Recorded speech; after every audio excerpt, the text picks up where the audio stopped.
The Revision of Psychoanalysis. Erich Fromm. 1968. On my psychoanalytic approach. There is a widespread assumption, not only in the scientific literature dealing with psychoanalysis and social psychology but also among the general public, that a basic contradiction exists between the biological and social, or cultural, orientations in psychoanalysis. Often the Freudian orientation is called biological and the theories of the so-called neo-Freudian schools, particularly those of Harry S. Sullivan, Karen Horney, and this writer, are called culturalist, as if they were opposed to a biological orientation. This juxtaposition between biological and cultural emphasis is not only superficial but plainly erroneous, at least as far as my own work is concerned. I do not discuss here Sullivan's or Horney's positions, in view of the fact that my own theoretical concepts differ on fundamental points from those of Sullivan and Horney, just as these two authors differ between themselves. The idea that my points of view are anti- or non-biological is based on two factors. First, on my emphasis on the significance of social factors in the formation of character, and, second, on my critical attitude toward Freud's theory of instincts and the libido theory. Although it is true that the libido theory is a biological one, like every theory that revolves around the life process of the human organism, my critique of the libido theory concerns not its biological orientation as such but, rather, its very specific biological orientation, namely, that of a mechanistic physiologism, in which Freud's libido theory is rooted. I have criticized the libido theory and not Freud's general biological orientation. On the contrary, another aspect of Freud's biological orientation, his emphasis on the constitutional factors in the personality, I have not only accepted theoretically but have also considered in my clinical work. In fact, I have probably taken it a good deal more seriously than do most orthodox analysts, who often pay lip service to constitutional factors but, for all practical purposes, believe that everything in a patient is conditioned by his early experiences within the family constellation. Freud arrived almost unavoidably at his particular mechanistic physiological theory. Considering the scarcity of hormonological and neurophysiological data at the time of Freud's original formulations, it was hardly avoidable that he should construct a model based on the concept of chemically produced inner tensions that become painful and on the concept of the release of accumulated sexual tension, a release that Freud labeled pleasure. The assumption of the pathogenic role of sexual repression seemed all the more evident because his clinical observations were made among people belonging to the middle class, with its strong Victorian emphasis on sexual repression. The dominant influence of the concepts of thermodynamics may also have influenced Freud's thinking, as E. Erikson has remarked. Recognizing that, in neuroses, facets other than those usually called sexual desire play a most important role, Freud extended the concept of sexuality to that of pregenital sexuality and thus assumed that his libido theory could explain the origin of the energy that moves all passionate behavior, including aggressive and sadistic impulses. Since the 1920s, quite in contrast to the physiological mechanistic orientation of his libido theory, Freud developed a much wider biological approach in his conceptualization of the life and death instinct. In considering the life process as a whole, he assumed that the two tendencies, that toward life, i.e., toward the increased unification and integration called eros, and that toward death and disintegration, called the death instinct, are inherent in every cell of the living organism.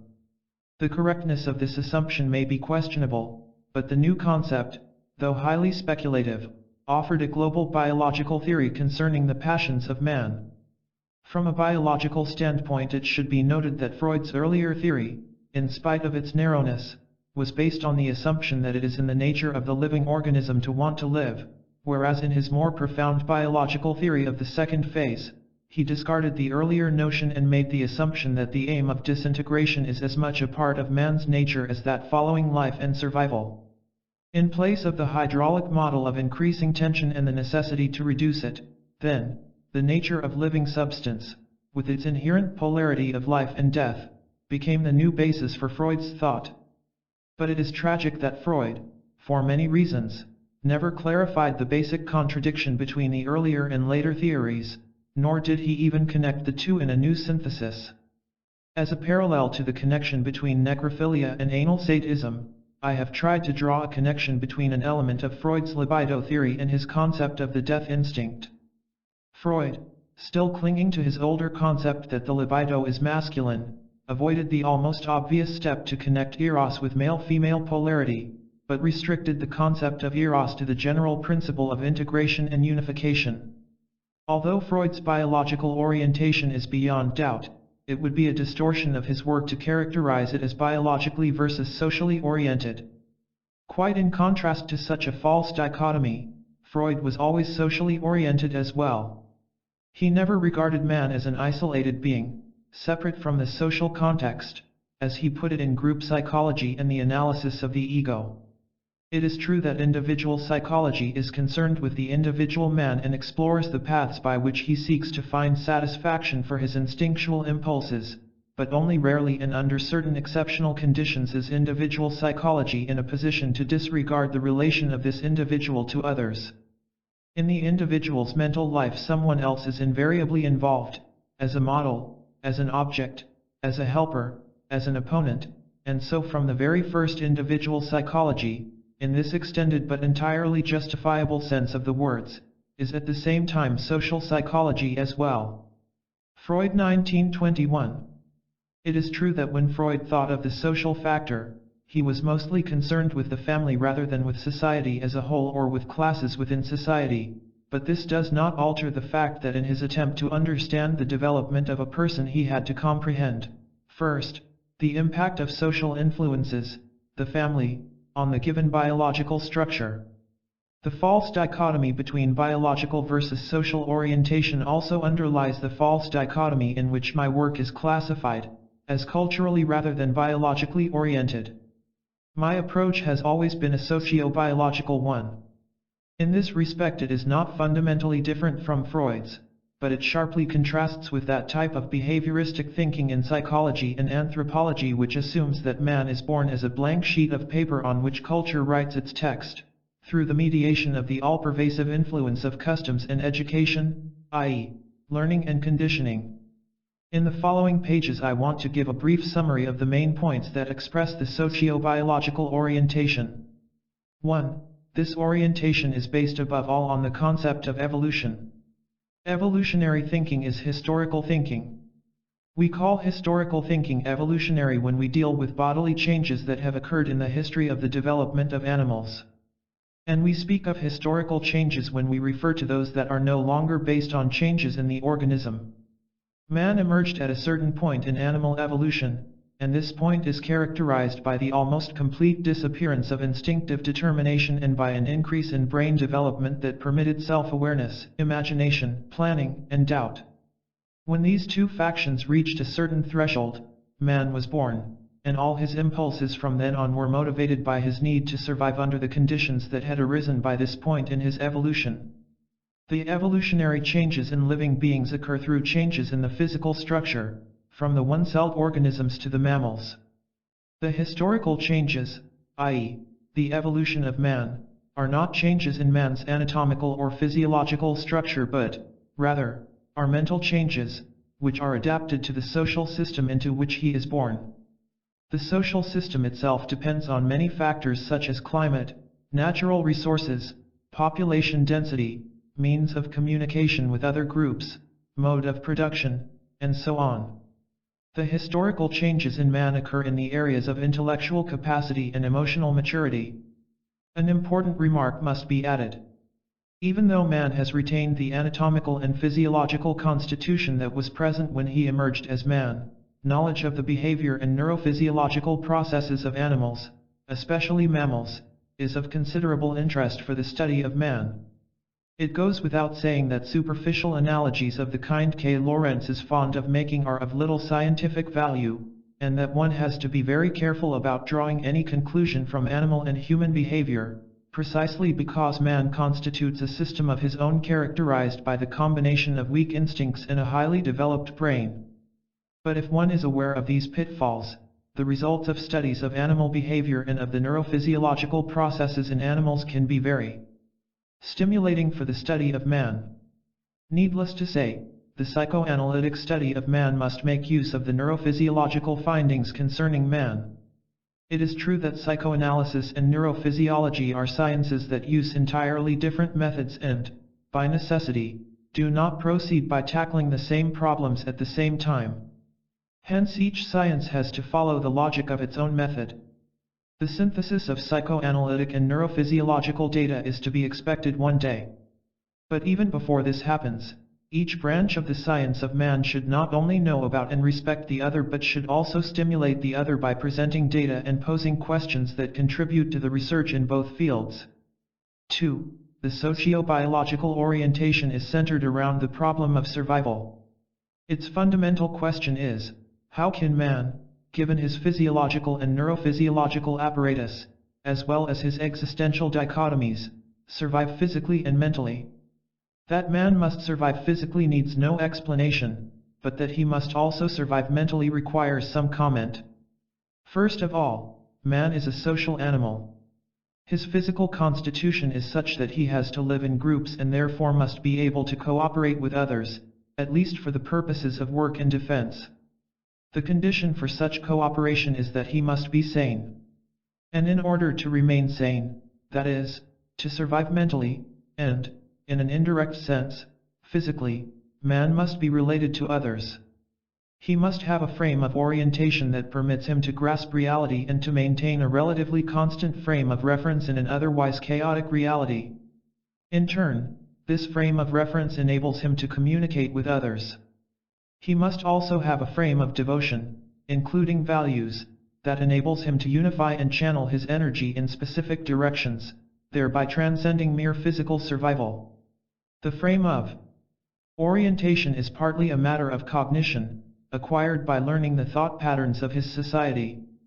But to a large extent it is a matter of character. Character is the form in which human energy is channeled during the process of socialization, relatedness to others, and assimilation, mode of acquiring things. Character is, in fact, a substitute for absent instincts. If man, whose actions are not determined by instincts, had to decide before every action how to act, he would be unable to act efficiently, his decisions would take too long to make and would lack consistency. But by acting according to his character, he acts quasi-automatically and consistently, and the energy with which his character traits are charged guarantees effective, consistent action beyond what the force of learning can accomplish. Freud's character traits are assumed to be rooted in the libido, specifically, in the libidinally cathexed erogenous zones.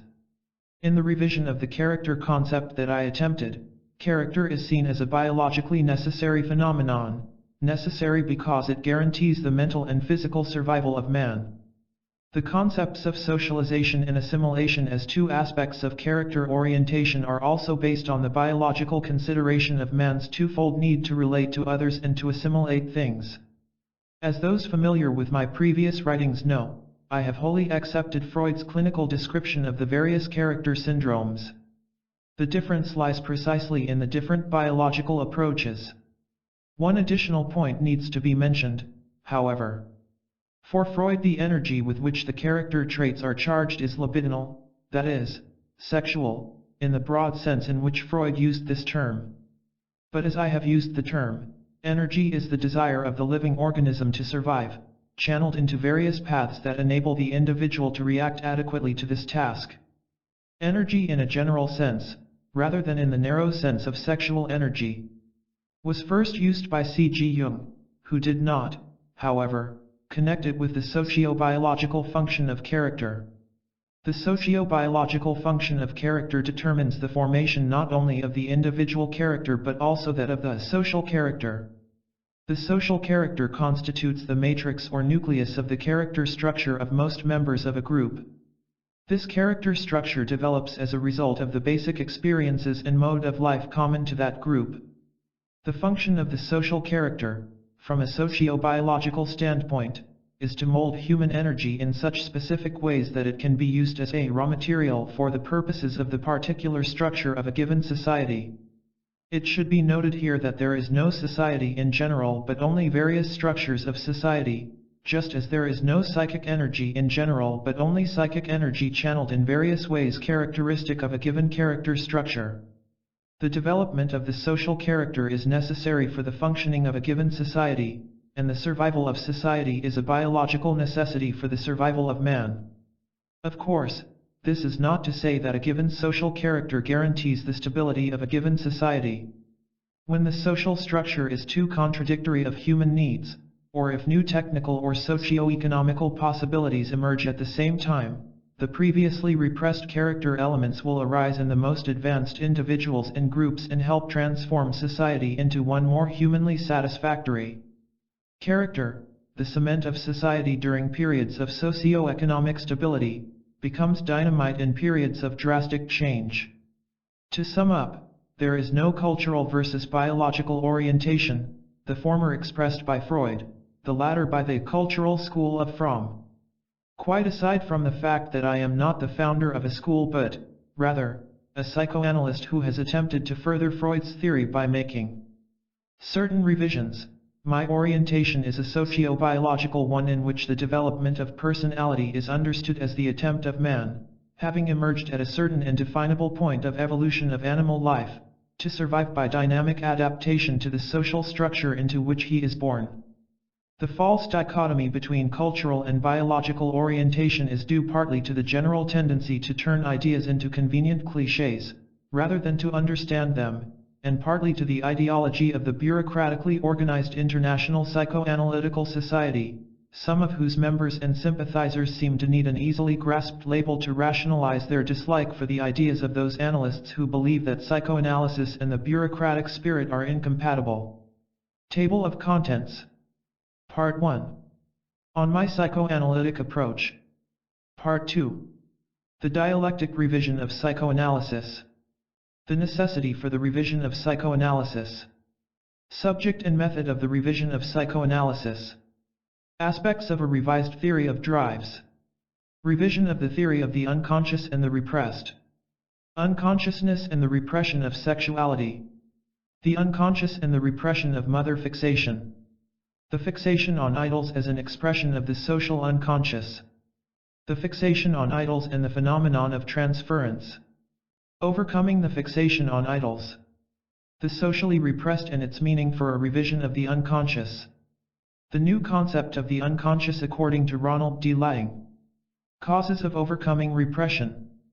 The relevance of society, sexuality, and the body in a revised psychoanalysis. The revision of psychoanalytic therapy. Aspects in the realm of therapeutic practice. Trans-therapeutic aspects of psychoanalysis. Part 3. Sexuality and sexual perversions. Aspects of the sexual liberation movement. Sexuality and consumerism.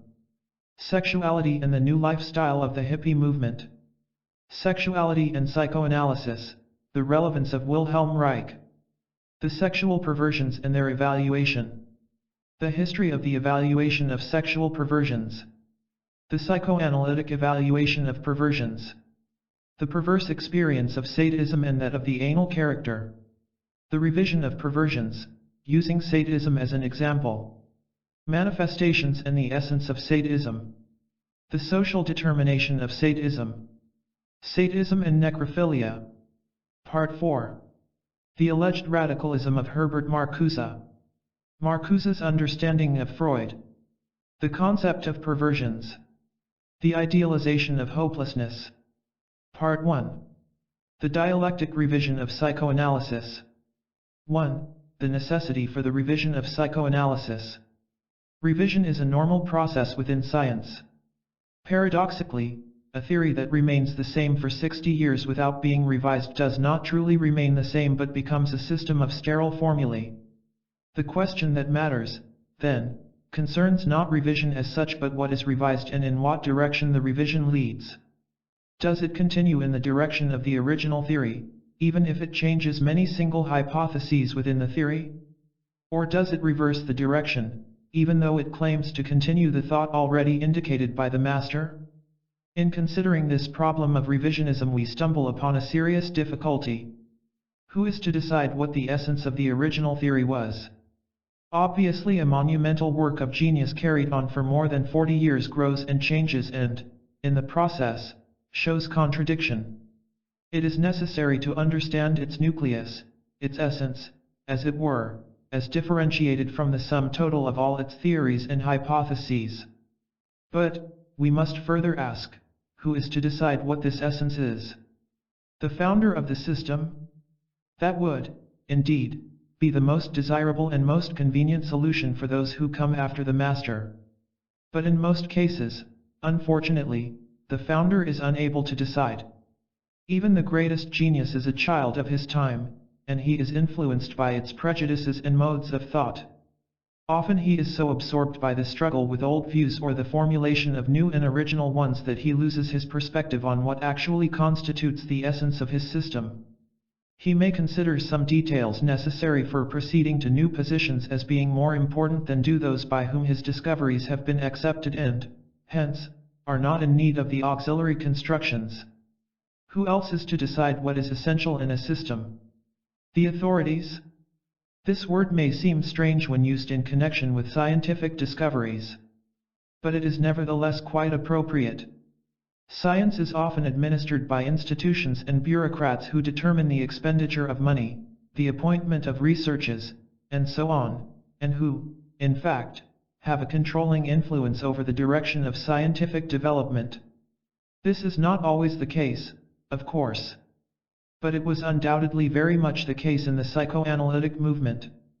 Without discussing why this was so, I believe that the psychoanalytic bureaucracy has tried to determine which theories and therapeutic practices deserve to be called psychoanalysis, and I do not think that this choice has been very successful from a scientific standpoint.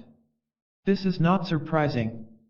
The scientific bureaucracies, like all others, soon acquire vested interests regarding power, position, prestige, and by controlling theory they are able to control people.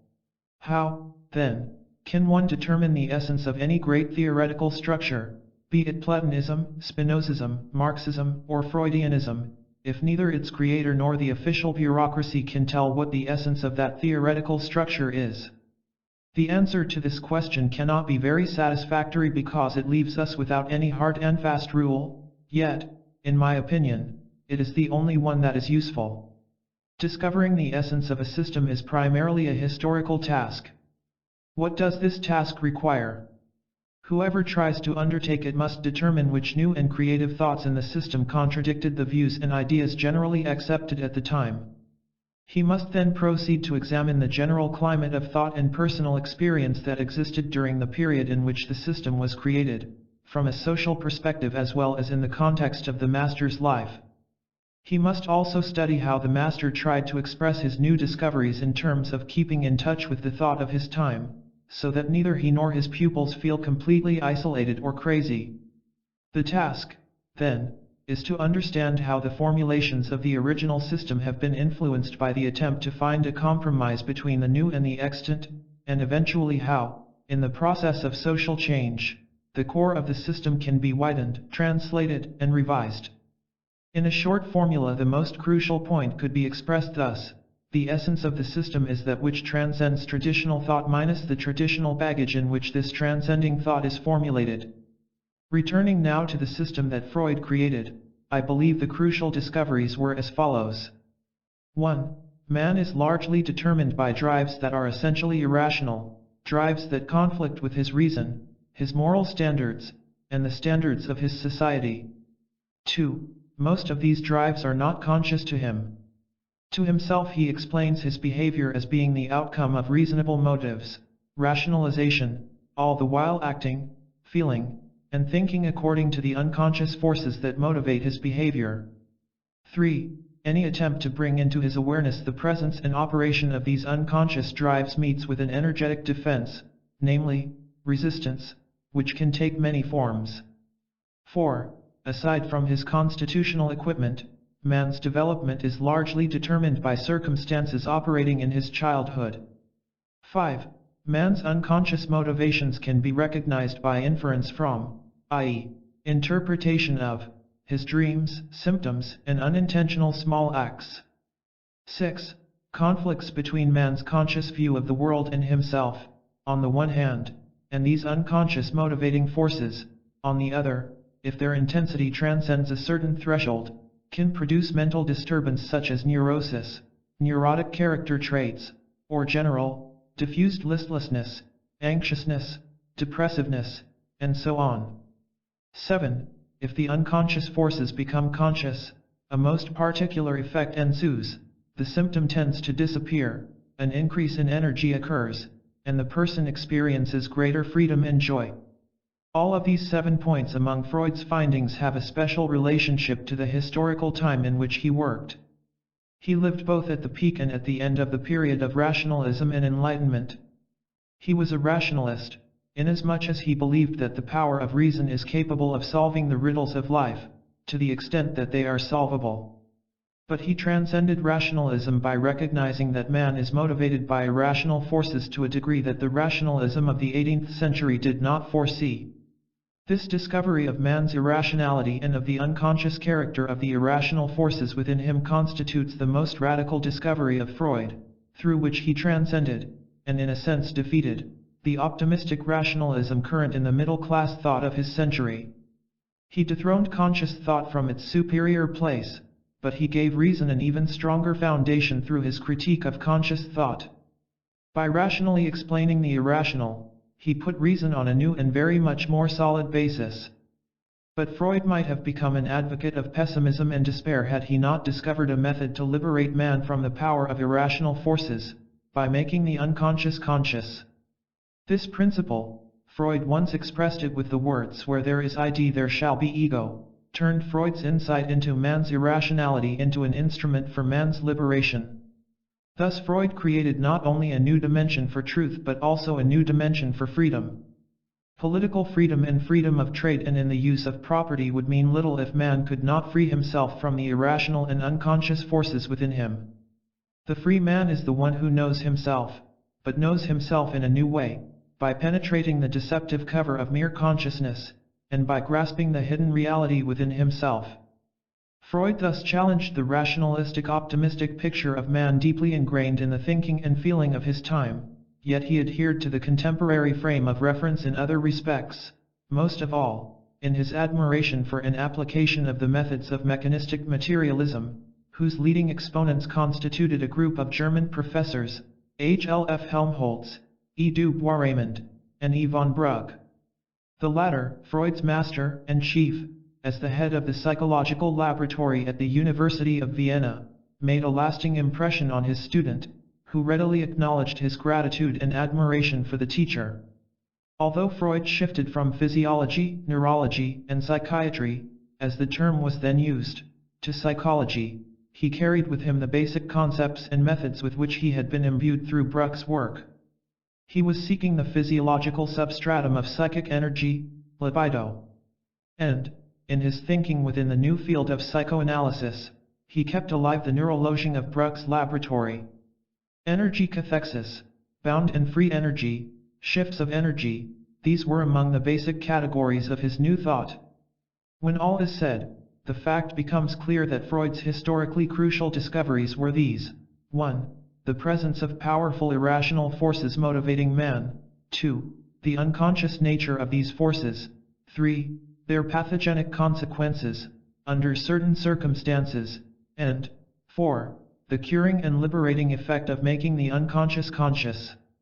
Freud's discoveries were attacked by those psychiatrists and psychologists who did not understand them. They were also attacked by former students and adherents who had understood them but became critical and, at the same time, desirous of shaking off the yoke of Freud's superior role and his sometimes rigid refusal to revise. A. Adler and C. G. Jung are the best known among these rebels. They suggested well-taken revisions, some of which were later incorporated by Freud. Much earlier than Freud, Adler recognized the importance of aggressive and destructive impulses. And Jung liberated psychic energy from its narrow conceptualization as sexual energy and translated it into the concept of psychic energy. He also had a richer concept of symbolism and mythology than Freud. In particular, he maintained that man was not only, or even mainly, influenced by personal factors in his life, rather, he believed that these personal factors, such as one's mother, represented universal phenomena and archetypes that exert powerful influences over the lives of everybody, regardless of the personality of the particular mother.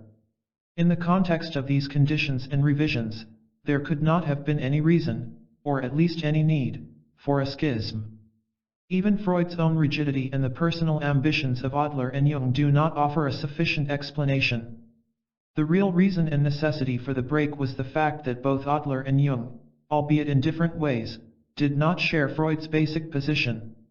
Adler, though gifted and shrewd, was not one to stand on the border of rationalism, looking into the abyss of irrationality.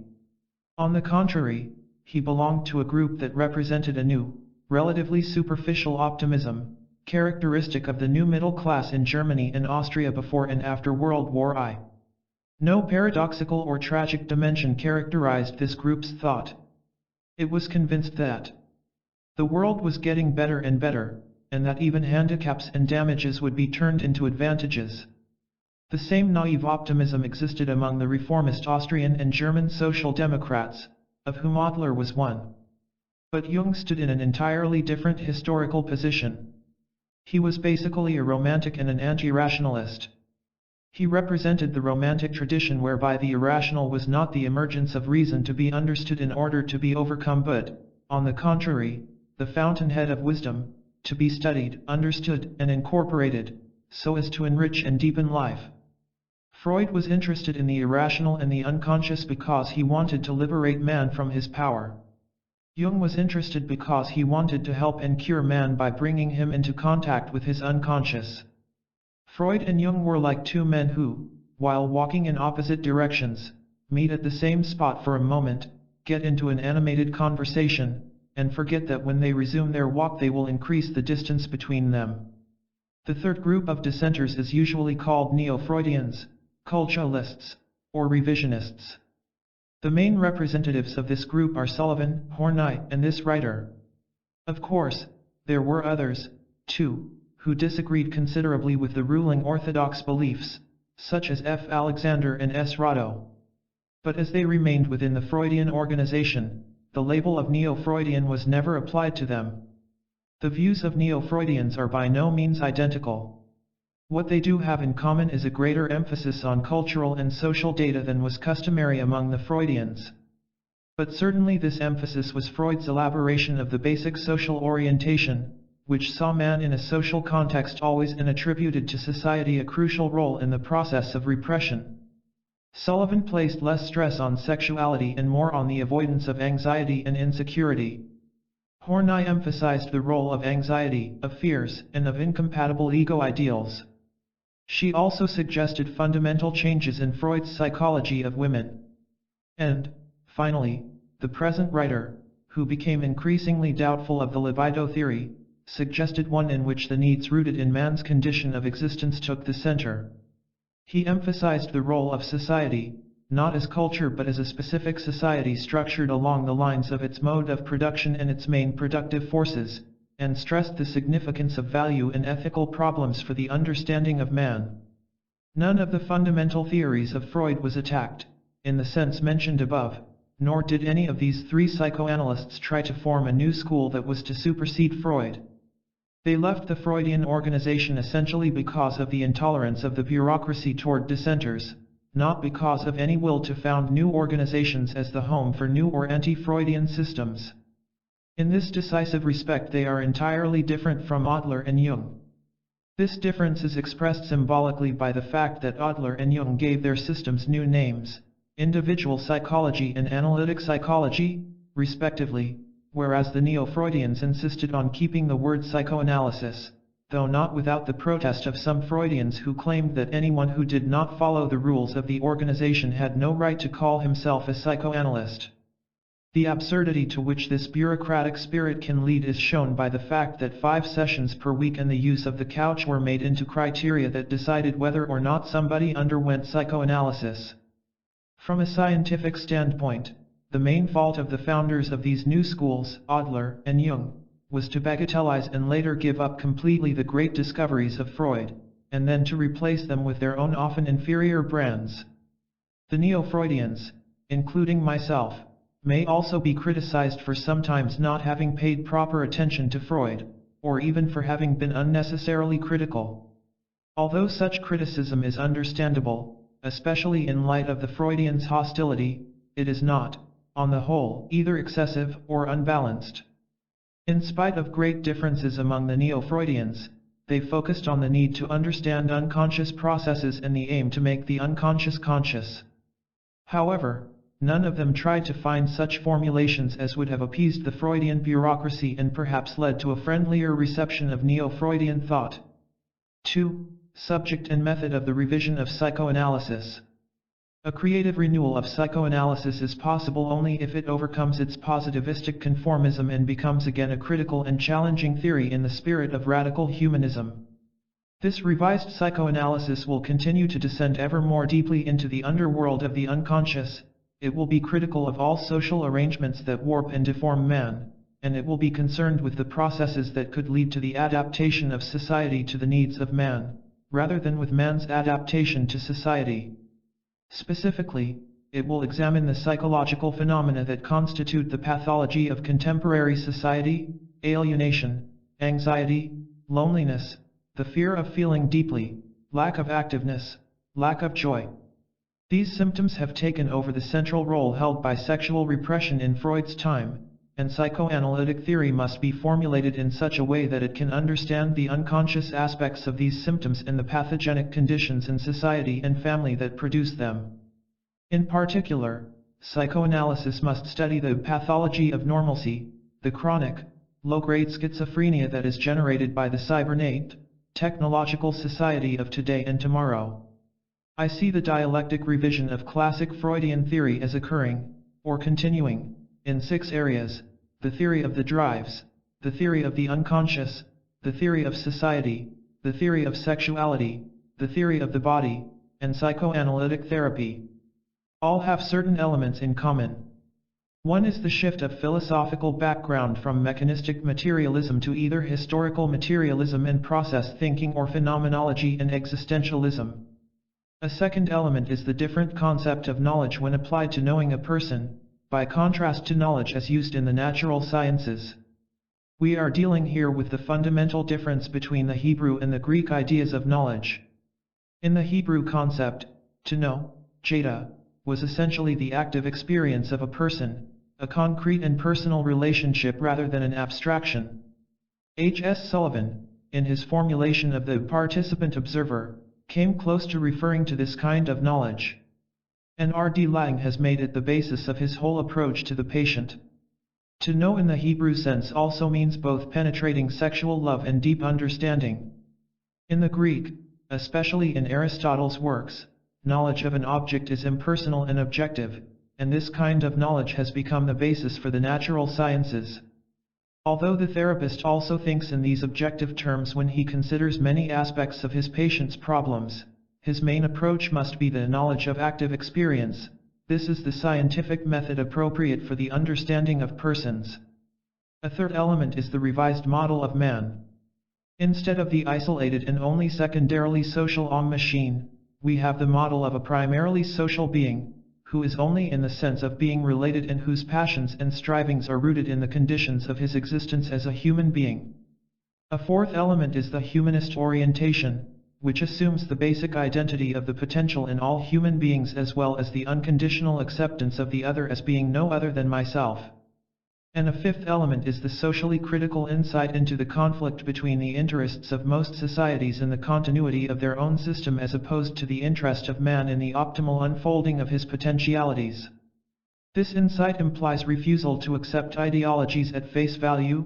Rather, it urges consideration of the search for truth as a process for liberating oneself from illusions, false consciousness, and ideologies. The 6 areas of the productive development in psychoanalysis by no means are, or should be, separate from each other. On the contrary, they belong together, and it is to be hoped that in a revised system of psychoanalysis they will be integrated. It is unfortunate that until now there has been too little overlap among these areas. Nevertheless, it is convenient to treat them separately here in an attempt to clarify further what is meant by the dialectic revision of psychoanalytic theory. The dialectic revision follows two approaches. One calls for a re-examination of Freud's data and theoretical conclusions in the light of further data, a new philosophical framework, and the social changes that have occurred in the last few decades. The second approach is a critique of Freud, based on what might be called literary psychoanalysis. Every creative thinker sees further than he is able to express or is aware of. In order to formulate theories, he must often close off a certain area of knowledge, thus never becoming aware that other possibilities exist or have their own validity. Naturally, he will choose those elements of observations and thought for which he has most evidence and which best fit into his own frameworks of philosophy, politics, and religion. Unless he made such a selection, he would be too much torn between the several possibilities involved in looking at and explaining data ever to arrive at a systematic theory. How then do we come to the conclusion that he unconsciously thinks also of other possibilities, in fact, is ahead of himself? It is really no different from what happens in psychoanalysis. We infer the presence of unconscious ideas by peculiar omissions, slips, under or overstatements, hesitancies, abrupt transitions, dreams, and so on. In the case of literary psychoanalysis, we use the same method, except that we have no dreams available. By analyzing the exact way in which a writer expresses himself, the imminent contradictions he has not completely smoothed out, the brief mention of a theory that is never taken up again, the over-insistence on certain points, and the omission of what he could have hypothesized, we can conclude that the author must have been aware of certain other possibilities, but so slightly aware that only occasionally do they find a brief overt expression. For the most part they are truly repressed. The need for invalidity of such literary psychoanalysis will, of course, be denied either by those who deny the validity of psychoanalysis in general or by those who believe that the work of the psychologist, sociologist, historian, and so forth, is purely a product of intellect, uninfluenced by personal factors. In contrast to personal psychoanalysis, literary psychoanalysis is primarily concerned not with repressed emotions or desires but with the repressed thought and distortions in the author's thinking. It aims to explore the hidden thought and to explain the distortions. To be sure, psychological considerations play an important part in such analysis. In the most obvious case, the author's fears stop him from arriving at logical conclusions and make him misinterpret his own data, or emotional prejudices make it impossible for him to see certain flaws in his theory or to think of better theoretical explanations. The most drastic example in Freud's case was his patriarchal bias. What really matters, however, is not so much the uncovering of emotional motivations but the reconstruction of ideas that, for whatever reasons, did not enter into the manifest content of the author's thoughts, or did so only in an indirect or transitory manner. Of course, the reasons for the repression of certain insights differ very much from author to author. As mentioned before, one frequent reason for repressing what is unpopular or even dangerous is fear, another is deeply rooted affective complexes, still another is intense narcissism, which inhibits proper self-critique. In Freud's case it can be assumed that neither fear nor narcissism played an important part.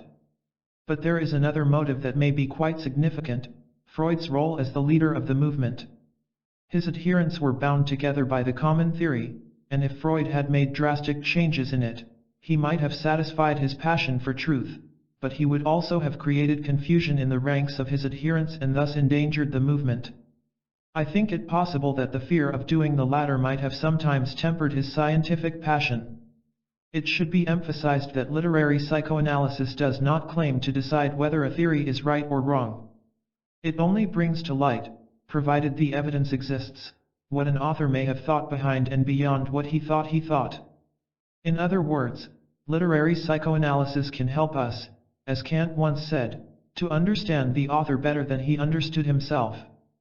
But the validity of the inferred possibilities can be argued only on the grounds of their scientific merits. 3. Aspects of a revised theory of drives.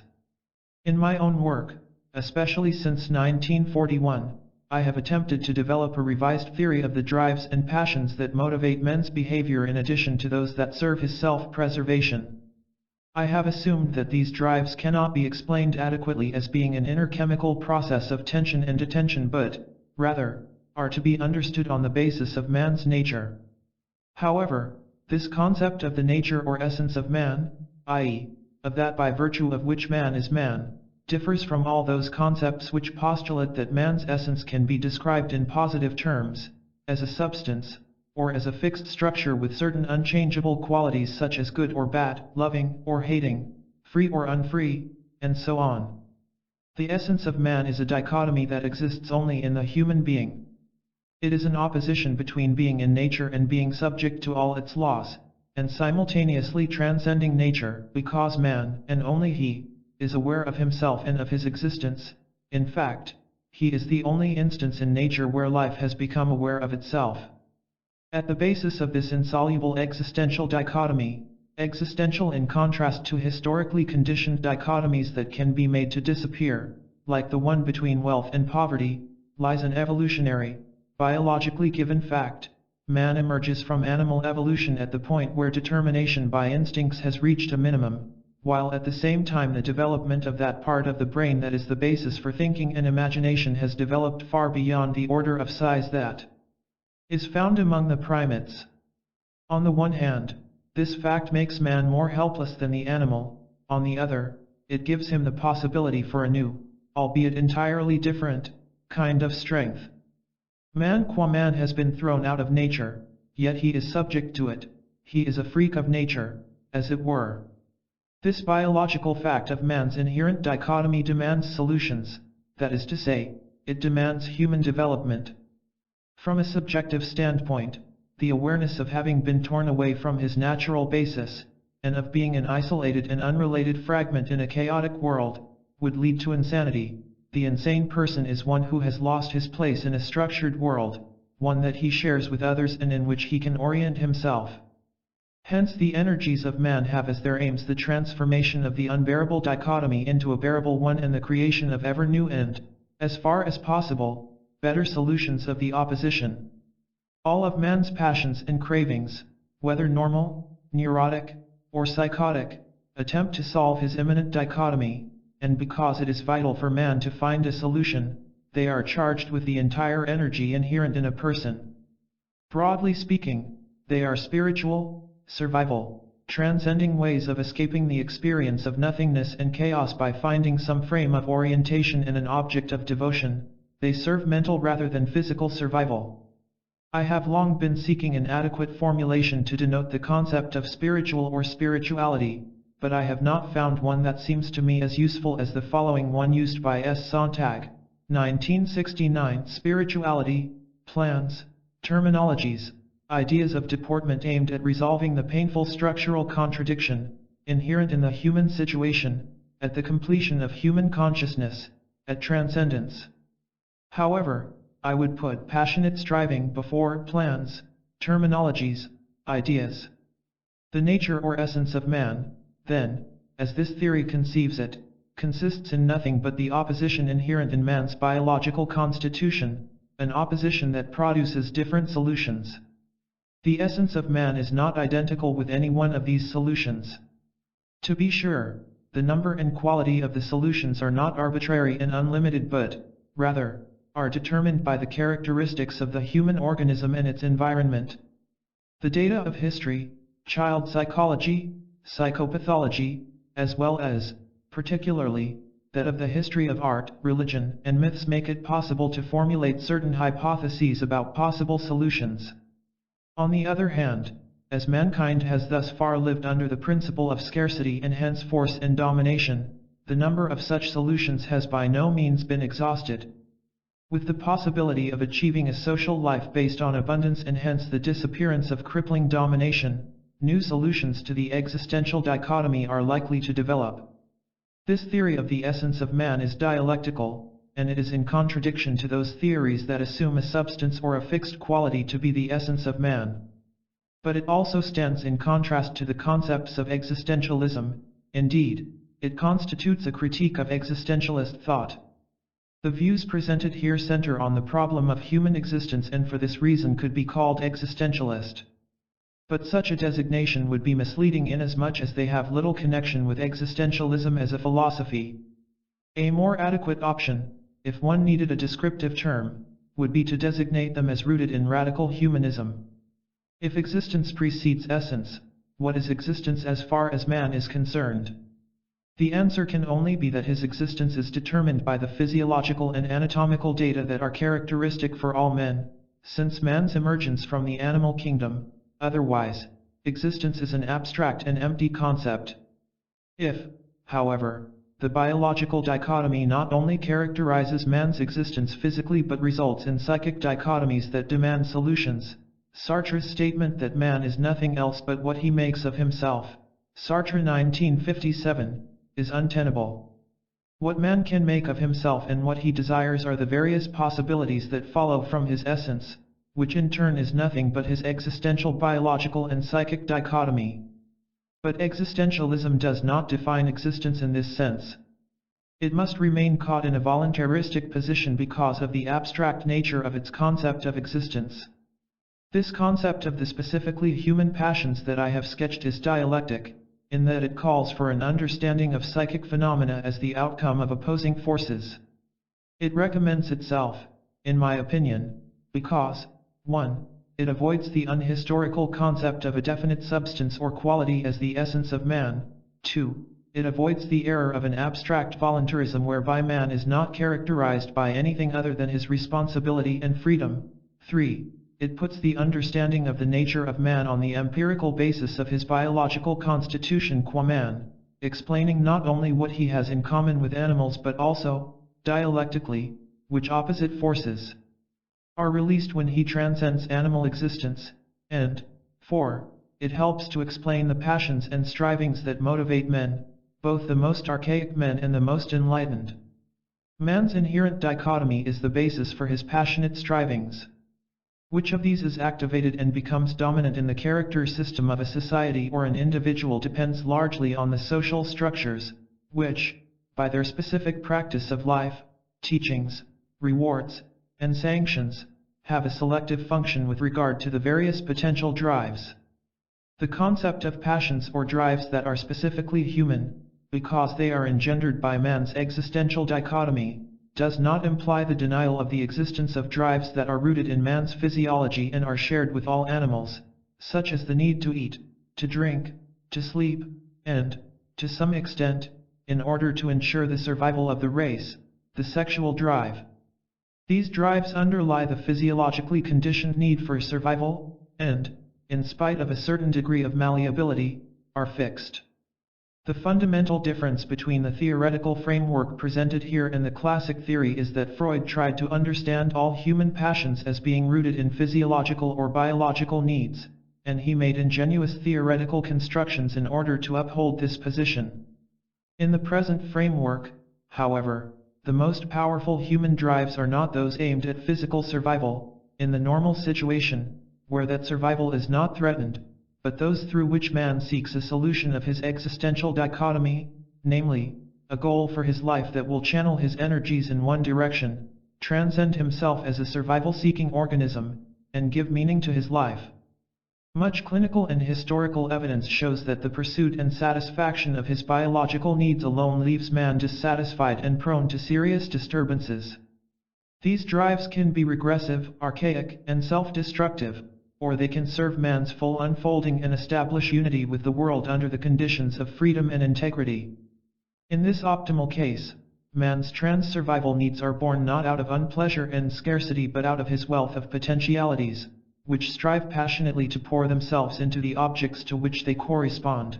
He wants to love because he has a heart, he wants to think because he has a brain, he wants to touch because he has a skin. Man is in need of the world because without it he cannot be. In the act of relatedness to the world, he becomes one with his objects, and the objects cease to be objects. This active relatedness to the world is being, the act of conserving and feeding one's body, property, status, image, and so on, is having or using.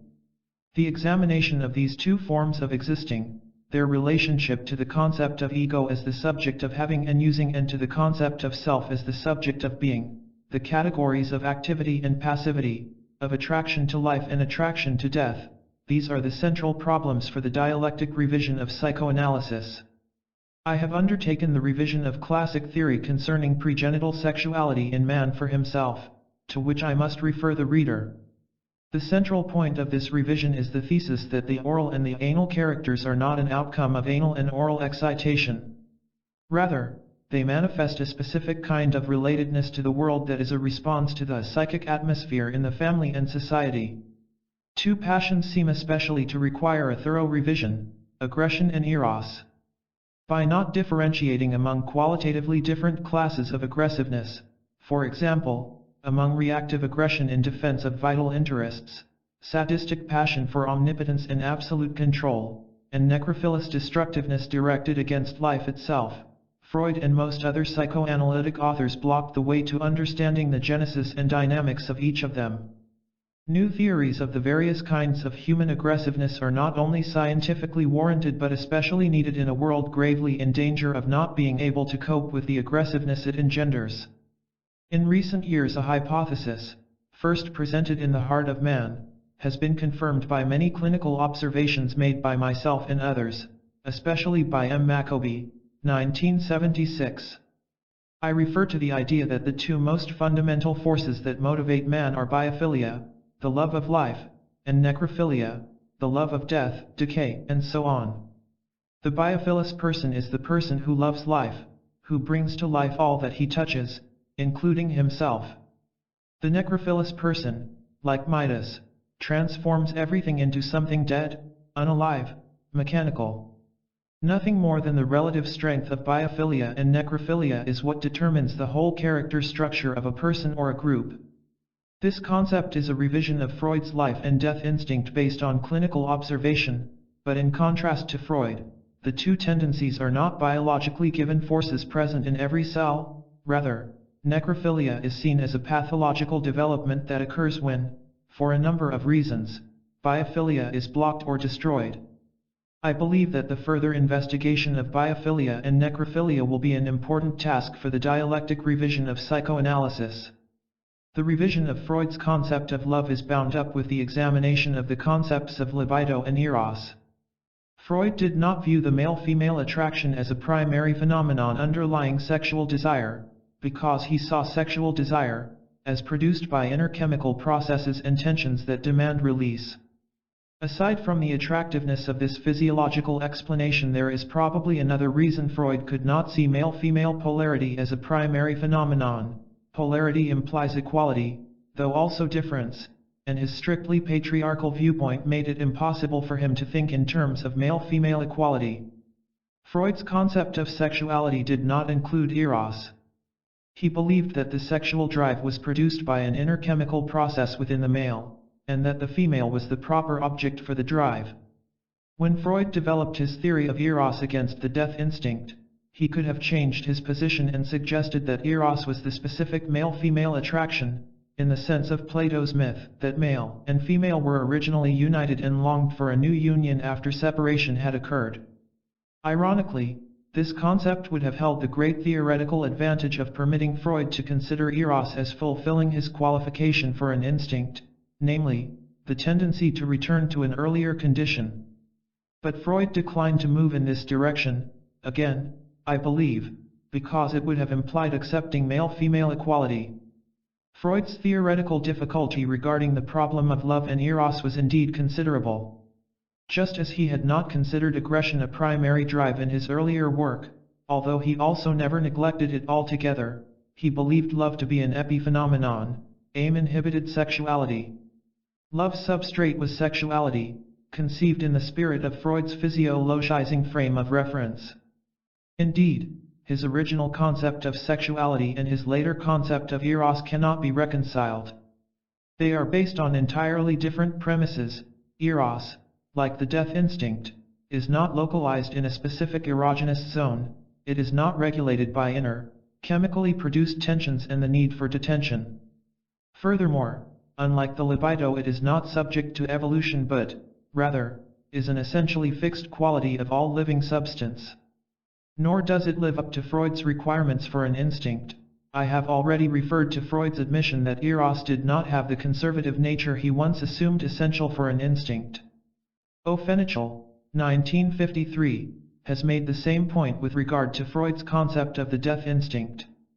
Freud did not call attention, however, to the fundamental difference between the two concepts of drives, nor was he perhaps fully aware of it.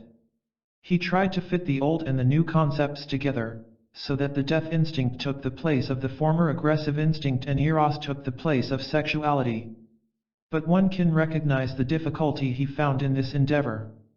He speaks of the sex instinct understood in the widest sense and suggests that it can also be called eros if you prefer the name. Freud 1933. In The Ego and the ID, 1923, Freud identifies eros with the sexual instinct and the instinct for self-preservation. In Beyond the Pleasure Principle, 1920, he suggests that the sexual instinct was transformed for us into eros, which seeks to force together the portions of living substance. What are commonly called the sexual instincts are looked upon by us as the part of eros which is directed toward objects. And in his last work, An Outline of Psychoanalysis, 1940, he states that the libido is an exponent of eros, rather than, as earlier asserted, that eros is the transformed libido, and that according to our theory they do not coincide. I believe that a literary psychoanalysis of Freud's theories on sexuality and love would show that his own thinking was leading to a new appreciation of love, both as a primal force of life and in its specific form of male-female attraction. Underneath the theory as he expressed it was a concept in which love of life, love between man and woman, love of fellow humans, and love of nature were only different aspects of one and the same phenomenon. One may assume that these new concepts were not fully conscious to Freud and that they reveal their existence only in certain inconsistencies, surprising but isolated statements, and so forth. As an example of the inner wavering of Freud, the following may serve. In Civilization and Its Discontent he commented on the command "Love thy neighbor as thyself" with the words, "What is the point of a precept enunciated with so much solemnity if its fulfillment cannot be recommended as reasonable?" Freud 1930. And in his letter to Einstein published in Why War? He wrote, "Anything that encourages the growth of emotional ties in men must operate against war." This is no reason for psychoanalysts to be ashamed to speak of love in this connection, for religion itself uses the same words, "Thou shalt love thy neighbor as thyself." Freud 1933.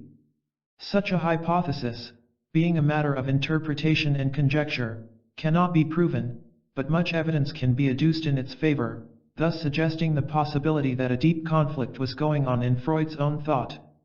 Inasmuch as this conflict never became fully conscious, he was simply forced to deny it and to declare that there was no contradiction between the concept of sex and the new theory of eros. Whatever the merits of this interpretation, I believe that dialectic revision ought to study the contradictions between Freud's older and later theories, and to search for new solutions, some of which, indeed, Freud might have arrived at had he lived longer. A detailed analysis of Freud's libido and eros concept is to be found in the appendix to my book The Anatomy of Human Destructiveness. 4. Revision of the Theory of the Unconscious and the Repressed. A. Unconsciousness and the Repression of Sexuality. Freud's central discovery was that of the unconscious, and of repression. He linked these key concepts with his libido theory and assumed that the unconscious was the seat of the instinctive sexual desires. Later he would assert that parts of the ego and the superego were also unconscious. Unfortunately, however, this connection facilitated a development that hobbled psychoanalytic thinking. First, all interest was concentrated on sexual content, genital and pregenital, and the only interesting aspect of the unconscious was repressed sexuality. Whatever the merits of the libido theory, Freud created an instrument to know oneself that extended far beyond the sexual realm, into all areas of the unconscious. I, the person, am greedy, frightened, narcissistic, sadistic, masochistic, destructive, dishonest, and so on, but my awareness of all these qualities is repressed. If I concentrate all my interest on my repressed sexual and erotic strivings, I can live with this kind of analysis very comfortably, especially if I believe that sexuality, both genital and pregenital, is good and should neither be repressed nor suppressed.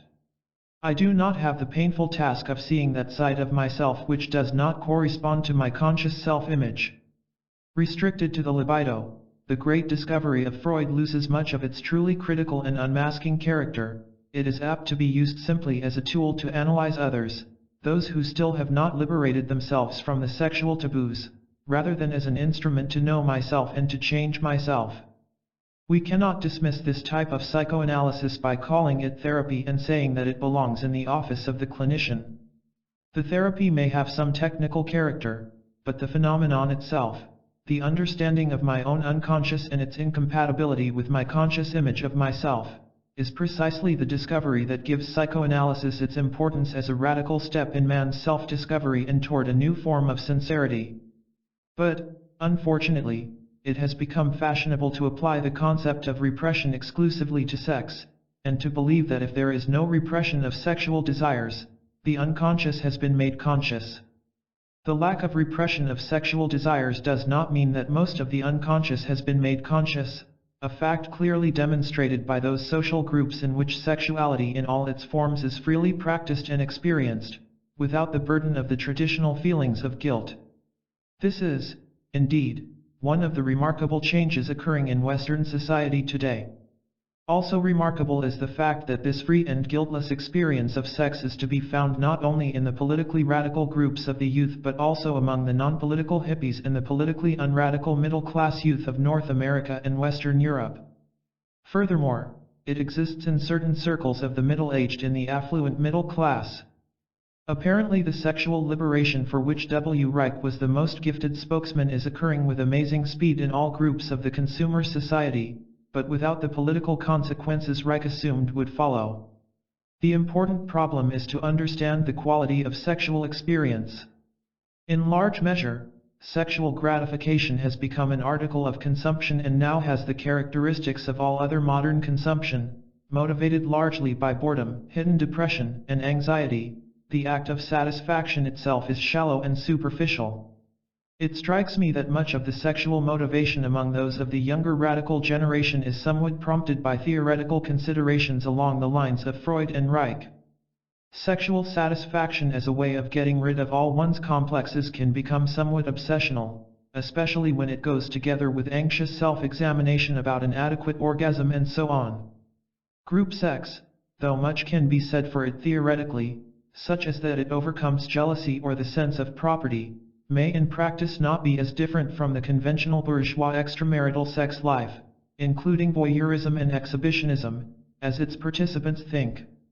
This holds true especially with respect to the need for new and different sexual partners because interest in the same partner has quickly waned. Although the emancipation of sexual satisfaction from feelings of guilt is an important step forward, the question remains as to what extent the radical youth suffer from the same defect as their elders and their more conventional peers, namely, the inability to achieve human intimacy, a defect for which sexual and political intimacy is substituted. The next step for the youth of the radical generation, it seems to me, is to become more aware of their fear of deep emotional intimacy and the role of sex as a substitute. In addition, there seems to me to be a tendency among the same people who so firmly reject dogmatism in their political thinking to follow half-digested psychoanalytic doctrines as a guide for their sex lives. To follow Freud, even if fully digested, leads to an overemphasis on sex and to the neglect of eros and of love, as I shall try to show later in this chapter. To mold one's sexual behavior according to Freud's doctrines now seems somewhat old-fashioned and radical only in terms of the older generation. But sexual liberation does not mean that those participating in the new freedom have lost most of their repressions, which in any case are not so much less than those of their grandparents. What has changed is the content of that which is repressed. By looking for the unconscious mainly in the realm of sexuality, we will have greater difficulty discovering other unconscious experiences. The deterioration of the concept of the unconscious is still much more extensive when applied in an abstract sense, and when it refers mainly to such general concepts as eros or death instinct. In this event, it loses all personal meaning and is in no way an instrument for personal self-discovery. Even the Oedipus complex, in Freud's scheme, the center of repression, hardly touches the depth of unconscious human passions. In fact, the boy's wish for sexual intercourse with the mother, scandalous as it may seem from a conventional standpoint, is actually nothing irrational. The Oedipus complex is the love triangle of adults retranslated into the infantile situation. The child acts quite rationally, in fact, more so than adults often do in similar situations. The little boy, prompted by his budding sexuality, wants mother because she is the only, or the most available, woman around. Confronted with the rival, father's castration threat, self-preservation wins over sexual passion, then he gives up mother and identifies with the aggressor. B. The unconscious and the repression of mother fixation. Behind the boy's tie to the mother on the genital level exists a much deeper and more irrational tie. The infant, boy or girl, is tied to mother as the life-giving, all-helping, all-protecting, all-loving figure. Mother is life, is security. She shields the child from the reality of the human situation, which requires activity, making decisions, taking risks, being alone, and dying. If the tie with mother could be kept intact throughout life, life would be bliss, and the dichotomy of human existence would not have to be faced. Thus the infant clings to mother and resists leaving her. At the same time, his own physical maturation as well as general cultural influences constitute a counter-trend that eventually, in the case of normal development, makes the child give up mother and find love and intimacy in relationships in which he acts, ideally, as an independent person. The deep longing to remain an infant is usually repressed, i.e., unconscious, because it is incompatible with the ideals of adulthood with which the child is imbued by a patriarchal society. A complicated issue to be studied further is the question as to what degree the tie to mother is cut in matricentric societies.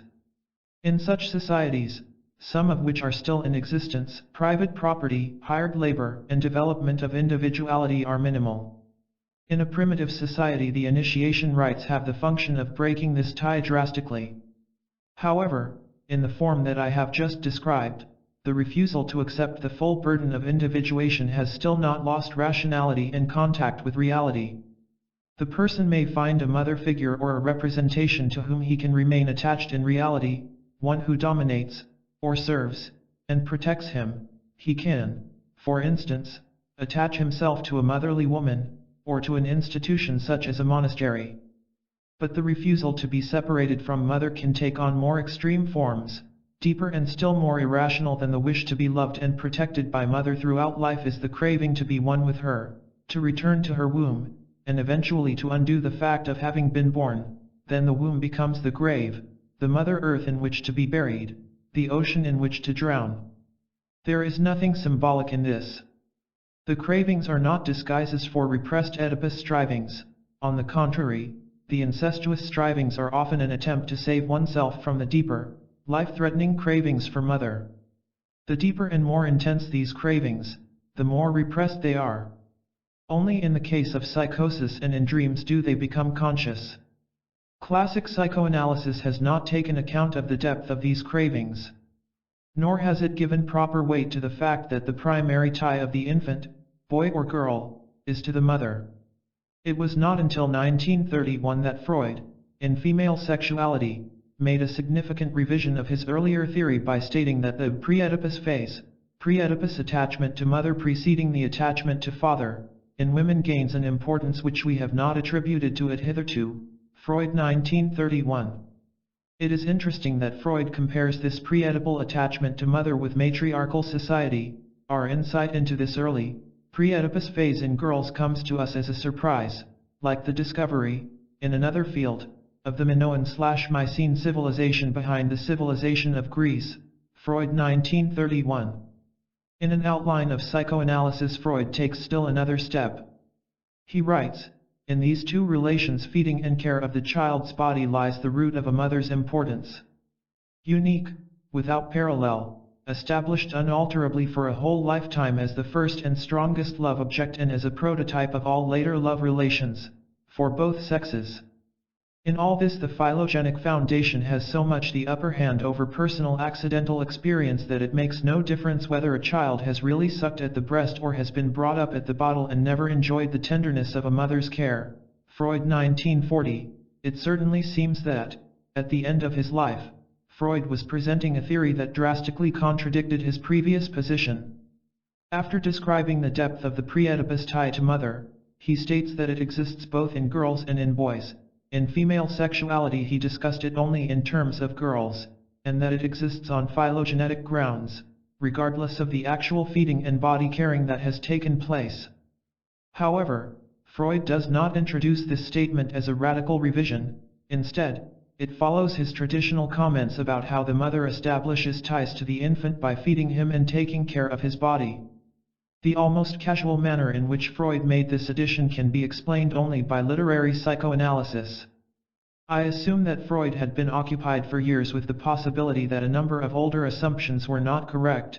For example, assumptions about the exclusively sexual meaning of the Oedipus complex, and the negation of a deep, life-lasting tie to mother in boys and girls. He could not, however, bring himself to make the changes explicit and to clarify which of the older elements of the theory had been dropped and which new concepts had replaced them. It is as if certain new ideas, such as the one we are dealing with here, had been unconscious and were now expressed in a Freudian slip. In writing this statement, Freud probably was not aware of the extent to which it contradicted his previous assumptions. Most psychoanalysts, even after 1931, did not take Freud's hint seriously enough to revise their older theoretical thinking.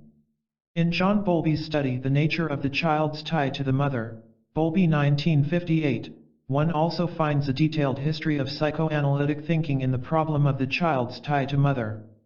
Bowlby's interpretation of Freud's statement is similar to Freud's own, but with the qualification that it is one possible interpretation and that he would like to believe that it is correct. C.G. Jung, too, made a very important contribution by pointing to the universal nature of mother and asserting that the individual empirical mother gains her real meaning only if one sees her as an archetype. He postulates a collective unconscious on the basis of myths, rituals, symbols, and so on, and is forced to assume an inherited mode of psychic functioning, taking very lightly the difficulty of assuming that acquired characteristics can be inherited. This difficulty is avoided if one starts out, as here, with the concept of the existential dichotomy, inherent in man qua man, which is the condition for the development for the various primordial solutions in man throughout all his history. Classic psychoanalysis failed to see the depth and irrationality of the craving for mother, but also the fact that this craving is not merely an infantile striving. It is true, genetically speaking, that the infant for biological reasons passes through a phase of intense mother fixation, but this is not the cause of the later dependence on mother.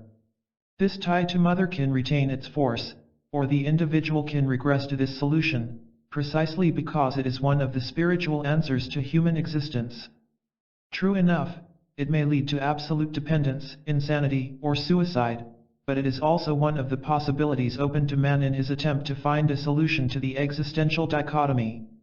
To explain the fixation to mother on a sexual basis, or as repetition compulsion, is to miss the true character of this answer to existence.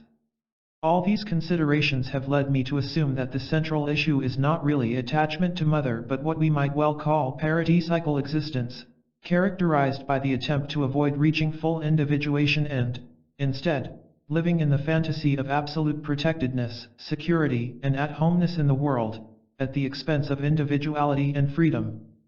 This fantasy is a biologically conditioned state of normal development. But we would be thinking too much in genetic terms if we were to focus on the attachment to mother, rather than on the function of this experience. It is necessary to study much more closely its total structure, the role of narcissism, the fear of fully perceiving reality, the wish for invulnerability and omniscience, the proneness to depression, the sense of total aloneness when the experience of invulnerability is threatened, and many more elements.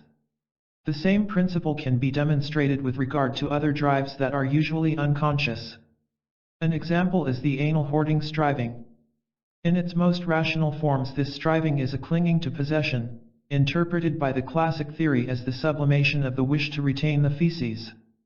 But behind this craving is a less purposeful one, that of finding an answer to existence by absolute possession, absolute control, by transforming everything that is alive into dead matter, and, eventually, by worshipping death. This is another answer to the human dilemma, which in its extreme forms becomes incompatible with the process of living. If one interprets it as the result of anal eroticism, one shuts the door to understanding the depth and intensity of this solution. The same holds true for sadism and masochism as well as for narcissism.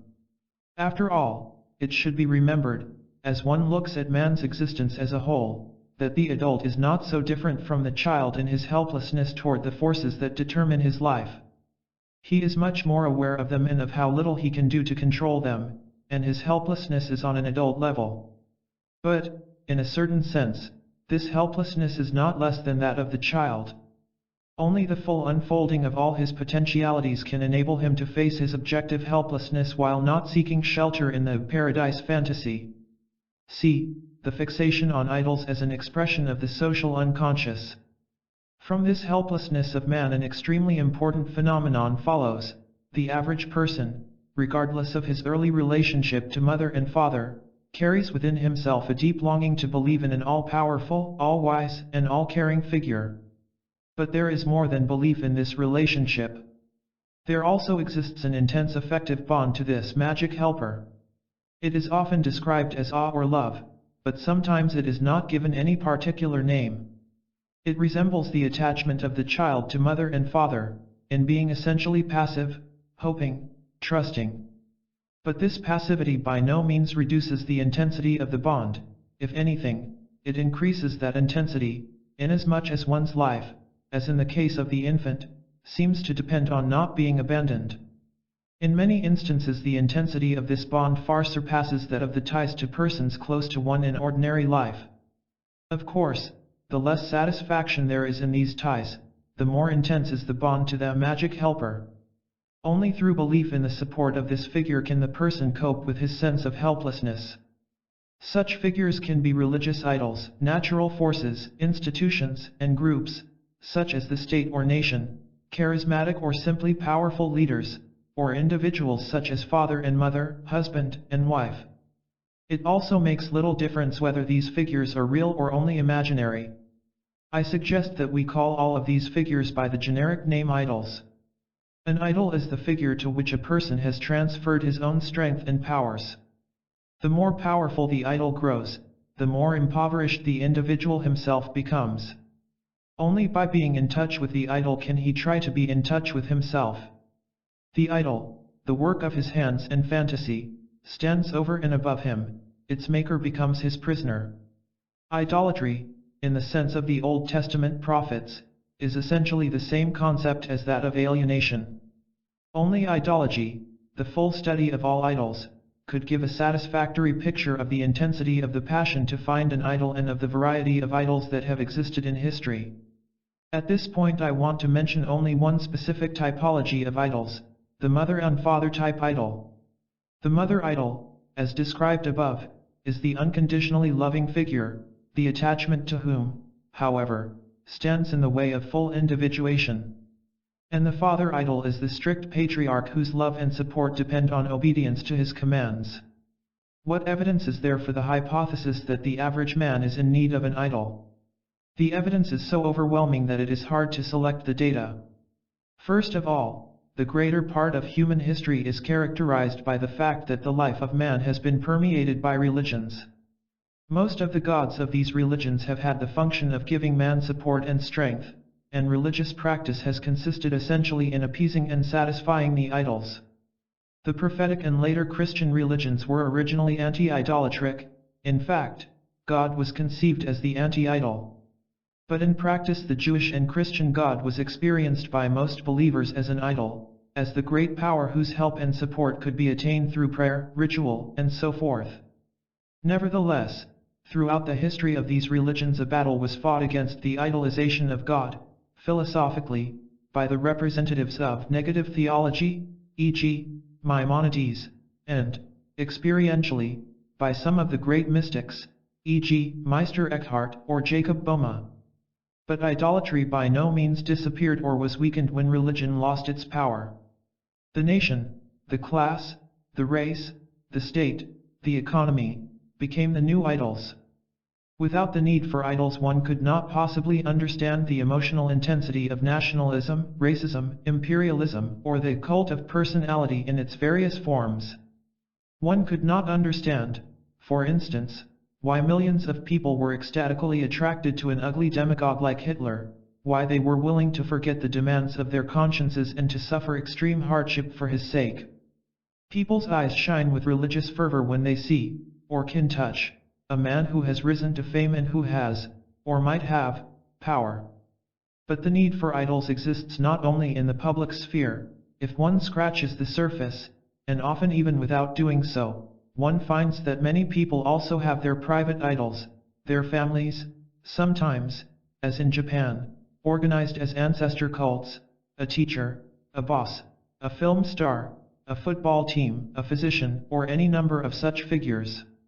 Whether the idol can be seen, even if only rarely, or is a product of fantasy, the one bound to it never feels alone, never feels that help is not near. One important question must be raised here: why is it that there are groups and individuals in whom the attachment to an idol is so striking that it cannot be doubted, whereas in others it seems to be absent or, as I would suggest, latent or unconscious? There are a number of reasons why this is so. These reasons can, in principle, be found either in the external conditions of life or in the psychological structure of the person involved, the latter being mostly the function of the former. Among the external reasons, the most important are poverty, misery, economic insecurity, and hopelessness. Among the subjective psychological reasons are anxiety, doubt, subclinical depression, a sense of impotence, and many neurotic and semi-neurotic phenomena. In such cases, one often finds the presence of anxiety-producing or infantilizing parents. In contrast to these two categories of people, in whom the need for an idol is permanent and manifest, are others in whom this need becomes manifest only if certain new conditions arise. Normally, when everything is going well, when people are satisfied with the conditions of their existence, their work, and their income, when they experience a sense of identity by fulfilling the role attributed to them by society, when they can hope to rise on the social ladder, and so on, their need for the idol remains latent. But when this equilibrium of relative satisfaction is disturbed by sudden traumatic circumstances, the latent need becomes manifest. On the social scale, such traumatic events include, for example, severe economic crisis leading to mass unemployment, drastic inflation, intense insecurity, such as the crisis of 1929, which in Germany led to the rise of Hitler, and war. The saying during World War I that there are no atheists in the trenches was very much to the point. On the individual scale, such events may include severe illness, socio-economic failure, and the death of beloved persons. However, such traumatic events are not the only causes that activate the latent need for an idol. Frequently, this latent desire is awakened when someone who fits the role of an idol enters into a person's private life and mobilizes the idolatric passion. This can occur in various ways. The person might be particularly kind or wise or helpful and may thus provoke the longing for an idol, or he might be strict and threatening, treating the other as a child. The latter can indeed have the same traumatic effect, as would a combination of the two factors. D. The fixation on idols and the phenomenon of transference. The most frequently observable example of the mobilization of the idolatric passion is the phenomenon of transference. Freud discovered that patients regularly developed intense feelings of dependence on, awe of, or love for him during psychoanalytic treatment. Since then, every analyst has had the same experience. In fact, transference is one of the most obvious and yet puzzling phenomena known to psychoanalysis. Regardless of the actual characteristics of the analyst, many patients not only have an extremely idealized and unreal picture of him or her but also develop a deep attachment that is often very difficult to break. A friendly word can create a state of well-being and happiness, and the absence of a friendly smile, due to any number of causes having nothing to do with the patient, can cause deep feelings of unhappiness or anxiety. It often seems that no person in the life of the patient can influence his mood to the extent that the psychoanalyst can. That this tie is not caused by sexual desires is proven by the fact that it exists regardless of the respective sexes of analyst and patient. However, in cases where the two are of different sexes, the love for the analyst can have strong sexual overtones, inasmuch as strong affective bonds often arouse sexual desires in persons of different sexes and of suitable ages. Although transference is a phenomenon that occurs regularly in the psychoanalytic treatment situation, its intensity varies greatly depending on a number of conditions. One such condition is severe neurosis, or borderline psychosis, especially those cases in which the process of individuation has made little progress and a strong symbiotic need has thus developed. But intense transference is by no means necessarily a symptom of severe mental disturbance. It also occurs frequently in cases of relatively minor disturbance.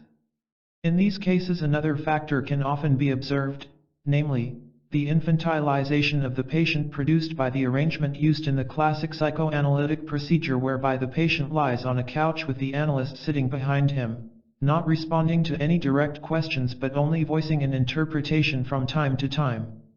The patient tends to feel helpless in this situation, like a little child, and aroused in him are all the latent wishes to be attached to an idol. This infantilization of the patient was not intended by Freud, at least not consciously. He offered other reasons for his procedure, such as his dislike of being stared at for hours by various patients. He also explained that the patient should not look at the analyst because he could thus more easily speak freely about embarrassing experiences, and that the patient should not be influenced by his observation of the analyst's reactions, such as changes in facial expression. I believe, however, that these reasons are largely rationalizations of the analyst's embarrassment about sharing with the patient the trip into the underworld. He can listen to the patient's bizarre ideas, but to look at each other would make them embarrassingly real and destroy the borderline between what is proper and what is improper. This peculiar attitude has its parallel in the fact that so many psychoanalysts, in their response to people and ideas outside the office, are often as blind and inauthentic as their more unenlightened fellow professionals. Some analysts, such as R. Spitz, have clearly recognized that the real function of this arrangement is to infantilize the patient in order to produce a maximum of childhood material. Having analyzed people for many years in the classic manner, and then later in a face-to-face situation, I observed that, especially in the less severe forms of mental disturbance, the intensity of the transference, not its existence, depends largely on the degree of this artificial infantilization. If the psychoanalyst responds to a patient as to another adult human being, if he does not hide himself behind the mask of the great unknown, and if the patient is given a more active role in the process, the intensity of the transference, as well as the obstacles created by this intensity, are considerably reduced. Therapeutically speaking, the advantage of this latter procedure is that the patient's role as an adult person is not temporarily obliterated. He, the adult, is confronted with his unconscious strivings, and this confrontation is necessary if he is to react to, or even fully understand, the unconscious data. If the patient is therapeutically transformed into a child, the material he produces easily takes on the quality of experiences he had in a dream, something easily transformed into memories of unconscious desires, but without their being fully experienced. The oft-voiced idea that the patient will not express his most intimate, and often most embarrassing, thoughts in the face-to-face situation is erroneous. Those analysts who use this procedure have found that it is sometimes more difficult for the patient in the beginning, but that even the most embarrassing thoughts are expressed not less clearly in the face-to-face situation than on the couch. Moreover, once expressed, they are experienced with much greater reality than in the classic situation. In the latter case, the patient talks in an interpersonal vacuum, and his thoughts often remain quite unreal to him. They gain full experiential reality only when they are truly shared with the analyst as a person, not as a shadowy phantom. The crucial problem is how one interprets the transference as a repetition of childhood experience, or as the mobilization of the ubiquitous desire for an idol. The reasons for my assumption that the latter is the case were already implied in some of the foregoing remarks, where I stressed that one observes transference quite generally and without any connection to the psychoanalytic situation. But to this reasoning the objection can be made that one also finds in these situations that idol worship is the repetition of the relationship to mother and father. In answering this objection, I can offer some observations. First of all, in those cases where a whole group is seized by the idolatric passion, it exists regardless of the particular relationship to mother and father in each individual situation. Furthermore, I have found that there is no clear-cut correlation between childhood experience and the intensity of transference in the analytic situation. One can observe in a number of patients that intense transference is not paralleled by an equally intense early fixation to mother or father. Here I must emphasize that I do not mean to imply an absence of connection between the early and later experiences. Indeed, in many cases such a connection can be seen clearly. Yet there are enough exceptions to suggest that the connection does not necessarily exist and, hence, that the classic assumption is an oversimplification. Of course, if for dogmatic reasons one tends to read into every early fixation the intensity one observes clinically in transference, one can easily avoid the theoretical problem. In evaluating this problem, one is fortunately not restricted to the type of idolatry that, when it occurs in the therapeutic situation, is labeled transference. As I have indicated before, life is full of such transferences. Much of what is known as falling in love and even enduring and intense relations in marriage and friendship are of the same type. In many such instances, only a distorted interpretation could make a case for an equally intense infantile fixation to be found in all cases. One can make similar observations in the context of individual reactions to a powerful leader. Common to such intense attachments is a more or less complete misconception about the real nature of the idol, and, again, there is no necessary connection with the corresponding relationship to one's parents. A good example can be seen in the attachment of many leading Germans, both generals and civilians, to Hitler. From all descriptions it is evident that many were not acting principally out of fear. One can understand the blind obedience of these people, their deafness to their own consciences, their awe of Hitler, only by reference to the fact that they experienced him not as the real person, a destructive, clever, but immensely boring and banal petit bourgeois with the cheap tastes of a nouveau riche, as many did after the catastrophe, but as a demigod, an all-powerful idol, charged with magic, whether black or white.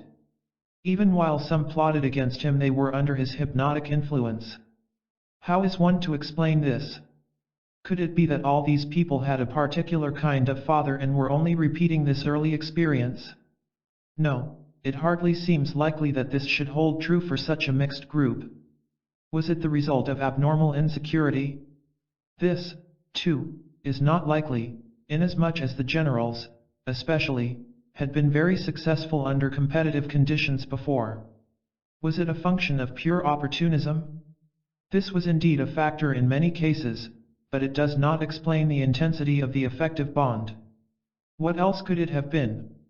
Hitler exhibited a somnambulistic certainty typical only of extremely narcissistic persons.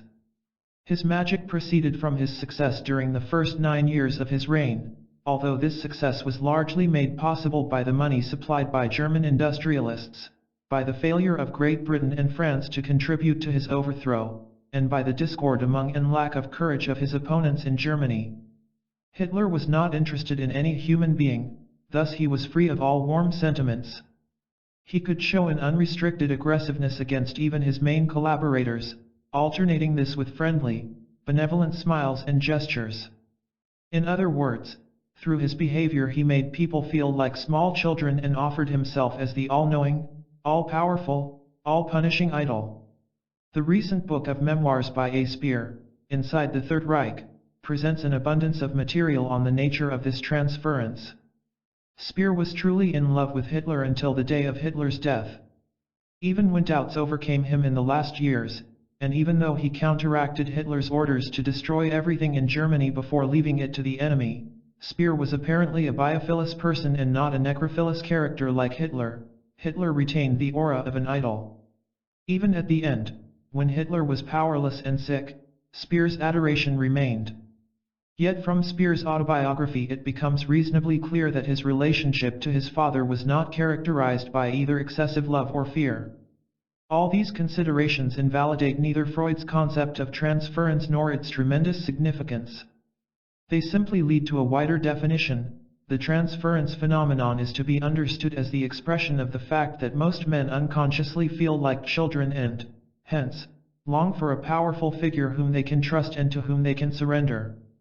In fact, this is essentially what Freud indicated in The Future of an Illusion, 1927c.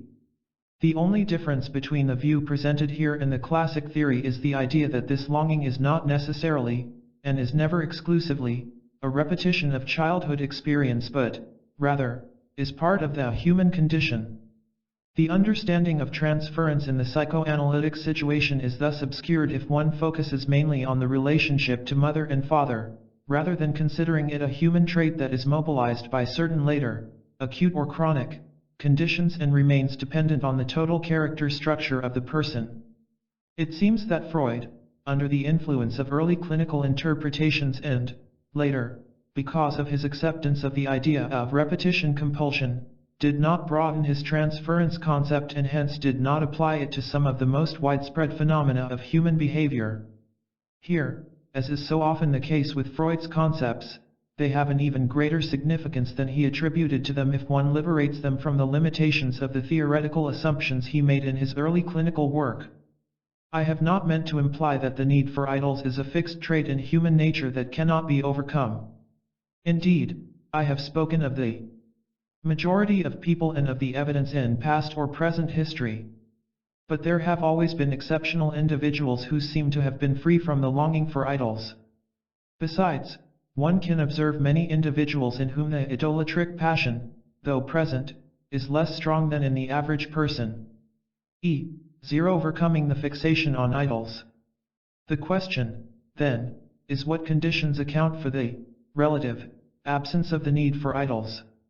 From what I have been able to observe over the many years during which this problem was central to my attention, I am led to this conclusion: the sense of powerlessness, and hence the need for idols, becomes less intense the more a person succeeds in attributing his existence to his own active efforts, the more he develops his powers of love and reason, the more he acquires a sense of identity, not mediated by his social role but rooted in the authenticity of his self, the more he can give and the more he is related to others, without losing his freedom and integrity, and the more he is aware of his unconscious, so that nothing human within himself and in others is alien to him. What constitutes the individual conditions that have made it possible for some exceptional individuals to be free from idolatry is an issue so obviously complex that no attempt can be made here even to touch it. Yet great non-idolaters have certainly existed, and they have influenced the history of man decisively: Buddha, Isaiah, Socrates, Jesus, Meister Eckhart, Paracelsus, Boehme, Spinoza, Goethe, Marx, Schweitzer, and many others equally or less known that these. They were all enlightened, they could see the world as it is and were not afraid, knowing that man can be free if he is fully human. Some have expressed their faith in theistic terms, others have not. But for the former, God had never become an idol. Consider this statement by Meister Eckhart: when I enter the ground, the bottom, the stream, and the source of the Godhead, no one asks me where I came from or where I have been. No one missed me there, for there even God disappears. Eckhart 1956. They saw the truth and the truth made them free. They were filled with compassion, yet they were not sentimental, they showed great fortitude, yet also great tenderness. They descended into the abyss of their own souls, and ascended again to the light of the day. They needed no idol to save them because they rested on themselves. They had nothing to lose and had no goal except to achieve the fullest aliveness. This kind of independence and enlightenment are rare, but there are many lesser degrees of independence and non-idolatry that are not. In such persons the idolatric passion, and their potential for forming transferential relationships, is slight. Life, to them, is a constant process of increasing the realm of freedom and non-idolatry. Aside from individual constitution and childhood experiences, social conditions are of central importance if non-idolatry is to be more than an isolated phenomenon. These conditions are not difficult to describe.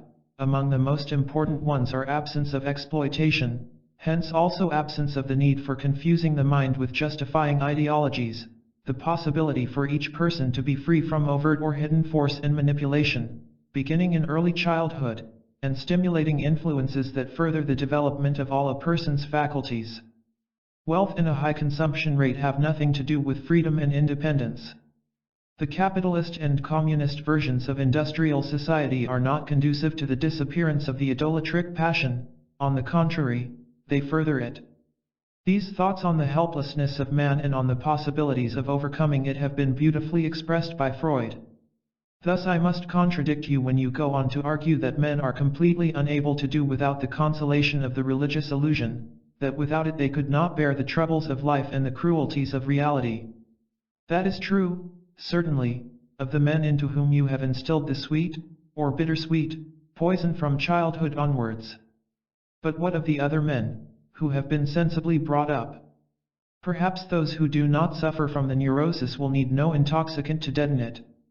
They will, it is true, find themselves in a difficult situation. They will have to admit to themselves the full extent of their helplessness and their insignificance in the machinery of the universe. They can no longer be the center of creation, no longer the object of tender care on the part of a beneficent providence. They will be in the same position as a child who has left the parental house where he was so warm and comfortable. But surely infantilism is destined to be surmounted. Men cannot remain children forever, they must in the end go out into the hostile life. We may call this education to reality. Freud 1927. The difference between this passage and the views expressed above is the following. Freud does not believe that the helplessness of man is largely the result of the irrational and opaque structure of his society, nor that in a society organized for the benefit of all, and transparent to all, his feeling of helplessness might be greatly reduced. In addition, Freud thinks only of the intellectual scientific aspect that must develop if man is to achieve a greater degree of independence. He does not sufficiently take into consideration man's emotional development. In other words, and paradoxically, he does not connect one of his greatest clinical discoveries, transference, with his view of the infantile disposition in man and the possibilities of outgrowing it. There is another aspect of unconsciousness, not related to the one just mentioned, with which the classic theory failed to come to grips. After all, there are quite a few contemporary human experiences that, by their very nature, cannot be explained in terms of the libido or the ego. For example, unconscious alienation, depression, the sense of lostness, powerlessness, and indifference to life. They are characteristic of life in the cybernate world and must be made accessible to analysis, but in the absence of a critical attitude towards society, they do not even become objects of psychoanalytic attention. F. The socially repressed and its meaning for a revision of the unconscious. Another area in which much further work is needed is that of the unconscious and of repression. Although Freud gave up the systematic and topographical concept of the unconscious, UCS, as theoretically unsatisfactory, the idea of the unconscious as a place or an entity remains central to psychoanalytic and popular thinking. Many people use the term subconscious, which lends itself still better to the concept of a place. However, there is no such thing or place as the unconscious. Holt 1965. Unconsciousness is not a place but a function. I can be unaware of certain experiences, ideas, impulses, because strong defenses bar their entrance into consciousness. In this case these experiences can be said to be unconscious, or if not blocked, then they are conscious. The terms conscious and unconscious are used here in Freud's dynamic sense, rather than in the descriptive sense that an idea is not in awareness at a given moment but can enter into awareness without difficulty. There are, of course, certain contents that tend to be more frequently unconscious than others, but this fact, too, does not support the topographical idea of a place called the unconscious. The real question is why certain contents are repressed and what accounts for the respective difference in the severity of repression. There has been much discussion about the aggressive quality of the superego, linked to the death instinct, and metapsychological speculation about the respective roles of the ego and the superego in the process of repression. However, these speculations do not seem to cast much light on the clinical, observable phenomena. Rather, They are abstract theoretical exercises that at best refine the theoretical formulation and at worst deflect from the examination of observable data, a great many more of which are necessary before this kind of theorizing can be very fruitful. I want to mention here briefly one direction of investigation that, in my opinion, might be fruitfully followed, namely, the concept of the social filter, from 1960, which determines which experiences are permitted to arrive at consciousness. This filter, consisting of language, logic, and mores, prohibited or permitted ideas and impulses, is of a social nature. It is specific to every culture and determines the social unconscious, which in turn is rigidly prevented from reaching awareness because the repression of certain impulses and ideas has a very real and important function for the functioning of the society. Hence all of the cultural apparatus serves the purpose of keeping the social unconscious intact.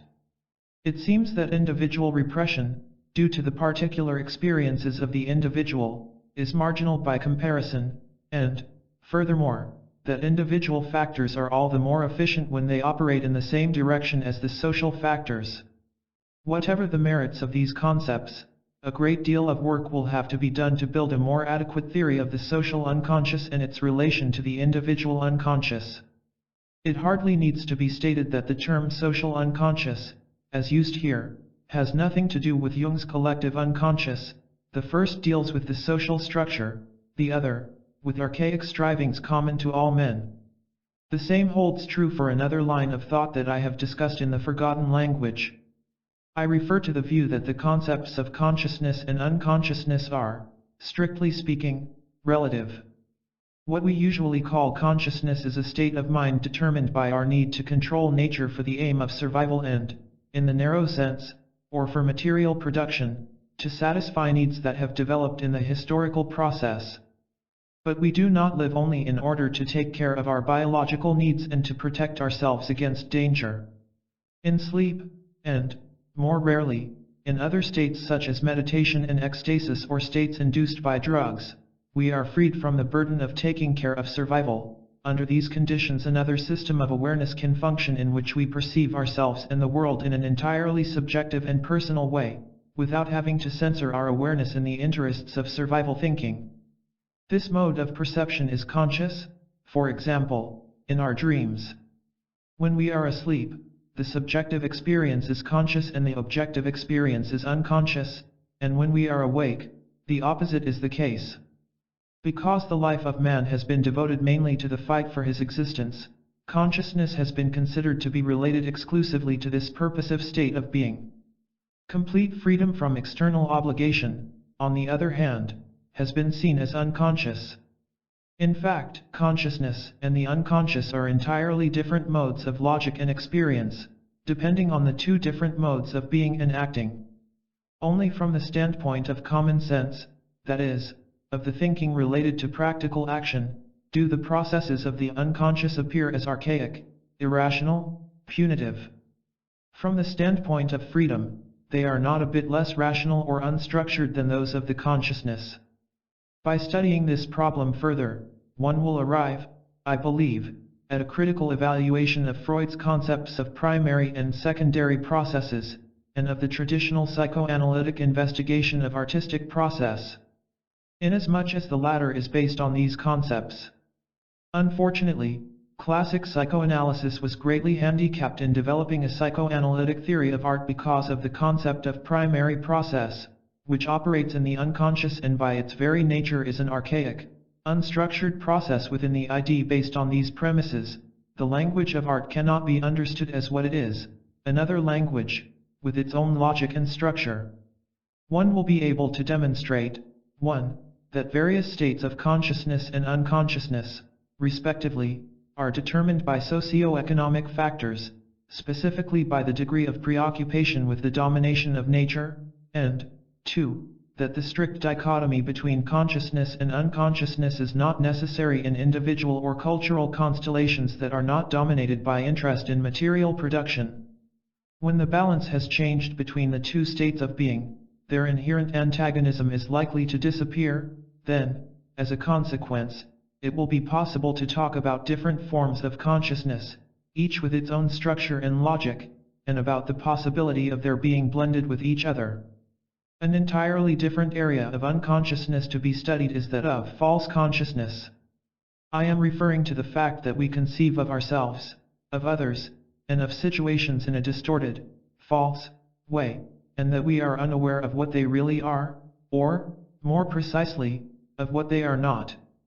The child in the fairy tale about the emperor's clothes is aware of what the emperor is not. He is not clothed. Our own inner needs, combined with social suggestion, almost never adequately inform us as to what a person or a situation is not.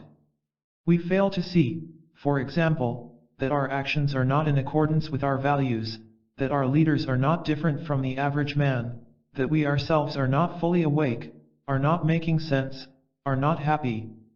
We are not aware that love and freedom are abstractions, that we cannot have them but, rather, can only love and liberate ourselves, which we are not doing. Although awareness of what we are not is less frightening than awareness of the chaotic unconscious described before, it is still very uncomfortable. Unconsciousness is identical with unawareness of truth. Becoming aware of the unconscious means discovering the truth. This concept of truth is not the traditional one of the correspondence between thought and that to which thought refers. Rather, it is a dynamic one, in which truth is the process of removing illusions, of recognizing what the object is not. Truth is not a final statement about something but a step in the direction of undeception. Awareness of the unconscious becomes an essential element of truth seeking, education, a process of deception. What is normally unconscious in the waking mind is made conscious in art. The poet expresses that experience which the average person senses but is unconscious of. By giving it form he is able to communicate the experience to others. The dramatist gives life to an experience that is normally repressed because it contradicts all permissible experience.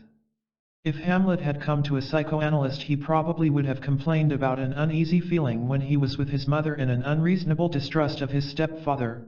He probably would have added that these feelings are quite neurotic, given that, in reality, his mother and stepfather are very decent people and quite kind to him.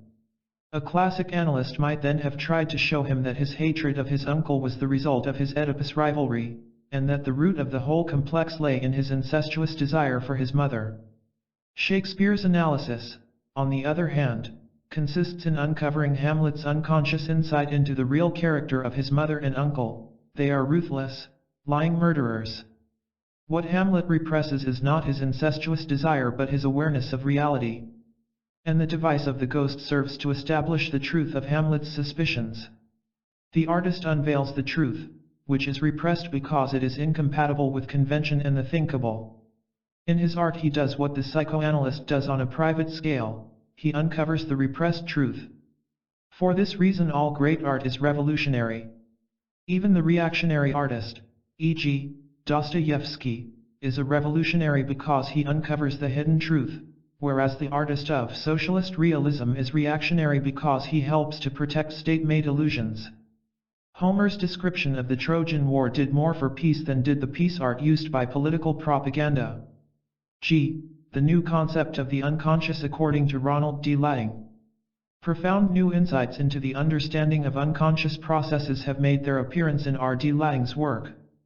Technically speaking, Laing represents existentialist psychoanalysis, May 1958, but aside from some general philosophical positions he shares with other existentialists, his approach is distinguished by deep penetration into each detail of the patient's fantasies and behavior as well as by his concern and empathy. This is an approach very different from the one shown, for instance, in the case history of Ellen West by one of the founders of existential analysis, Ludwig Binswanger. Binswanger, though this is by no means true of all existentialist psychoanalysts, does not enter into an understanding of the life experience of the patient, but simply gives a very conventional report and then labels the various symptoms, complexes, and desires, with terms drawn from E. Husserl's and M. Heidegger's vocabularies. The patient remains unknown, and nothing is really revealed except an array of philosophical phrases, hiding a conventional and alienated approach. Laing is first of all a radical humanist. Characteristic of this aspect of his position is the statement, "Humanity is estranged from its authentic possibilities." This basic vision prevents us from taking any unequivocal view of the sanity of common sense, or of the madness of the so-called madman. Our alienation goes to the roots. The realization of this is the essential springboard for any serious reflection on any aspect of present interhuman life. Viewed from different perspectives, construed in different ways and expressed in different idioms, this realization unites men as diverse as Marx, Kierkegaard, Nietzsche, Freud, Heidegger, Tillich, and Sartre. Closely related to Laing's humanist position is his concept of therapy as expressed in the following statement: psychotherapy must remain an obstinate attempt of two people to recover the wholeness of being human through the relationship between them. Laing, 1967. He states that a therapeutic relationship with an object to be changed rather than a person to be accepted simply perpetuates the disease it purports to cure. Laing, 1967. Laing's most original contributions concern the unconscious aspects of a person's experience. In The Self and Others, he presents a most penetrating analysis of phenomena that have been neglected by most psychoanalysts. Within the history of psychoanalytic thought, Laing's thinking is, in my opinion, closely related to the thought of H.S. Sullivan.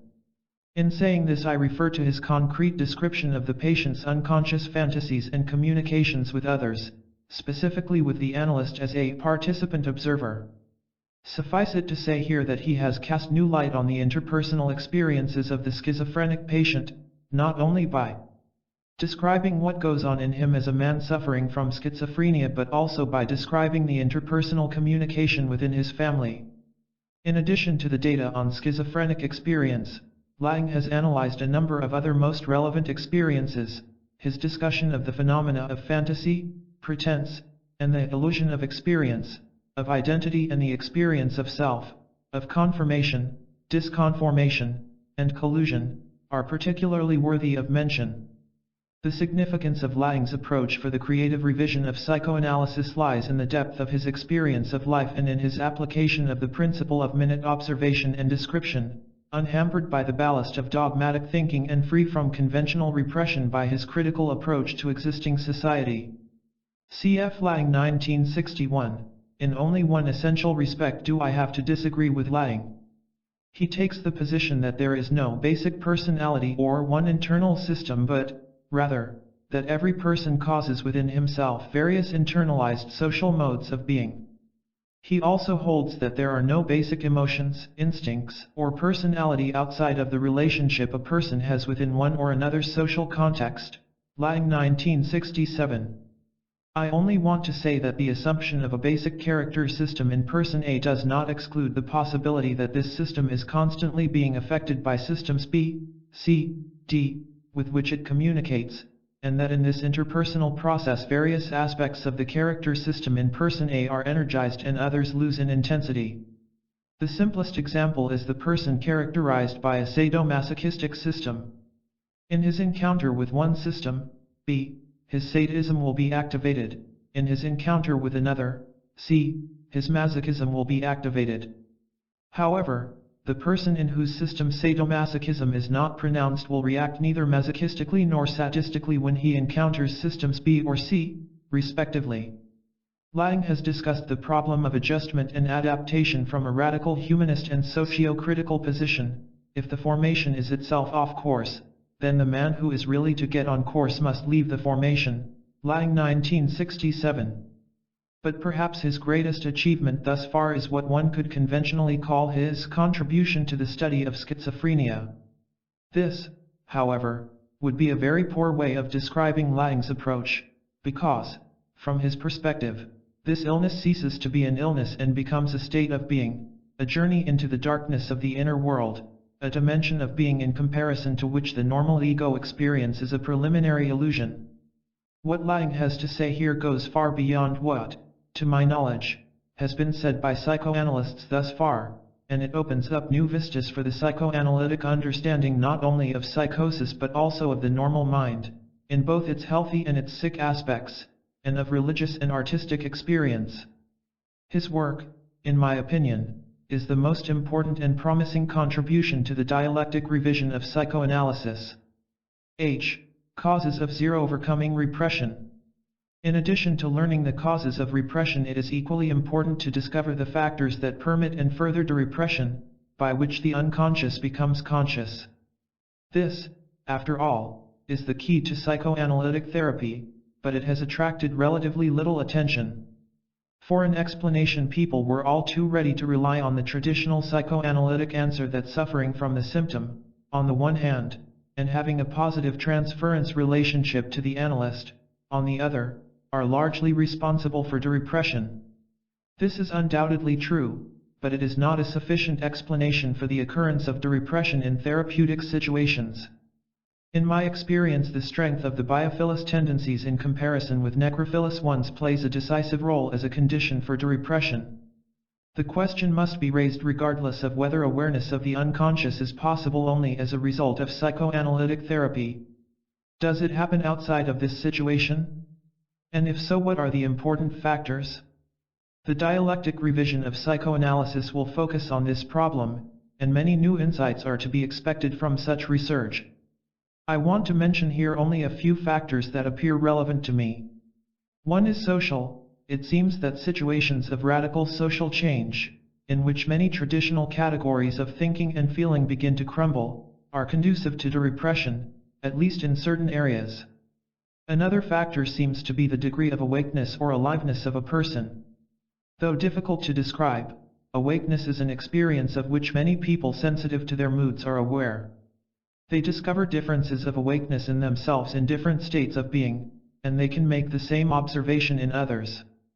They might find that most people can actually be considered half asleep relative to the state of greater awakeness that is possible. The reasons for this lie to a large extent in the semi-hypnotic dependence of such people on the suggestive influence of leaders, slogans, and so on.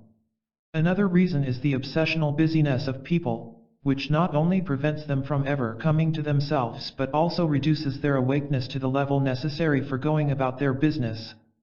The practices of physical and mental relaxation, of silence and concentration, seem to be conducive to reaching a higher level of awakeness and hence awareness.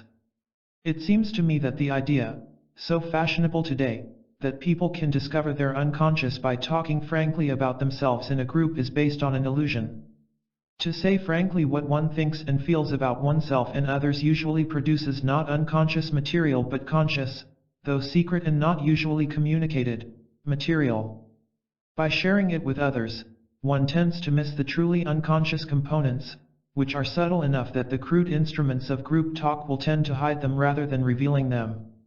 Quite the contrary, I believe that by being silent and concentrated, and by wishing to bring the unconscious to consciousness, one is probably more successful than by constantly talking with others.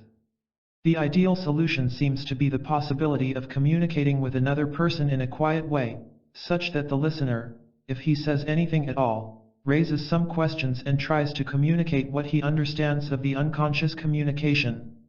This is what the situation of psychoanalytic therapy ought to be. 5.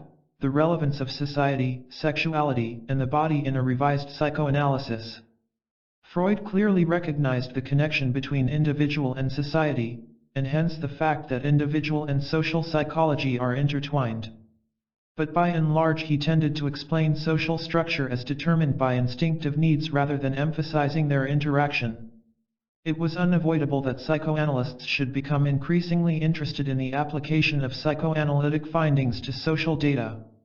These attempts were made from the anthropological standpoint by Freud himself, in Totem and Taboo. G. Roheim analyzed his anthropological data on the basis of Freud's theory.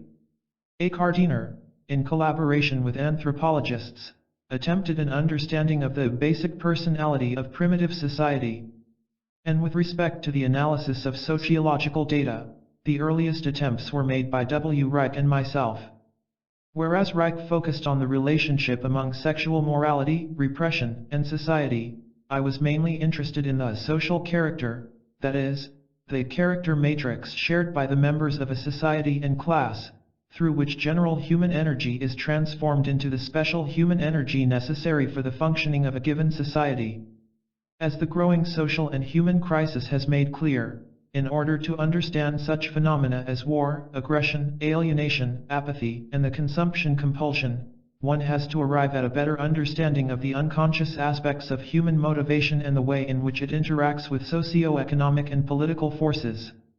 A number of contributions have been made by writers who, though not psychoanalysts themselves, have used psychoanalytic concepts. Among them are D. Reisman in his work on the American character, 1950, and H. Marcuse in his studies on the effects of a repressive society on sexuality and eros, 1966. I have pursued my own research on social character mainly in Escape from Freedom, 1941, The Sane Society, 1955, and two large empirical studies, The Working Class in Weimar Germany, on the authoritarian character of German workers and employees 1980, and, with M. Maccabee, on social character in a Mexican village, 1970. I am convinced that further research in the field of analytic social psychology can greatly contribute to the identification of pathological elements in a sick society as well as of the pathogenic social factors that produce and increase the pathology of normalcy. The study of sexuality has not been given sufficient attention in classic psychoanalysis. At first glance this statement might appear to be absurd, or paradoxical. Did not Freud build his whole theory of drives on the concept of sexuality? A more thorough investigation of Freud's writings, psychoanalytic literature, and orthodox psychoanalytic practice reveals that sexuality is treated in a somewhat abstract or schematic way. The child is supposed to pass through the libidinous phases, the adult can be fixated in one such phase, or be regressed to it, but there is a certain lack of interest in the many concrete and specific facets of sexual, especially genital, behavior. Although A.C. Kinsey and W.W. Masters have presented us with a wealth of data about sexual behavior, but little insight into their psychological meaning, the psychoanalytic literature has not produced any comparable body of clinical data. This seems partly due to a certain reluctance to talk too frankly about sexual practices, a reluctance one can find not only in Freud, though understandable in view of his background, but also in most of his disciples, who possessed a conventional sense of prudishness on these matters. The revision of thought on sexuality will have to put much greater emphasis on the concrete details of sexual behavior and the understanding of them. This refers above all to normal sexual behavior. It is not enough to state that a man or a woman has an orgasm in the crude and insufficient terms of what Kinsey calls an outlet. Rather, one must understand the quality of the orgastic experience. The most important step in this direction was taken by W. Reich, who considered the relaxation of the whole body a condition for full orgastic potency and, in general, for a relaxed attitude, in contrast to the bodily armor that is related to repression and resistance. It should be added that Reich's concept of orgastic potency led eventually beyond the problem of purely somatic relaxation. Ambition, envy, anger, avarice, greed, the classical sins, but also, in Freudian terminology, the outcomes of pregenital strivings, block full relaxation. The spiritual problem of being as against the passion for having cannot be separated from that of full relaxation. Furthermore, especially in view of the growing tendency to extend equality to sameness between the sexes, we need to study the phenomena of erotic sexuality, rooted in the male-female polarity, as against non-erotic sexuality based on the desire for physical detention and body proximity. In the latter type of sexuality, the difference between homo and heterosexuality are somewhat blurred and, on the whole, constitute a blending between the psychic characteristics of infantile sexuality and the characteristics of adult physiology. The other aspects of sexuality in need of revision are the sexual abnormalities, especially the perversions. Here, too, a facile explanation in theoretical terms has obscured the reality. We must ask the question, what is the quality of bodily and mental experience in perversions in comparison to that in genital sexual intercourse? Furthermore, what relationship do the perversions have to the character of the person, outside of the sphere of sex? Is the sadistic man who is excited only when he inflicts pain and humiliation on a woman characterologically affected by this sadistic craving in his ordinary life? Or is his sexual sadism rooted in his sadistic character? And what is the psychological difference between oral and anal perversions? Many more important questions in this context need to be studied, but this can be done only if sexuality is no longer treated so cautiously and so theoretically. The understanding of the body as a way of understanding the unconscious has been left completely untouched by the classic theory. One aspect of this understanding is a theoretical one, whereby the body is a symbol of the soul, the formation of the body, the posture, the gait, the gestures, the facial expressions, the way of breathing and talking tell as much, or more, about the unconscious of a person than almost any other data traditionally used in the psychoanalytic process. Not only a person's character, especially in its unconscious aspects, but also important aspects of neurotic disturbances are visible in his bodily movements. One of the most important contributions of Reich was to have seen the connection between bodily posture and resistance on the one hand, and bodily relaxation, repression, and health on the other. Whatever the merits of Reich's later theories on the argon, and so on, his emphasis on bodily processes as an expression of the unconscious should, in my opinion, be counted among the most important contributions to psychoanalytic theory. Of course, his point of view was so much in contrast to that of the majority of psychoanalysts, for whom words and theoretical concept were the main concern, that one can understand why his ideas were not well received by them. Only a small group of adherents took them seriously. Reich's work did influence others, who developed his point of view creatively. I will mention here only one author, B. Christensen, 1963, who wrote a most interesting work dealing with this area, Thus Speaks the Body, Attempts toward a Personology from the Point of View of Respiration and Postures. Outside the psychoanalytic field, the psychological importance of bodily relation was stressed by I. H. Schultz, whose autogenic training was widely influential and stimulated other psychiatrists in the elaboration of non-autosuggestive methods of bodily relaxation. In the last few decades, insight into the psychological value of bodily relaxation has been greatly enhanced by increasing acquaintance with the various yoga systems, as well as by their Western counterparts in the systems of Elsa Gindler, made popular in the United States by Charlotte Selver and others.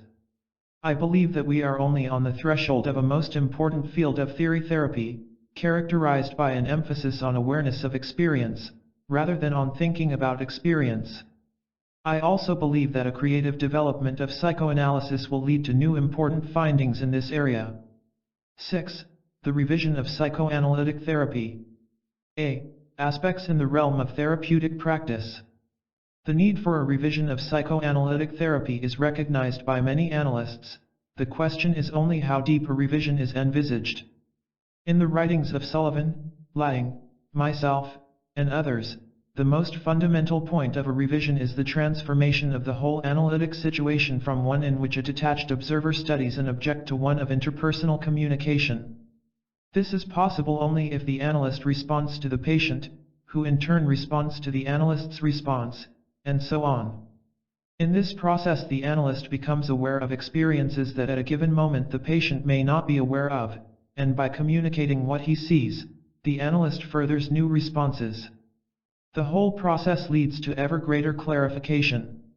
All this is possible only if the analyst experiences within himself what goes on in the patient and does not approach him merely cerebrally, if he sees and sees and sees, and thinks as little as is absolutely necessary and, furthermore, if he gives up the illusion that he is well and the patient is sick. They are both human, and if the experience of the patient, even the sickest patient, fails to strike a chord of experience within the analyst, he does not understand the patient. The analyst has the patient's genuine confidence only if he permits himself to be vulnerable and does not hide behind the role of a professional man who knows the answers because he is paid for knowing the answers.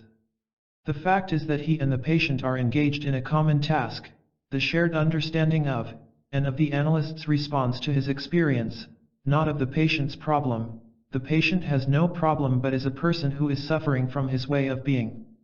Another respect in which I believe a revision of therapy is necessary concerns the significance of childhood. Classic analysis is prone to see in the present nothing but the repetition of the past, i.e., early childhood, and its concept of therapy is to bring the infantile conflict into awareness so that the strengthened ego of the patient can better cope with the repressed instinctual material than the child was able to do. Because Freud recognized that in many, if not most, cases, the original infantile experience is not remembered. He expected to find it in a new edition, as it were, of the data brought to light by the observation of transference. Many analysts began to rely on reconstructions of what had probably happened in childhood. They assumed that if the patient understood why he had become the way he is, this very insight would cure him. However, reconstructed knowledge has no curative effect and is nothing but the intellectual acceptance of real or alleged facts and theories. Of course, if the suggestion is given overtly or implicitly that the knowledge of these facts will cure the symptom, the power of suggestion, as in the case of exorcising the devil, may produce a cure, albeit not an analytic one. That the conditions for suggestibility are enhanced in the artificially infantilizing situation of the patient vis-a-vis the analyst in the classic procedure can hardly be contested. Thus psychoanalytic therapy has often deteriorated into a mere probing into a patient's past, without leading to the experience of uncovering the repressed. A further consequence of this method is that it has led to a mechanical translation of every recent person in touch with the patient into father, mother, or some other significant person of his childhood, rather than to an understanding of the quality and function of the patient's experience. A man may tend to feel envious of his colleagues, for example, see them as a threat to his security or success, and become seriously disturbed by the constant need to fight his rivals. And the analyst may be prone to explain this as a repetition of his jealousy of a brother, and to believe that this interpretation will cure the patient's feelings of rivalry. But even assuming that the patient can remember the jealousy he felt for his brother, the analysis is by no means finished at this point. What is still needed is to understand in detail the exact quality of his experience of jealousy, both in childhood and today. He will then become aware of many unconscious aspects of his past or present experience, having to do with his sense of unmanliness, for instance, or his impotence, his dependence on protective figures, his narcissism, his fantasies of grandeur, as the case may be. It will become clear that his rivalry is to be understood not as a repetition but as an outcome of a whole system, of which the rivalry is one element. One must keep in mind that the aim of psychoanalytic therapy is not historical research into early childhood as an end in itself but, rather, the uncovering of what is unconscious. Much of what is unconscious now was unconscious early in life, and much has become unconscious a great deal later. It is not the past in itself that is interesting for psychoanalysis but the past inasmuch as it is present. By looking mainly at the past and expecting the present to be its repetition, one tends to oversimplify and to ignore the fact that much of what appears to be repetition is not, that what is repressed now is a whole system, a secret plot that determines a person's life, and not single experience entities such as castration fear, mother attachment, and so on. Even if it were possible to recover all repressed childhood experiences, one would have uncovered a considerable part of the unconscious, but by no means all of it, inasmuch as many repressions took place later on. This is the genetic approach.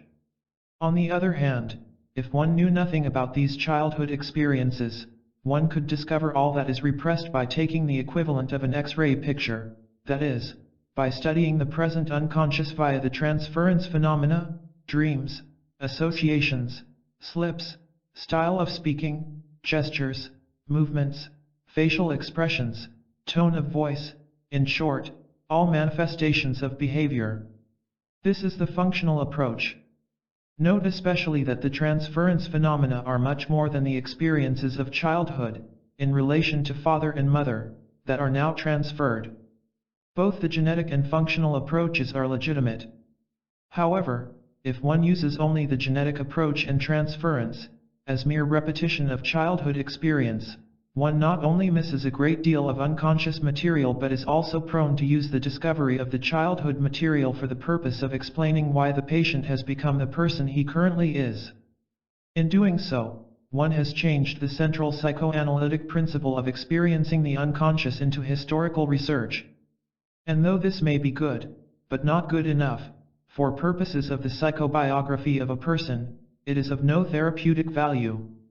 Many psychoanalytic patients and analysts are satisfied when the analysis has resulted in what appears to be a satisfactory explanation of their neurosis in a purely intellectual rather than experiential manner. I am, of course, aware of the fact that most analysts emphasize that analysis should not be only a cerebral experience. I am referring not to this theoretical postulate but to what I have observed goes on in practice in many instances. These brief remarks will become more meaningful if one recalls what has been said earlier about the fixation to mother and father, that the longing for these figures is only partly explained as a repetition of earlier ties, but is rooted in the total psychic structure of a person unless he has become fully himself. Of course, classic analysts are right in criticizing a superficial or simply educational approach to the present, but they are quite wrong regarding the functional approach in the sense mentioned here. There is nothing superficial about delving into the deeply repressed aspects of the present experience, whereas the purely cerebral approach to childhood material can be very superficial. Our knowledge of these problems is very inadequate, and, in my opinion, much effort is necessary to arrive at a sounder insight into the curative role of recall, re-experience, and reconstruction of childhood experience. Such studies should examine another closely related problem about which we know next to nothing.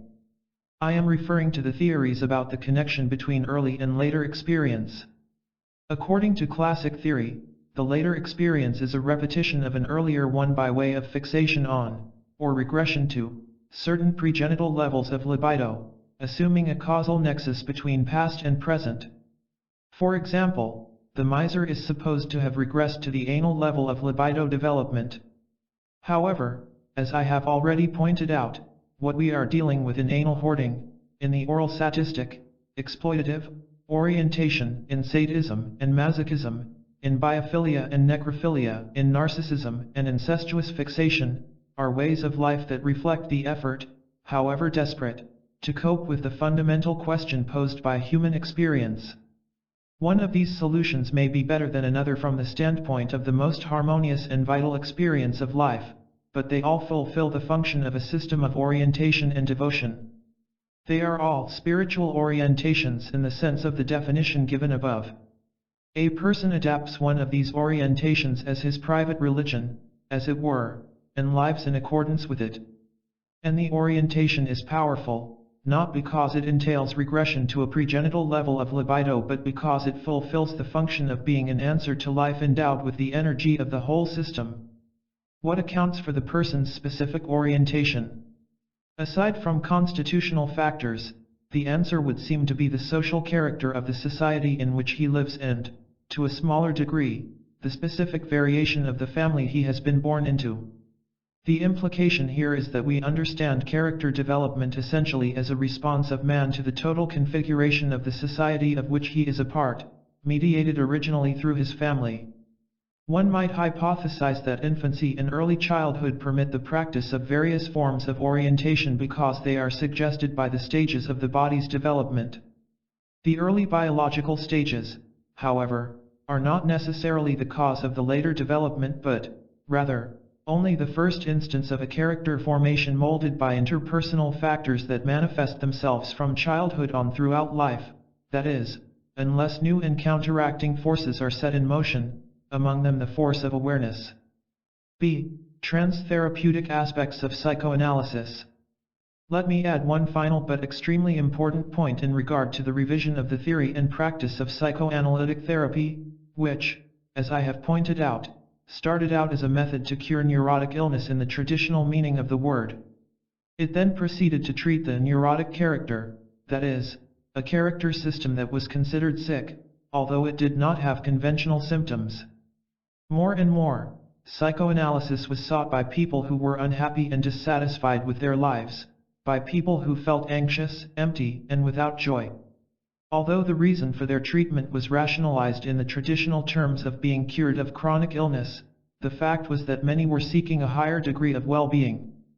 They wanted to express their potentialities, to be able to love fully, to overcome their narcissism or their hostility, and even if they did not come to the analyst with a clear awareness of these goals, it soon became evident that this was the real reason for their seeking analytic help.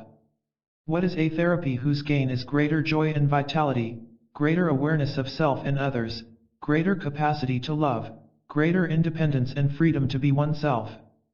It is, indeed, no longer a therapy, at least not in the traditional sense of the word, but a method for human growth, a therapy of the soul, as in the literal translation of psychotherapy. In this type of psychoanalysis, personal problems, like insomnia or unhappy relations with spouse or children, are looked upon not as the final problems to be solved but as indications of a generally unsatisfactory state of existence. It becomes clear, in fact, that none of these problems can really be solved unless a radical change takes place in the whole person. Something else becomes clear, too. No change in state of mind and experience is possible unless it is accompanied by a change in one's practice of life. To give a simple example, if a son fixated to his mother has become aware of this fixation and its roots, the awareness in itself will not become effective unless the son changes those practices in his life that are expressions of, and simultaneously feed, this fixation. The same holds true for a man who holds a job that forces him into continuous submission and/or insincerity. No insight will work unless he gives up this job, even if material or other sacrifices result. It is precisely this necessity to make certain relevant painful changes in one's practice of life that makes success in therapy so difficult. Psychoanalysis as a therapy of the soul has by no means superseded its older role as a therapy against illness. A number of therapeutic methods have been found that can cure certain symptoms more adequately and/or more quickly than psychoanalysis, but many pathological manifestations remain, from mild to severe, for which psychoanalysis is the only available form of therapy. Even the fact that certain forms of mental illness are cured only in a minority of cases is not an argument against the value of psychoanalysis as long as no other or better method is known. In many instances, the cure of symptoms is possible without reaching the depth of a patient's personality, the latter being the condition for the cure of the soul. But the understanding and changing of the psychotic person, as well as of the neurotic character, are impossible if the deepest layers of the person's existence are not touched. This spiritual experience, which underlies many theistic and non-theistic forms of union and at-one-ment, is closely related to the problem of sanity. Human existence is an absurdity. It would be impossible to experience fully the dichotomy of human existence and to remain sane. Sanity is normalcy paid for by the anesthetizing of full awareness by false consciousness, routine busyness, duty, suffering, and so on. Most people live by successful compensation for their potential insanity and thus are sane for all practical purposes, that is, for the purposes of physical and social survival. However, when any part of their compensation is threatened, the potential insanity may become manifest. For this reason, any attack on compensatory ideas, figures, or institutions constitutes a serious threat and is reacted to by intense aggression. There is only one way to overcome this potential insanity, by achieving full awareness of ourselves. This requires that we be in touch with the archaic, irrational forces within ourselves, as well as with those with which we are pregnant and to which we have not yet given birth. It requires that we experience the murderer, the insane person, and the saint within ourselves and within others. Under these conditions, when there is no need for repression, the possibility exists for emergence of the self as the integrating subject of authentic being, in contrast to the ego as the object that one has. Ego is used here in the popular rather than technical sense of psychoanalysis. In being, there is nothing to hold on to and, hence, nothing to be afraid of. It is the I who can say, along with Goethe, I have placed my house on nothing, therefore the whole world belongs to me. Then life cannot elude one, for the life I am trying to grasp is the me that is trying to grasp it. Lang 1967. Our categories of reality are not just so many illusions, they are necessary if we want to survive and live. In fact, they constitute the basis for any experience, including that of dying. The sane person is faced with this difficulty, that if he has had a glimpse of his own depth, an experience of extraordinary perception transcending the conventional one, he tends to be frightened and to cover up what he has experienced, to forget it, and perhaps to remember it in an intellectual, non-experiential way. There are many methods of achieving this goal of enlightenment. But the problem in all these methods is that of attaining a new experience of depth without getting lost in the labyrinth of one's underworld and becoming incapable of seeing the world and others as they must be seen if one wants to live. I refer here to the socio-biological need of man to work in order to live, that is, to the need to be able to see the outer world in a frame of reference that makes it manageable. This problem relates not to the cultural determination of our perception, which varies from culture to culture, but to a frame of reference to be found in all cultures, in which fire is fire that can harm and can warm, contrary to the love or passion that it is in the inner world. There is still another aspect to the danger of descending into the labyrinth. This experience, in whatever way it is produced, for example, through meditation, autosuggestion, or drugs, can lead to a state of narcissism in which nobody and nothing else exist outside of the expanded self. This state of mind is egoless inasmuch as the person has lost his ego as something to hold onto, but it can nevertheless be a state of intense narcissism in which there is no relatedness to anyone, inasmuch as there is no one, outside of the extended self. This type of mystical experience has been misunderstood by Freud and many others as representing mystical experience as such, the oceanic feeling, and has been interpreted by Freud as regression to primary narcissism. But there is another type of mystical experience that is not narcissistic, which is found in Buddhist, Christian, Jewish, and Muslim mysticism. The difference is not easily discovered, because the formulations of the experience in both types are very much alike. In fact, the difference can be inferred only from what is known about the personality of the mystic, and to some extent from his total philosophy. Nevertheless, it is very real and very important, for narcissistic egolessness, like narcissism in general, constitutes a crippled state of being. Among many answers to the problem of how to attain enlightenment without becoming insane or entering a state of primary narcissism, the most systematic and brilliant is perhaps the practice of Zen Buddhism. Its view of the solution is suggested by the following saying: first mountains are mountains and rivers are rivers, then mountains are not mountains and rivers are not rivers, eventually, mountains are mountains and rivers are rivers. The same concept in a non-paradoxical form was once expressed by the late Daisaku Suzuki: one who is enlightened walks on the ground, except that he is a few inches above it. Personal Communication, 1957. Besides, the principle of compassion, central in all Buddhist thinking, tends to prevent the narcissistic type of mystical experience. What has psychoanalysis to do with the attainment of such experience? I believe that it can be an approach to enlightenment, one perhaps particularly suited to the Western mind. It allows us to experience the depth of our own underworld, Freud's Akiranta, first under the guidance of an analyst who can encourage his analysand to descend deeper because he will not leave him alone on his voyage, and later through continuous self-analysis. Self-awareness, decreasing defensiveness, diminishing greed, and increasing self-activation may be steps toward enlightenment if they are combined with other practices such as meditation and concentration, and if the person makes a great effort. Instant enlightenment with the aid of drugs, however, is no substitute for a radical change of personality. How far one will go depends on many circumstances.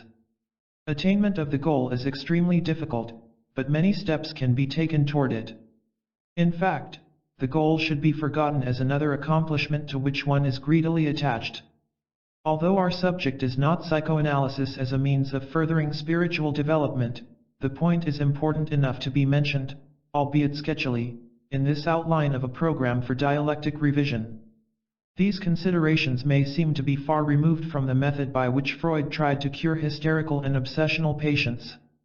But if we remember his interest in a movement that was to lead men to an optimum of awareness and reason, the idea of psychoanalysis as a method for spiritual cure, though quite in contrast to Freud's rationalistic assumptions, may nevertheless be in contact with the deepest concern of its founder, not only to cure illness but to find a way to well-being. Part 3. Sexuality and Sexual Perversions. 1. Aspects of the Sexual Liberation Movement. One of the most profound changes to have occurred, at an accelerating pace, within the last 10 to 20 years, and in a broader sense since the 1920s, has been the change in ideas and practices with respect to sexuality, a change so drastic that we can speak of a sexual revolution or of a movement for the liberation of sex. In the most general terms, this movement can be characterized by the claim that sexual pleasure is a legitimate aim in itself and does not need any justification by the intention, or objective possibility, of procreation as a concomitant of the sexual act. Sexual enjoyment is considered an inalienable and unconditional right of any human being.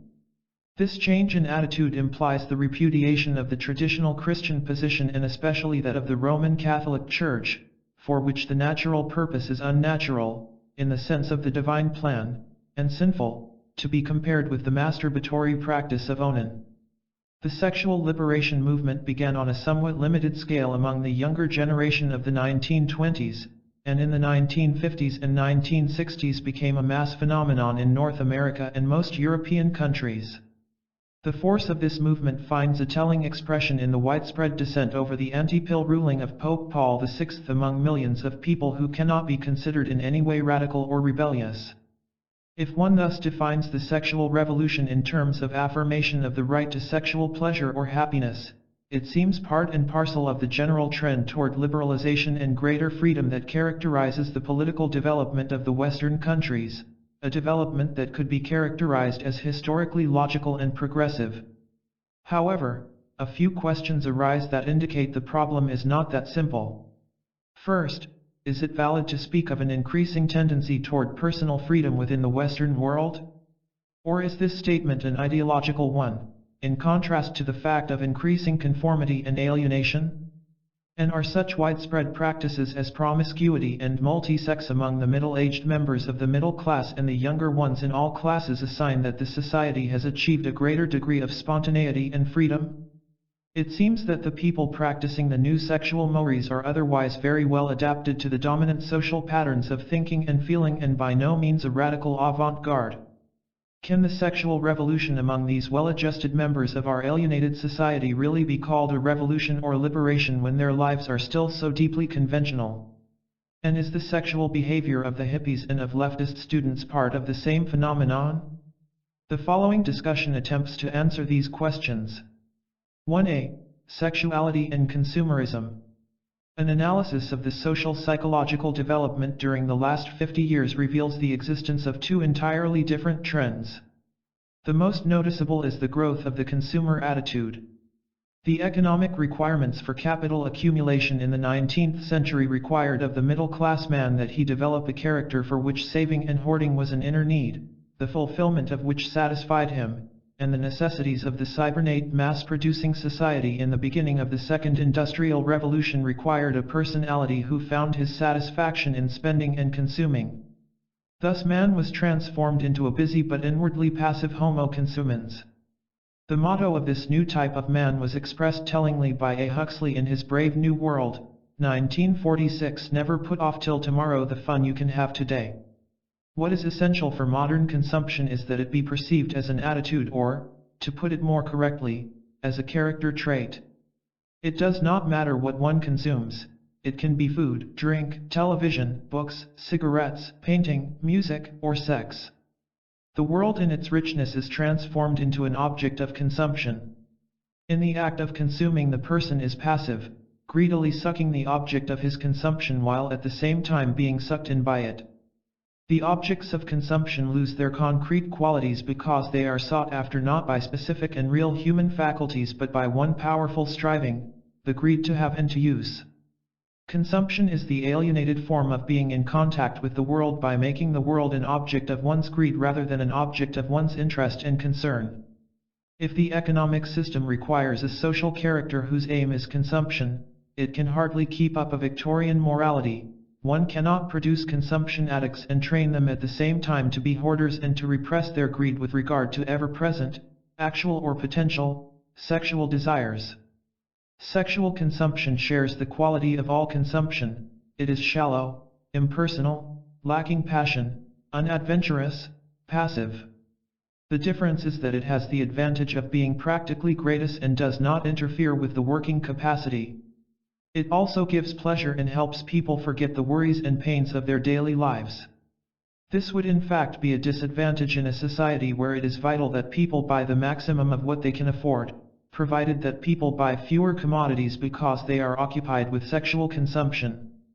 But this is not so. In the first place, because sexual consumption stimulates the need for consumption in general and thus helps to produce the necessary level of greed. In the second place, although sexual intercourse as such does not require any expenditure of money, except to buy contraceptives, it does lead indirectly to more consumption in areas such as travel, cosmetics, apparel, and other commodities and services that are intended to enhance sexual attractiveness. A consumer culture must insist, as it were, on sexual freedom, even if it does so through the remarkable feat of double talk and a strict insulation between the official ideology and the sanctioned practice. It has often been said that the sexual revolution was largely caused by Freud's work, but this conclusion confuses cause and effect. In the first place, Freud's was a Victorian pathos, and he never had any sympathy with sexual practices beyond those prescribed by the morals of his society. His defense of masturbation was about the boldest step he took with respect to freer sexual practices. Second, and more important, had it not been for the needs of a consumer culture, Freud would not have become so popular.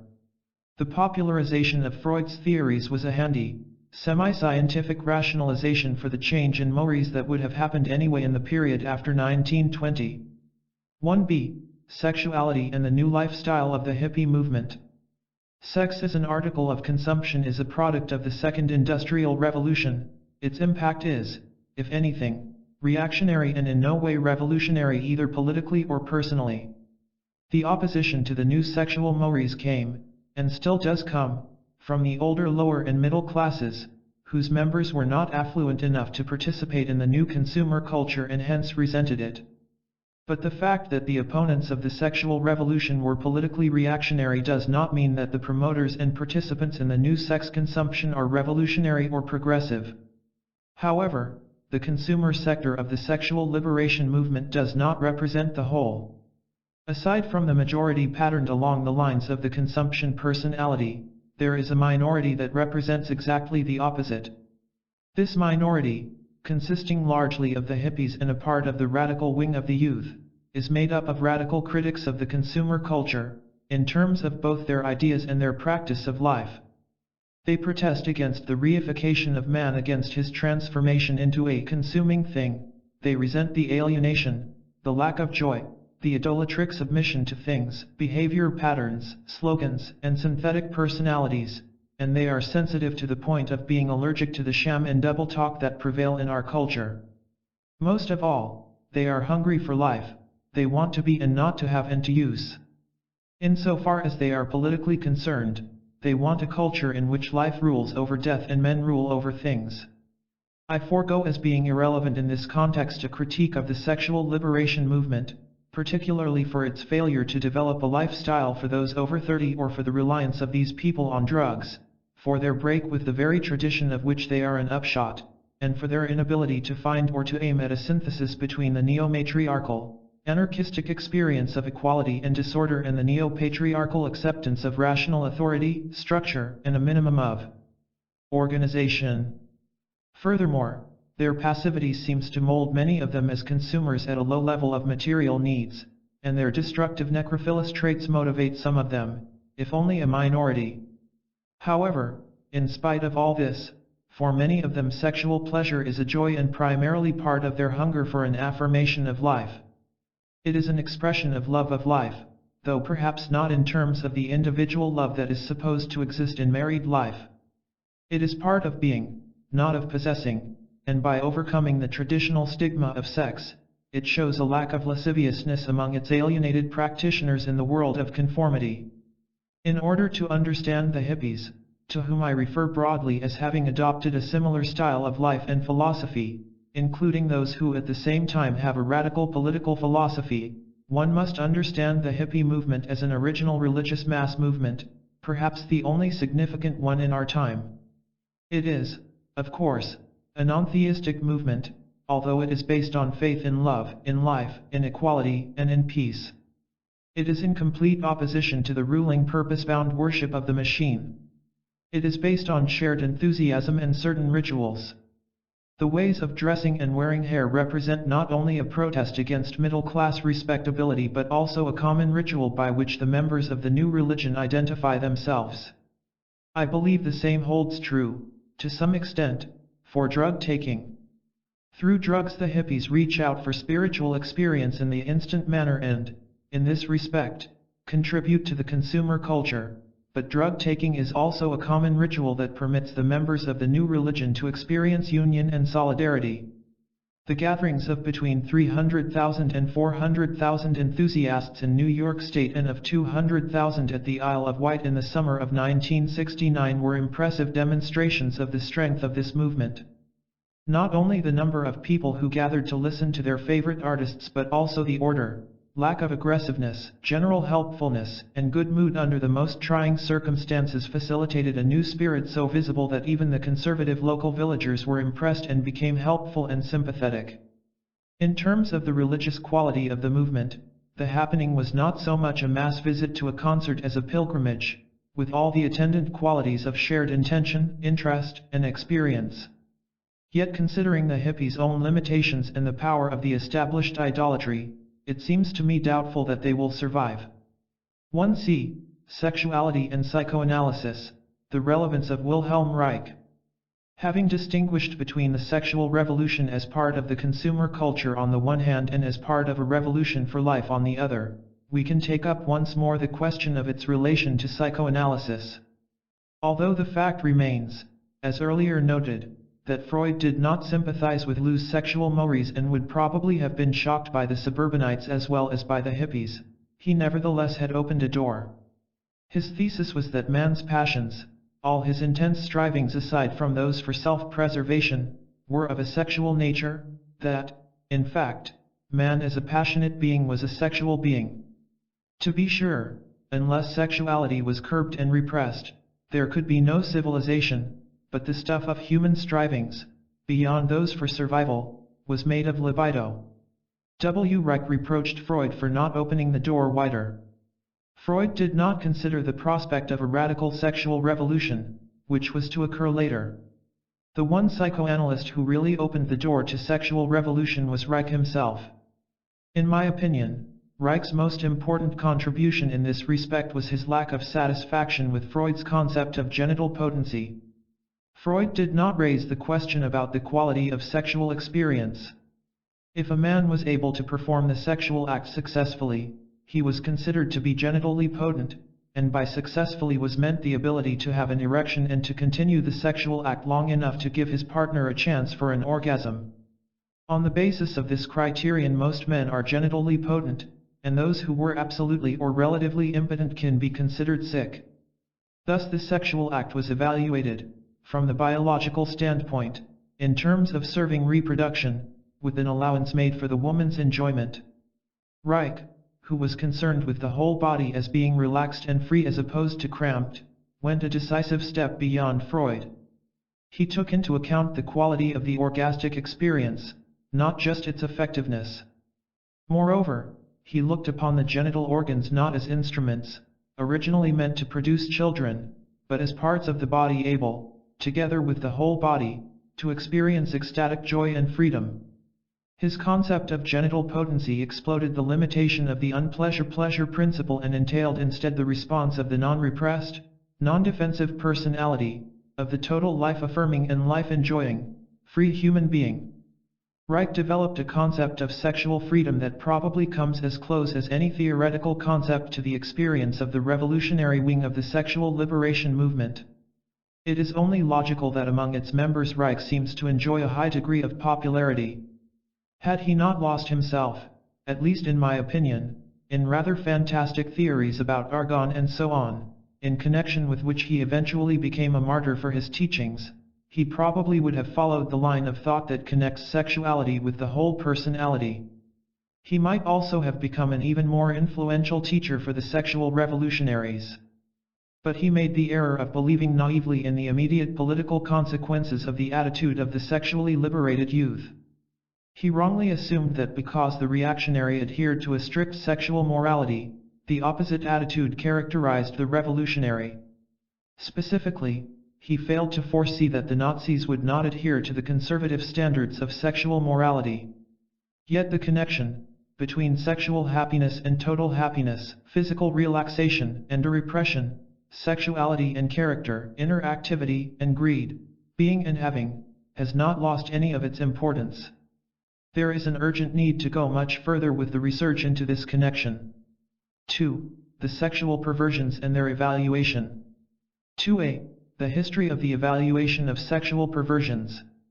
Thus far I have dealt with only one aspect of the sexual liberation, the consequences of the Christian strictures on normal sexual intercourse insofar as it does not serve the purpose of procreation. But the same stricture also affects another form of sexual activity, the perversions, which by their very nature do not lead to procreation. In fact, sexual perversion is defined as a sexual activity to the exclusion of the normal act of intercourse.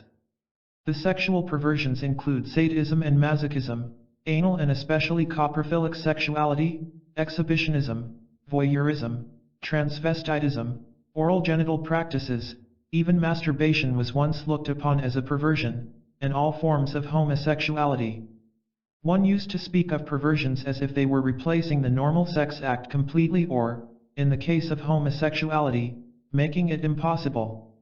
But the term perversion was often not used to describe sexual acts leading to genital intercourse.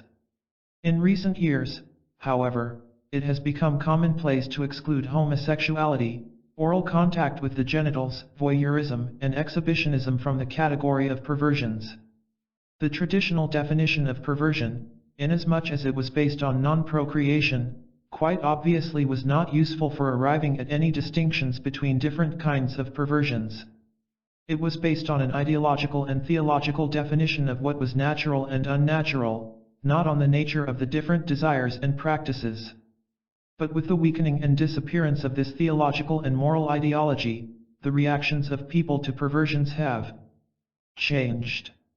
This is as obvious in the case of homosexuality as it is in the case of oral genital practices, which are considered by a large part of the population to be perfectly normal. In fact, many psychiatrists and psychoanalysts actually suspect the presence of neurotic factors when a person shows a reaction of disgust or repulsion toward these practices. On the other hand, almost everybody would consider the extreme cases of necrophilia, a male's desire to have intercourse with the corpse of a woman, or coprophilia, the desire to put excrement into the mouth, to be disgusting and sick. But what about the perversions in between these two extremes, especially sadism or masochism? Are they pathological drives, too, like coprophilia, though much less severe? Or do they fall within the range of healthy desires, which are considered to be unnatural and wrong only because traditional morality has made them so? It is not easy to answer these questions. Certainly a reaction of disgust in many, or even most, people proves nothing in itself. Such a reaction can readily be explained, and in two ways. First, the disgust may follow from the repression of corresponding tendencies in oneself, as in the case of disgust toward excrement. In this case, most people would not feel the same disgust toward their own feces that they feel toward those of others. Second, the disgust can be produced by the power of the parent's suggestion, which causes the child to feel disgusted with his excrement. Those who argue in favor of perversions of any kind may state, if a man has the desire to beat, hurt, or humiliate a woman and, in the act of doing so, finds the maximum of sexual excitement and satisfaction, who is to say that his desire is wrong? Is not every desire worthy of satisfaction simply because it exists? And is this not especially so in the case of sadistic satisfaction, which is sought after not by the majority but, at any rate, by a considerable number of people? Might not this minority be transformed into a majority, if the inhibitions and, hence, the repression of this desire were lifted? Certainly in the case of sadism there remains a difficulty. If one were to insist that a desire deserves fulfillment only if no other person is damaged, the sadist would have to find himself a masochistic woman, or vice versa, who enjoys the mutual action, or would have to compensate the partner by money, as in the case of prostitutes. But this difficulty can be solved. Although statistics are not available, we can assume that masochism and sadism occur often enough within the general population that nobody would have to be forced to do what he or she does not want to do, and probably nobody would have to be paid for it either. Quite clearly, we have arrived at a more general discussion here, namely, one that concerns the principle that a person's desires, needs, or cravings ought to be fulfilled, whatever they might be. The underlying assumption is that all needs are of equal rank and that freedom consists in man's right to fulfill his needs and to do as he pleases, so long as he does not harm anybody else. But in considering this point of view we come across a somewhat paradoxical situation. This was the point of view of many members of the privileged classes, often expressed not ideologically but only in terms of their actions, whether we think of the French upper class in the 18th century or the British upper class in the 19th century. Philosophically it was systematized in the 19th century, e.g., by J. Bentham, and elevated to a dogma with the increasing mass consumption of the mid-20th century. The theory that the fulfillment of all desires is allowed, or even desirable, was applied explicitly to everything except sex, yet the more advanced social groups have understood the implicit message very well. Thus far there is nothing puzzling in this development, on the contrary, it is a logical outcome of the socio-economic development that occurred in the transition from a hoarding to a consumer society. What is puzzling, however, is that the same principle applied to sex and the perversions has been announced as a revolutionary principle, as one in full contradiction to bourgeois life, a claim that has been made more or less explicitly by various representatives of radicalism. We can start here with de Sade himself. This man, one of the most radical thinkers of the French Revolution, denounced family, property, and religion as the arch-evils of society and gave vent to his sadistic masochistic fantasies in his novels. The question arises as to whether de Sade indulged in these fantasies because he was an avant-garde revolutionary. Or were they characteristic of de Sade, a member of the upper class? And was his revolutionary attitude a reaction against his sadomasochistic other self? The latter is most likely, given that his actions revealed a most kind man who risked his own life by condemning capital punishment. The pornographic literature goes from de Sade through surrealism down to the contemporary avant-garde of radical writers such as J. Jennett or the author of The Story of O. Reich 1972. To this group of radical writers H. Marcuse also belongs, despite the remarkable intellectual trapeze act he has performed in keeping his readers guessing as to what his position in these matters is. 2b. The psychoanalytic evaluation of perversions. Marcuse and others assume that perversions are bodily connected with certain erogenous zones or are partial components of the sexual drive that are not qualitatively different from all other libidinous desires. They also assume that perversions have no particular content relevant to the total person, either characterologically or in terms of his existential aims, and hence believe that their practice should be completely free and unquestioned. In this view, sadomasochism is completely separated from the personality as a whole and is a value-neutral matter of taste. If this is so, then indeed any questioning about these perversions would be nothing but a manifestation of the anti-pleasure attitude of bourgeois society. But this is not so, because perversions are related to the person's character and to the spiritual answer he gives to his life. Let us begin with the simpler of these two problems, the connection between perversion and character. Take sadism and masochism as an example. Experience has shown that the person for whom sadistic practices are most exciting sexually is also a sadistic character. In other words, outside the sphere of sexual activity this person exhibits the qualities of sadism in his relationships to other people. I have given a detailed clinical description of the sadomasochistic, authoritarian character. The sadistic character is characterized by the desire for absolute control over others and the wish to hurt them. There is also the variant known as benevolent sadism, in which the control functions not to hurt but to keep a person as sadistic property by helping and furthering him. Sadism is contrary to love and to respect, it deprives the object of his freedom. But the sadist, too, is unfree and incapable of independence.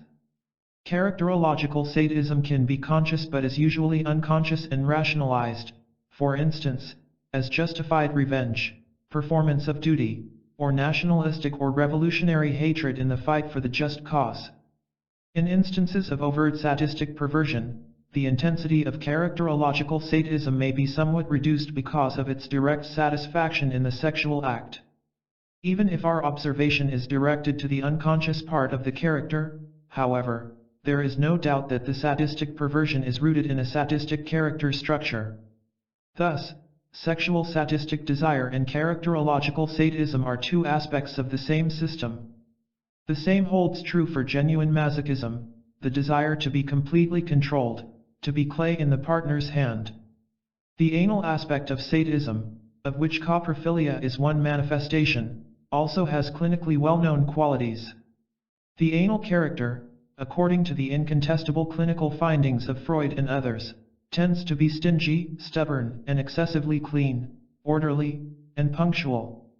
Of secondary importance is the question as to whether one accepts the classic interpretation that these character traits are sublimations of or reaction formations against the anal impulses, or whether one accepts the theory that I have formulated in man for himself that they are the expression of a negative self-isolating possessive relatedness to people and things, inasmuch as the anal sphere is one of the main symbols and manifestations of this orientation. In any case, the anal character tends to have these qualities. Moreover, the person with a coprophilous perversion will not only have some of the anal traits but, more important, will be inhibited in his capacity to love. Considering the connection between sexuality and character, this question must be posed: is the sadistic and anal character one of the variants of personality, which in themselves make no difference in terms of value and desirability? Or are anal sadistic traits, even if they are very well adapted to a certain type of society, pathological from the standpoint of the ideal of the fully developed, loving, independent, caring personality? The answer is obvious, if one shares the belief in these values as they were formulated in the humanistic tradition, from Buddha and the prophets to Spinoza. The more complicated question arises as to whether such values could be seen in Freud's system. As a natural scientist, Freud tended to avoid all explicit value judgments. But they came in through the back door in his evolutionary scheme. The normal and desirable development is the full development of the libido, from primary narcissism to object libido in terms of the capacity to be independent and capable of loving. For Freud, regression to or fixation on a pregenital level is both understandable, and hence not subject to indignation, and a failure of development, and hence pathological and undesirable. Freud's implicit value judgments are expressed in evolutionary terms and in reference to psychopathology. Regression to the earliest level of libido development represents the most pathological, i.e., worst, stage. Achievement of genital supremacy is healthy, i.e., good. Clinically, things are even simpler. A certain type of severe obsessive, in Freudian theory, is characterized by anal sadistic regression, and his analysis is largely taken up with the task of helping him to progress from the anal sadistic to the genital level. Or the anal sadistic regression may manifest itself in other symptoms such as difficulties in working or sexual impotence, or in purely characterological symptoms such as rigidity or lack of spontaneity. In any case, the analyst will look at the anal sadistic regression as a pathological phenomenon, regardless of whether it expresses itself in sexual perversions, in a symptom, or in a person's character. Of course, smaller amounts of anal sadistic regression do not produce such symptoms and are not viewed as pathological in themselves, but this is the case because they are small, not because the anal sadistic regression in itself is considered to be healthy or desirable. The fact that Marcuse's new evaluation of the reactivation of the infantile stages is the very opposite of Freud's implicit value system does not, of course, indicate that he is wrong. This contradiction is worth mentioning only because it refers to one of the many points on which Marcuse's postulates are in sharp contradiction to those of Freud. On the whole, however, he seems to want to give the impression that his speculations developed from and grew out of Freud's system. 2c. The perverse experience of sadism and that of the anal character. More important than the comparison between Marcuse's speculations and Freud's theories is the type of experience that occurs in the sadomasochistic or coprophilous perversion. Assuming the ideal case of a sadistic man and a masochistic woman whose types of sadism or masochism, respectively, correspond to each other such that desire, consent, and satisfaction are mutual, the very nature of the sexual interrelation is one of unrelatedness in an affective sense. The two partners use each other for the satisfaction of their particular sexual desire, they exchange lust for lust. and they may even feel a certain mutual gratitude for the satisfaction they have received from each other. But in the very act of beating, or being beaten, each one remains fundamentally alone and the other remains an object. This is probably one of the reasons some men feel perfectly satisfied when they pay for the services of a prostitute, because they do not need to pretend any affectionate intimacy. But more than that, they do not even want affection, because the sadomasochistic desire by its very nature excludes it and makes it undesirable. The object of the sadist becomes a mere thing to him and he remains totally apart in his narcissistic self-involvement. The relationship is indeed inhuman if by that we mean another living being is transformed into a thing. The difference between the stormtrooper-prisoner situation and the free libidinal relation exists, Marcuse 1966, but is only relative. Subjectively, the stormtrooper's feelings toward his objects are qualitatively the same as those of the freely chosen partner, namely, feelings proceeding from the transformation of a living being into a thing. The objection can be made that this mutual use of the other person as a mere means for the satisfaction of one's lust occurs also in the normal sexual act. This is true, of course, but there is a decisive difference as well. Although genital sexuality is not identical with a loving, affectionate attitude between two persons, it does at least permit it or, perhaps, furthers it. But the sadistic perversion, by its very nature, excludes love, intimacy, and respect. The sadist sometimes feels affectionate after the act. This can be explained by his gratefulness for the received pleasure, or by the fact that his other self cannot stand the sadistic self and that he must prove to himself that he is human after all. By and large, this post-sadistic affection is often nothing but sentimentality, i.e., the alienation of real affection from the idea of what one ought or would want to feel, and, interestingly enough, it is not entirely rare among the most brutal stormtrooper types, especially when they have been alone with their victims. Both the sadistic sexual act and its underlying character substratum stand in contrast to love and respect. The kind of pure sadism of which Marcuse speaks is the denatured brainchild of psychoanalytic philosophy and lacks real existence. No more light is thrown on the phenomenon of sadism by Marcuse's statement that the term perversion covers phenomena of essentially different origin, namely, those instinctual manifestations that are incompatible with repressive civilization, especially with monogamic genital supremacy, Marcuse 1966. The very same point can, and must, be made with regard to other pregenital reactivations and perversions. Let us consider, for instance, the desires and interest based on anal libido. Is anal libido just another kind of excitement, with no reference to the total person and his character? Certainly not, according to Freud or to psychoanalysts who do not agree with the libido theory. One of the most fruitful discoveries in psychoanalysis was the finding that feces were represented in conscious feeling by dirt, money, and any possession. The anal character is deeply attracted by these equivalents of excrement and can be defined by this attraction. In the simplest case, the anal character loves possessions, money, property, and dirt. In fact, he tends to be possessive and dirty, the latter not so much in the physical as in the psychological sense. In more complicated cases, when cultural patterns or the person's values are inhospitable to the greed for money, or whatever, either this attraction is denied and a false front of opposite behavior patterns is adopted, or it is shown in areas where the discrepancy to the professed values is not easily visible, as in stinginess with feelings or words. The reasons for this affinity between libidinous fixation and character have been proposed in several theories. The best known of these was offered by Freud in classic psychoanalysis. Freud assumed that the anal fixation is caused by particular experiences in childhood having to do with the function of elimination in the anal zone, Freud 1908. Moreover, he viewed orderliness, parsimony, and obstinacy as direct sublimated outcomes of the anal erotic desires. Although this theory is neat and seems to be supported by the fact that stingy persons often exhibit a particular interest in and affinity with excrement, it has met with the objection that one finds many anal characters in whose childhoods no particular occurrences related to bowel training and so on can be observed. The same objection exists with regard to the oral character. given that observation of humans as well as animal experiments have established that its development has little to do with the feeding process in infancy. In contrast to the description of the anal character as a byproduct of anal repression, I have offered an explanation of the hoarding character, which is based on the particular kind of relatedness of the person to the world outside. I shall not repeat it here in full, but I do give a brief account of my findings of analy in the heart of man. I have studied the meaning of feces and their attraction in terms of the experience of the person in the world.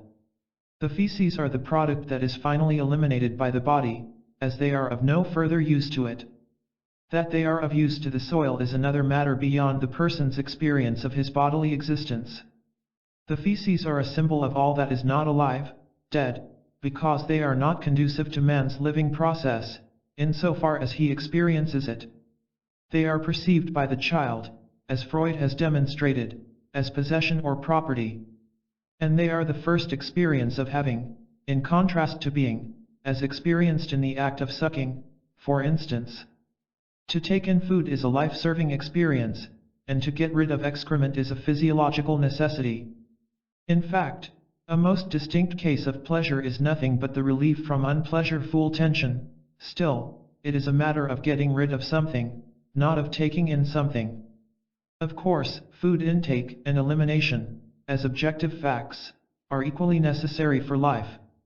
But what matters psychologically is not the objective function but the subjective quality of the respective experience. The anal character is the one whose whole relatedness to the world is determined by the experience of having, and, more specifically, of having that which is dead. In its milder and, as it were, benign forms, the anal character is attracted by property and the wish to possess, whereas in its more intense and malignant forms he is attracted to decay, death, illness, destruction, and all else that is not alive but works against life. In the malignant form of the anal character, the necrophilous character, the desired aim is death and destruction. The difference between the anal and the necrophilous character seems to me mainly one of intensity of the death-loving, destructive forces. I have proposed that the necrophilous character be considered the malignant aspect of the anal character. The difference is essentially one of quantity and not of quality.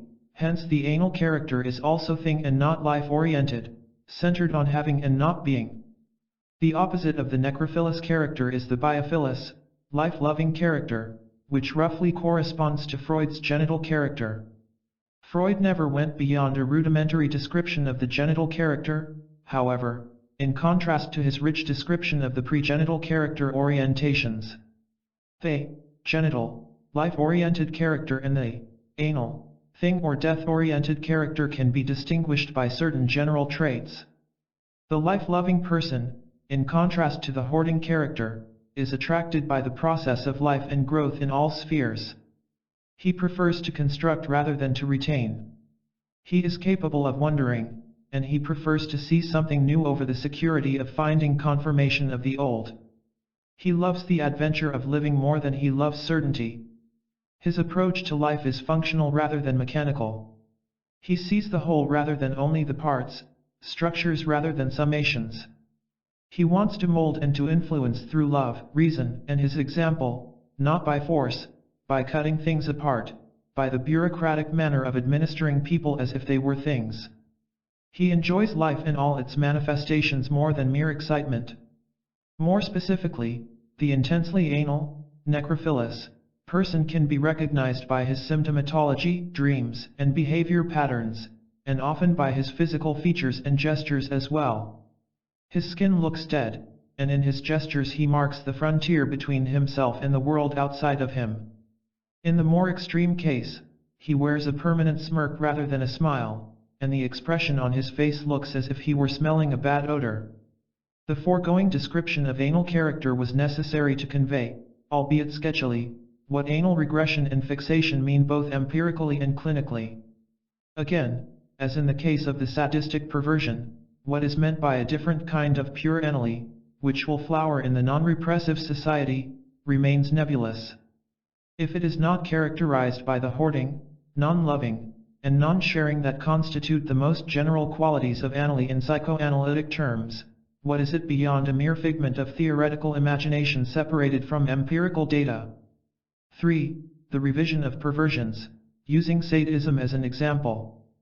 3a. Manifestations and the essence of sadism. Sadism, as I have said before, is not simply the wish to hurt or humiliate, it is the desire for absolute control over another being, whether human or animal.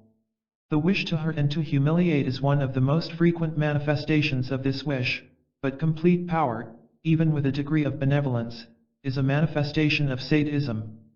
In fact, the wish for control is often the only manifestation of the sadistic relationship to others. It is to be found in many bureaucrats, school teachers, nurses, parents, vis-a-vis their children, and so on.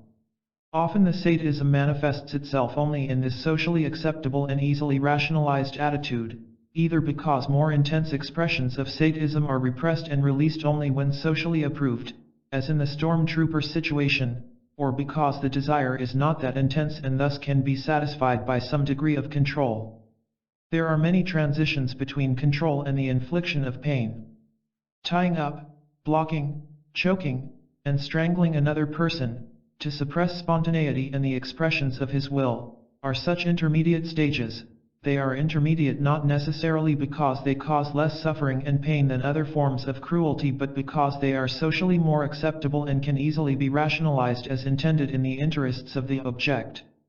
In these cases the sadist is usually entirely unconscious of the sadistic nature of his behavior, whereas in cases of overt cruelty the repression of this awareness is more difficult. Yet there are many instances even of overt cruelty that are rationalized as necessary for the development of the child, as when a child is taught to obey. The sadistic desire is for complete, absolute control, at least over one object, or for a short moment. This wish is visible in the sexual relationship. For the male sadist, the woman must become pure object, his creature, a thing with which he can do as he likes without restrictions. For the female sadist it is the same in reverse. When sadism is combined with genital sexual desires, there follows a certain physiological satisfaction that limits the further extension of the sadistic action. If it is not combined with sex, the excitement is ended only when one's aim has been attained or when natural tiredness sets in. In the chronic forms of more hidden sadism, the desire is practically never satisfied. Examples of sadism not directly linked to sexual desire and not combined with genital release include the cruelties of the stormtroopers in concentration camps and in occupied territories, the beatings of prisoners or suspects by sadistic policemen, and the activities of lynch mobs. In such cases, helpless people, just because they are helpless, arouse the sadistic lust of the sadist and serve him as objects. Very frequent expressions of sadism can be seen in people's merciless beating of animals. The more benign form of sadism, that of control, is a motive often hidden in the affection that people have for pets, especially dogs, who lend themselves to be controlled or to be cowed, in contrast to cats. A most illuminating manifestation of sadism is to be found in the rape-rob syndrome of soldiers in a conquered city. It is an old custom in warfare whereby soldiers who have conquered a city are given permission, explicitly or implicitly, to do with the inhabitants entirely as they please without any restrictions. This permission is usually restricted time-wise, otherwise there might be the danger that some soldiers would do as they pleased within their own group and cease to obey their officers. We saw this behavioral syndrome in the rape of Nanking by Japanese troops and in the raping orgy of the Russian troops immediately after their conquest of Berlin. The peculiarity of the rape-rob syndrome is precisely that it is not confined to raping. The whole syndrome consists of raping, robbing, and destroying everything at hand, such as furniture, windows, and articles of use. Although killing also occurs, it is relatively rare and much less prominent. The soldiers engaged in these actions are uncontrolled and almost uncontrollable. They act with fierce passion, in a state of extremely intense excitement. What is the meaning of this syndrome? The most obvious explanation would be to single out the raping as the central element and to interpret it as the result of a long pent-up sexual drive that, after months or years of warfare, can be satisfied for the first time. Although it is of course true that prolonged sexual frustration is one element in this behavioral complex, several factors bring this explanation into question. First of all, in this syndrome the behavior toward women is characterized by its emphasis on rape, rather than by any even crude forms of persuasion and seduction. The obvious answer, that virtually all women would reject sexual advances in any case, is not, in my opinion, as convincing as it sounds, but in order to be sure, a study of this complex problem with reference to the data from various wars would be necessary. At any rate, the objection has some validity, but it does not adequately explain the phenomenon of the immediate and preferred use of rape. An example of the preference for rape when there was no problem about consent can be found in a study of a small Mexican village. Another objection to the sexual frustration explanation is the indiscriminateness of the choice. According to all reports, no woman was spared. Old or unattractive women were raped indiscriminately. None of these reservations is in itself a compelling argument against the frustration theory. They gain in importance, however, if one considers the other aspects of the syndrome. The soldiers engaged in the aforementioned rape-rob orgy stole everything they could carry away, and what they could not steal they destroyed, dirted, and stomped on. If they were motivated mainly by sexual lust, why would their robbing and destroying be acted out with equal intensity? And how do we explain this state of fierce excitement with its trance-like quality? I have dwelt so long on the description of this syndrome because it is an excellent example of sadism. The core experience seems to be that of absolute and unrestricted power over everything and every person. By raping women, sadistic men establish absolute power over the living. Not only the women themselves but also their parents, men, children, and friends are rendered powerless. Inasmuch as the woman represents for the man all of nature, in relationship to whom there is always an element of fear, unrestricted power over her goes with the sense of omnipotence that is the very essence of sadism. But this absolute power is experienced not only with regard to the living but also with regard to things. If one cannot make oneself into their master by carrying them away and using them, one can become their master by destroying them, or making them useless for others, by stamping them, as it were, with one's own ego. This concept of sadism is principally different from that in which sadism is understood as a partial drive, essentially one of a sexual nature. It is something much more profound. It is a way of being, one of the possibilities of human existence, one of the answers that man can give to the question he is asked by being born human. In what sense is sadism a spiritual answer to man's existential problem? The goal of all sadistic striving is control, absolute control, omnipotence. This is a solution unlike regression to animal existence and drug taking, which obliterate awareness and hence the source of the existential dichotomy. In the experience of omnipotence, another existential dichotomy is solved as well. Man explodes the limitations of his real existence as a human by obliterating the powerlessness inherent in this existence. Man, who has mind and fantasy, can imagine having power over everything and being the master of his own ship, but he cannot help experiencing, in reality, his powerlessness against many circumstances and eventually against death. This dichotomy between the vision of power and powerlessness can be resolved in the fantasy and practice of omnipotence. The sadist, who through various sadistic techniques achieves the experience of control, succeeds in transcending the human condition, in breaking down existential limitations. In the ecstasy of complete control, man ceases to be man, he is God.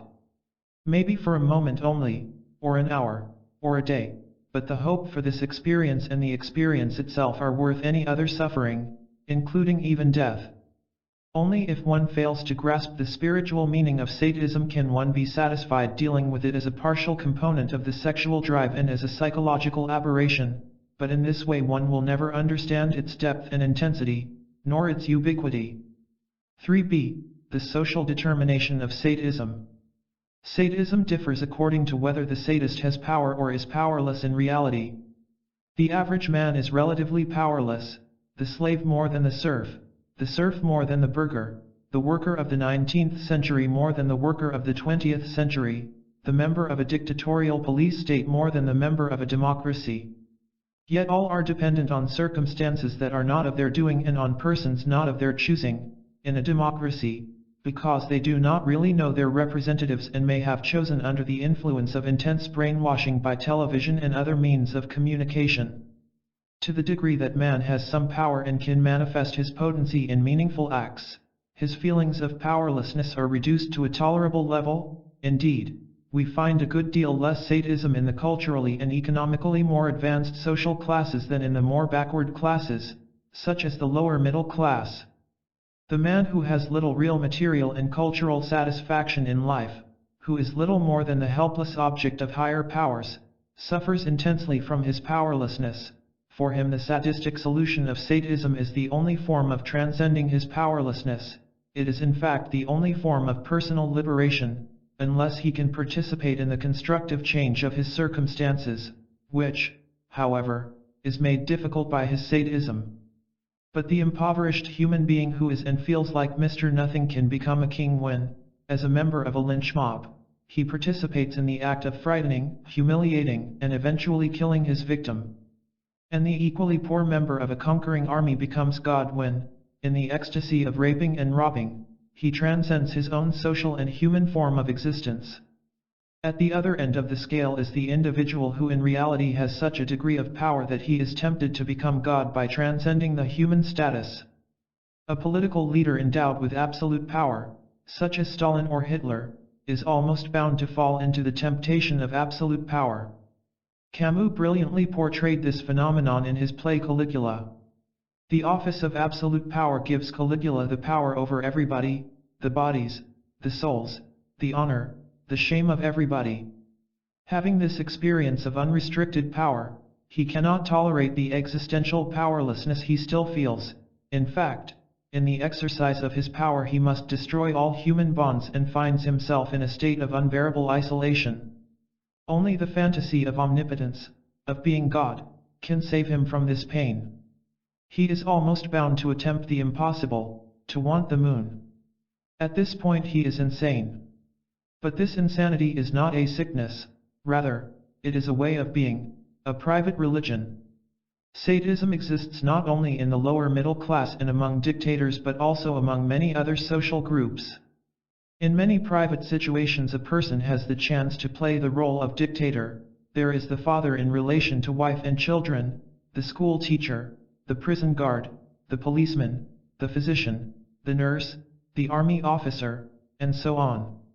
It is important to note that in many of these instances the real power may not even be extreme. What matters is that the power is big enough to allow a person to have the fantasy of absolute power. But since these situations at best facilitate the manifestation of sadism, the question remains as to whether its roots are in the individual who is not impoverished for socio-economic reasons. Because the answer to this question would go beyond the scope of this chapter, I have to restrict myself to a general remark. The same conditions of factual powerlessness can be produced by the atmosphere of a family in which the growing child is exposed to sadistic treatment of the parents, especially in the less obvious forms whereby will and spontaneity are choked, either directly or by lack of any response, or by threats. 3c. Sadism and necrophilia. The problem of the connection between sadism and destructiveness is a most complicated one and still requires a great deal of investigation. We might have to distinguish between simple sadism, the aim of which is to control and not to destroy, and destructive sadism, in which the possessive anal element has assumed the malignant form of attraction to death. This assumption corresponds to my concept of love of death, necrophilia, as the malignant form of the hoarding, anal character, as I developed it in The Heart of Man, 1964. It goes without saying that, as with all mixtures, there are endless variations on the strength of the necrophilous factor. In speaking about simple sadism, I must stress again that the aim of the sadist is to control and not to destroy. He wants his object alive, because only then can he feel the excitement and satisfaction of full control. If he destroys the object, the experience of control is lost, because he cannot watch the humiliation and helplessness of his victim. Only exceptionally, though not rarely, does the simple sadist want to kill. He may wish to enjoy his victim's fright so fully that he is carried to the ultimate act of killing. From the sadistic standpoint, however, this would not be strictly necessary. as his wish for omnipotence may be such that the act of killing, of destroying the miraculous quality of aliveness in another, is the ultimate manifestation of his omnipotence. For this reason it is not always easy to distinguish clinically between sadism and destructiveness, necrophilia. But the difference exists nevertheless. The destructive, necrophilous person primarily hates life and wants to destroy it, not to control. Whereas sadism is hot, necrophilia is cold and detached. The sadist is still on the side of life, seeking for an ultimate satisfaction that he cannot get in any other way. But the destructive person has left the world of the living, as it were. In his despair about his own unaliveness there is no solace left but the satisfaction that he can take life. Hence, whereas simple sadism is a perversion of potency, destructiveness is the final and violent revenge on life for one's inability to experience any intimacy, not even that between torturer and his victim. Destructive sadism, in contrast to simple sadism, is characterized by the admixture of necrophilous tendencies. There is both the craving for omnipotence and the love of death.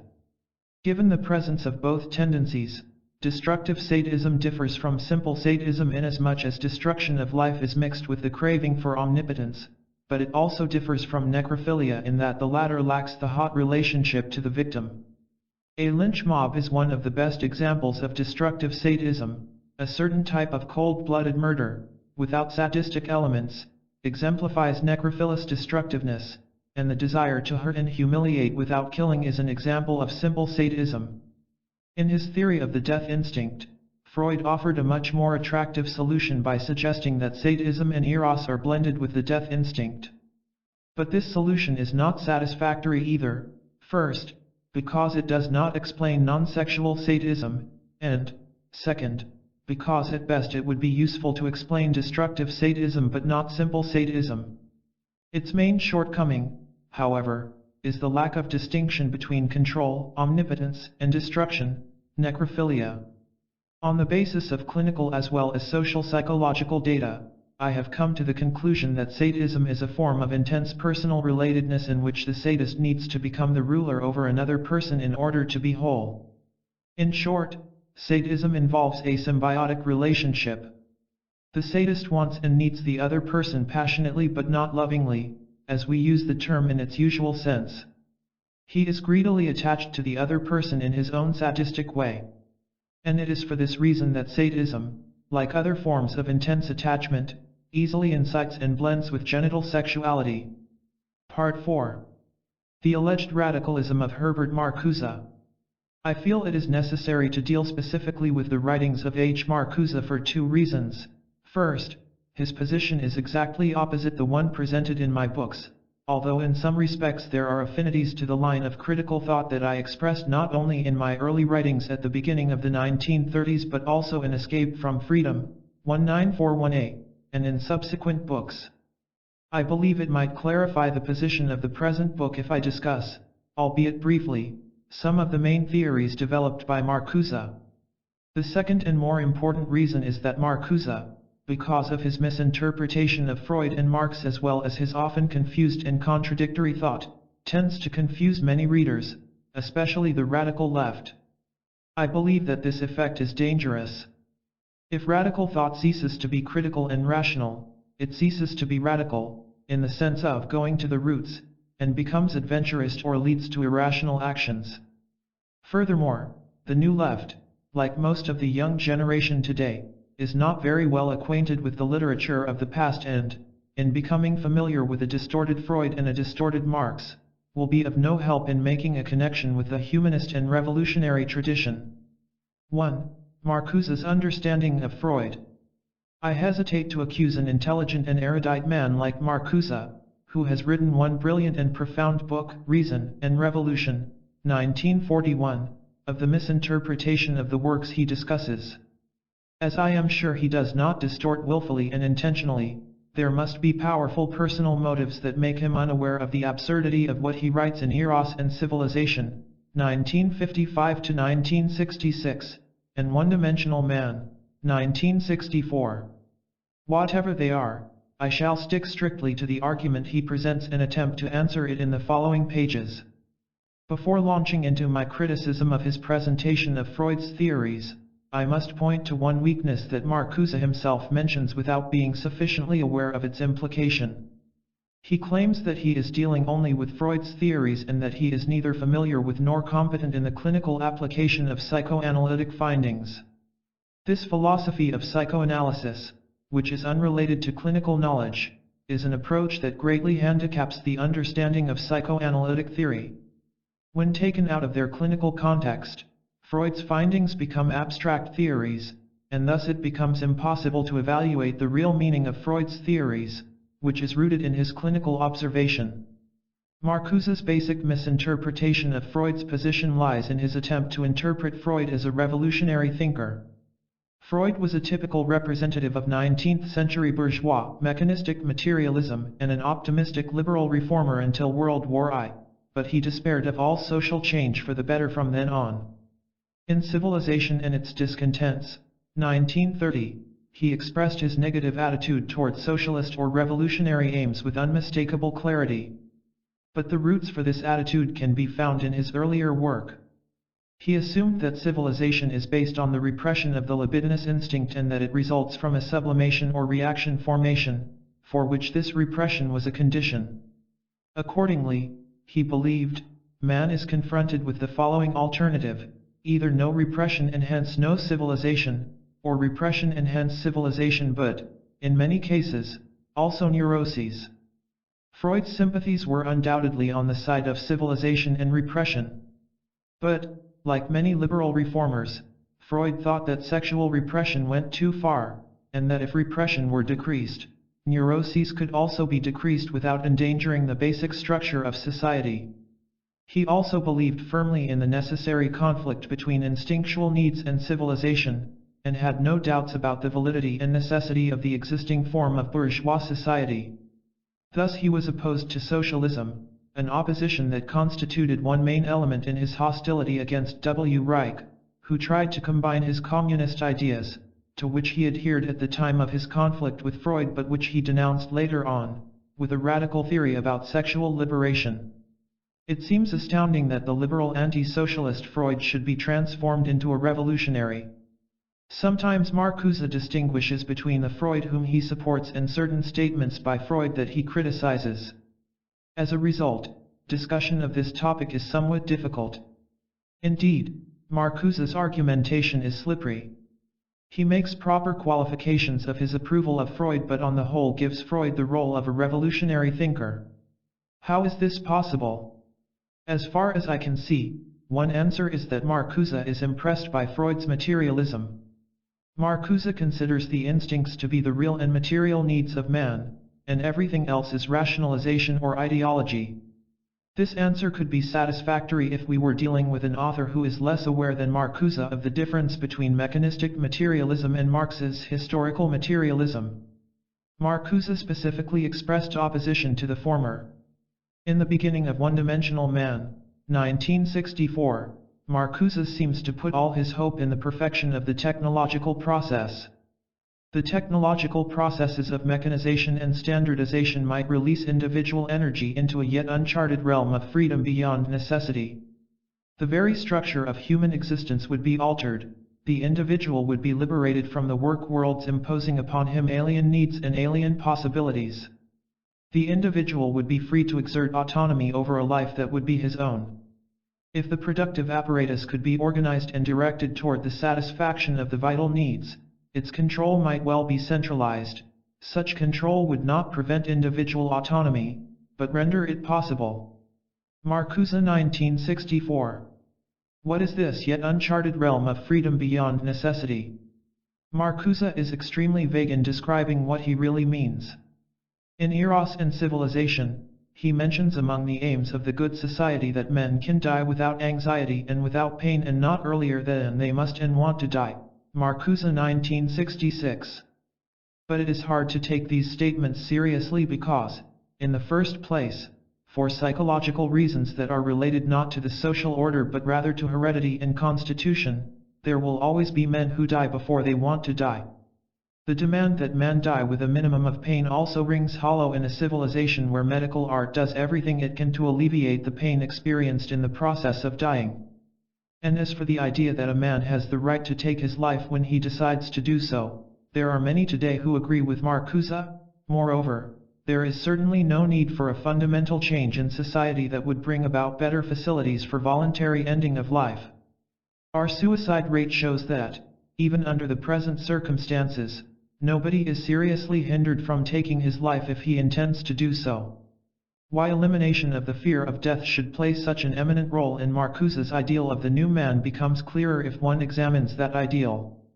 It can be expressed very briefly if one cuts through the intellectual embellishments with which Marcuse somewhat beclouds the issue.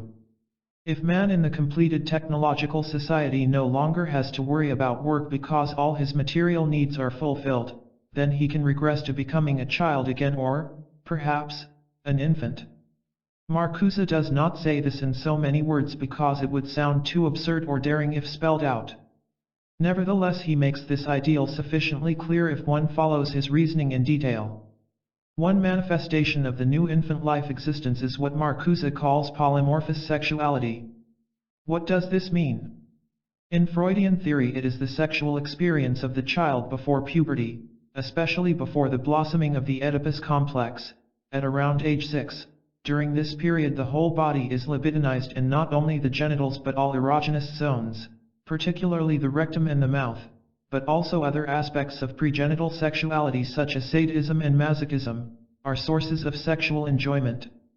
Then, with the awakening of phallic sexuality and finally genital sexuality around puberty, pregenital sexual pleasure becomes subordinated to genital sexuality.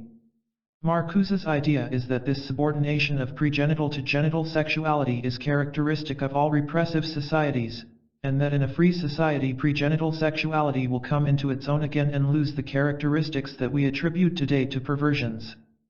The essential point of this theory is that man, in order to become fully himself, must regress to being a child again, a regression that must be expressed in the new flowering of pregenital sexuality. But, or so Marcuse's theory goes, in a non-repressive society such manifestations of pregenital sexuality as coprophilia, love for feces, and sadism take on a meaning entirely different from the meaning such manifestations have in the repressive society. And when man regresses to childhood, all erogenous zones will be reactivated, resulting in a resurgence of pregenital polymorphous sexuality and a decline of genital supremacy. Marcuse 1955–1966. If the body in its entirety becomes an instrument of pleasure, a change in the form and scope of libidinal relations would lead to a disintegration of the institutions in which the private interpersonal relations have been organized, particularly the monogamic and patriarchal family. 1955–966. For Marcuse, liberation from exploitation and irrational authority is paralleled by the liberation of sexuality constrained under genital supremacy to the erodization of the entire personality. 1955–1966. 2. The concept of perversions. Marcuse states that perversions such as sadism have varying qualities, depending on the type of society in which they occur. The function of sadism is not the same in a free libidinal relation and in the activities of the SS troops. The inhuman, compulsive, coercive, and destructive forms of these perversions seem to be linked with the general perversions of the human existence in a repressive culture, but the perversions have an instinctual substance distinct from these forms, and this substance may well express itself in other forms compatible with normality in high civilization. Marcuse 1955–1966. And when talking about his goal for the new man in a non-repressive society, namely, the realization of infantile, pregenital sexuality, Marcuse states that the libido would not simply reactivate pre-civilized and infantile stages, but would also transform the perverted content of those stages. I find it impossible to understand what Marcuse is really talking about. After rereading these passages many times, I have even begun to doubt whether Marcuse had any clear idea of what he meant. To begin with, the fact that the sadism of a stormtrooper is different from the sadistic behavior involved in the sexual interaction of two people, both of whom feel pleasure, is obvious. In the latter case, the sadistic hurting or degrading of the sexual object is based on common consent, and even the humiliating practices characteristic of the sadistic perversion lack the seriousness and inhumanity of the sadist who uses his object by force. But though this difference exists and is important, it does not basically alter the content of the sadistic impulse, the desire for complete control over a human being, which deprives that human being of will, makes him or her a powerless object and manifests itself in the desire to hurt and humiliate the object. Indeed, there is no greater manifestation of power than forcing a living being to endure pain. This content is not basically different from that involved in the practice of the sadomasochistic perversion, which is frequently found in our society and many others. If sadism does not have this aim, an aim that gives it its character and is the basis for the intensity of excitement and satisfaction, it is no longer sadism, but Marcuse fails to say what it is. Of course, he does not speak of the sado-perversion in our repressive society, although the difference between stormtroopers and the mutual voluntary sadism of a sadomasochistic couple still pertains today. But what remains of the content of sadism in the non-repressive society? What does Marcuse mean when he says that the libido would not simply reactivate pre-civilized stages but also transform the perverted content? What is the perverted content of sadism, and what is it transformed into? What is the instinctual substance that, today, is distinct from the destructive forms of the perversion? Is the purified sadism not, or not only, sexual? Is the instinctual substance no longer characterized by the need to control, hurt, humiliate? And, if not, what is sadistic about it? One would hope that the answer to these questions could be found in Marcuse's general statements about the regression to the infantile libido, which is supposed to be basically different from regression in the non-repressive society. But, unfortunately, Marcuse's main thesis about the transformation of sexuality into eros is equally vague. It jumps out of the head of this philosopher of psychoanalysis who misinterprets the meaning of Freud's concept, part of which he clearly misunderstands. This is not the place to discuss in detail Marcuse's misinterpretation of Freud. Interesting in this context, however, is the fact that Marcuse considers the reactivation of pregenital sexuality, that is, of the perversions, to be a desirable goal for human development, but he seems to be afraid to speak overtly in favor of the perversions. He wants them pure, there should be nothing ugly in the sadistic perversion, and, in order to describe this new and innocent polymorphous sexuality, he postulates a metapsychological theory, changing and distorting Freud rather than discussing the clinical, experiential facts of sadism. He theorizes about perversions, narcissism, and so on, without ever trying to describe the phenomena. Reflecting the abstract and unreal character of his sadism is the fact that he hardly ever speaks of masochism, which is inextricably connected with sadism and a necessary characteristic of the consenting partner of the sadist. It is a pity that Marcuse does not discuss another perversion, coprophilia, though he mentions it in passing. Coprophilia is the desire to touch, smell, and taste one's own or another's feces. According to Freud, it is a characteristic desire of infants during the phase dominated by the anus as erogenous zone. But it is not a rare perversion among adults today. Although it occurs far less frequently than the sadomasochistic perversion, it is often connected with strong sadism, hence the references to anal sadistic character in psychoanalytic literature. According to Marcuse's general principle, this component of infantile sexuality should also be reactivated in the non-repressive society. But how is coprophilia purified while at the same time remaining coprophilia? The classic Freudian answer is that it becomes sublimated, as, for instance, in the pleasure taken in painting, in itself a rather questionable hypothesis. But given that Marcuse rejects sublimation, how is the interest and pleasure in feces expressed by the new and truly happy man? This question and the previous ones are so obvious that we can only conclude that Marcuse's praise of the perversions and of pregenital sexuality is softened by an idealizing tendency, a new Victorian prudishness phrased in terms of metapsychological theories. The same critique holds true for one other infantile striving that Marcuse claims should be reactivated in the non-repressive society, narcissism. Marcuse writes that the reactivation of polymorphous and narcissistic sexuality ceases to be a threat to culture and can itself lead to culture building if the organism exists not as an instrument of alienated labor but as a subject of self-realization.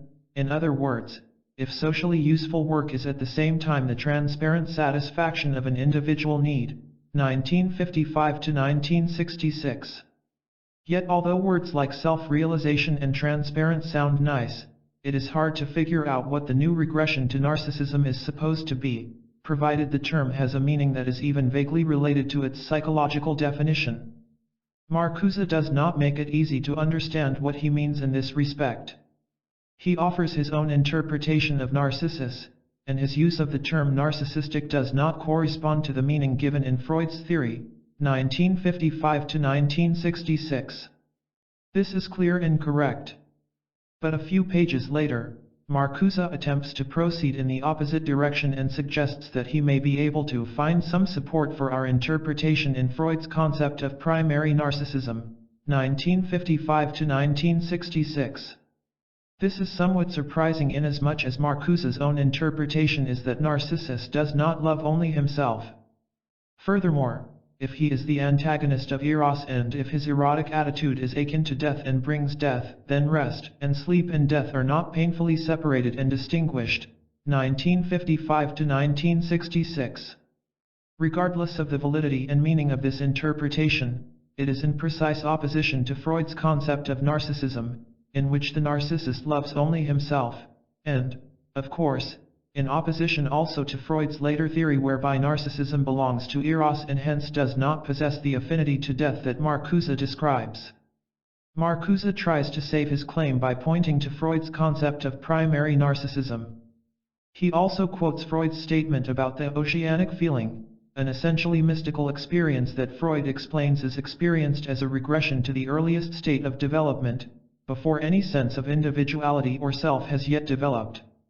Again, as in previous instances, Marcuse uses Freud's terms, but either gives them a new meaning or takes away from them their specific and experiential meaning.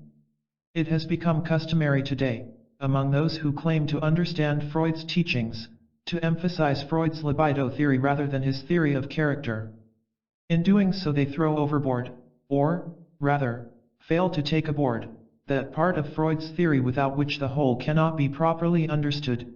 They also remove the theory far enough from observable personal data that they are protected against the risk of ever coming to grips with their own character, particularly its unconscious aspects. Thus Freud becomes reduced to the liberator of sexuality and silenced as the pathfinder into the individual unconscious. Considering the discrepancy between the real Freud and the philosophically interpreted Freud, a psychoanalyst can hardly help assuming that the main reason for the distortion lies in the resistance against touching those central human problems consisting of the unconscious aspects of one's character and the results of one's repressions. This form of resistance has been greatly facilitated by the method that Marcuse and others have applied. In the first place, they deal only with Freud's metapsychology, not with his clinical findings. Second, they largely ignore Freud's work before 1920 and concentrate mainly on his hypothesis of Eros and the death instinct, and this is essentially a metapsychological hypothesis, little related to clinical facts. Pieces of Freud's earlier hypothesis are brought into the picture, when these pieces fit the new philosophy of psychoanalysis, but the full knowledge and hence understanding of Freud's clinical data and the theories he built upon them are lacking. To simply state, as Marcuse does, that one is not concerned with clinical problems, and to consider them technical problems, is a methodological error given the nature of Freud's theories, which grew from the soil of empirical observation. It is about the same as discussing Marx's economic theories and claiming that no knowledge of economic reality is necessary to understand Marx and to modify his theories in radical ways. I cannot go into the many brilliant though evasive arguments that Marcuse uses to avoid shocking his reader, to avoid making him aware, perhaps, of what the ideal of the new man really amounts to. He is indeed faced with a formidable difficulty. To most people, the primacy of genital sexuality over sadistic, coprophilous, or other pregenital desire is not precisely the present from which they want to escape. In fact, they seem to find great happiness in genital fulfillment, especially when it is linked with personal love and intimacy. In order to assuage the reactions of more normally oriented people, Marcuse uses two arguments. First, he states that the free development of transformed libido within transformed institutions, while eroticizing previously tabooed zones, time and relations, would minimize the manifestations of mere sexuality by integrating them into a far larger order, including the order of work. In this context, sexuality tends to its own sublimation. The libido would not simply reactivate pre-civilized and infantile stages, but would also transform the perverted content of these stages. 1955 to 1966. It is difficult to imagine the sexual reality to which Marcuse refers in this statement. Coprophilia, for instance, would be revived, that is, people would retain a pleasure in smelling, seeing, and tasting feces, but it would not be merely sexual, in the pregenital sense. Rather, it would be integrated into the order of work. The same, I assume, holds true for sadism. Does this mean that a man who finds lustful enjoyment in beating or humiliating a woman does so only partly or not merely as a sexual pleasure, and that part of this pregenital pleasure is expressed in his work or by the larger social order? As far as the latter is concerned, Marcuse only repeats Freud, who assumed that pregenital sexuality is sublimated in culture. The famous example is the surgeon who has sublimated his sadism into the art of surgery. This sublimation of pregenital sexuality, therefore, does not constitute anything that has not happened in the repressed society. The new aspect of sublimation that Marcuse offers as the aim of the new man is the fact that pregenital sexuality is also experienced as sexual enjoyment in a relationship between one person and another. A second way in which Marcuse tries to embellish the new idealization of perversions is to say that where sexuality is suppressed, the libido manifests itself in the hideous forms so well known in the history of civilization, in the sadistic and masochistic orgies of desperate masses, of society elites, of starved bands of mercenaries, of prison and concentration camp guards, 1955 to 1966. The fact is that perversions such as coprophilia, sadism, and masochism have been widespread throughout history, and it depends to a large extent on the particular class and its social taboos as to whether they were practiced only with the assistance of prostitutes or in free libidinal relations. It seems that, at present, the middle and upper classes do very well in this respect without prostitution. At any rate, a revolution is hardly necessary to bring about a flowering of perversions, if this were the desirable goal. Certainly not, according to Freud. And Marcuse would have been more straightforward if he had stressed that his proposals for the revival of polymorphous sexuality were in strict contradiction to the whole of Freud's systematic thinking. In this respect, Reich rightfully claimed that he was developing Freud's theory to its ultimate conclusions by emphasizing the overall importance of orgastic potency, as against the inhibiting elements to be found in the majority of people. Reich was referring, of course, to the liberation of genital sexuality from inhibitions, and not to the revival of pregenital sexuality and of perversions. He believed that if genital sexuality could be liberated, the increasing vital energy and freedom would lead to politically revolutionary attitudes. Although this point is debatable, it can certainly be argued, but that can hardly be said about Marcuse's connection between freedom from oppression and the primacy of genital sexuality. But quite aside from the fact that, on this point, Marcuse uses Freudian theory to prove an ideal that is exactly the opposite of Freud's theory, there is the entirely different question of the psychological meaning of various perversions. It is a clinical fact that people who are attracted to feces, dirt, and so forth, tend not to love life, and that their relationships to other people are primarily sadistic. If all that matters is the subjective feeling of excitement, then, of course, the satisfaction of coprophilia or sadism is as good as the satisfaction of genital sexual intimacy and love. But if one's concept of human existence and joy transcends that of pleasureful, sensuous excitement, whatever its source may be, and if one believes that such human experiences as love, tenderness, and compassion are superior to sadism and the attraction to death and dirt, then indeed the revival of perversions, even with all of Marcuse's nice embellishments and qualifications, is a step backward from progressive human development. Marcuse's point of view is a sybaritic one whereby pleasureful excitement per se is the aim in life, hate is as good as love, and sadism is as good as tenderness, all that matters is physical thrill.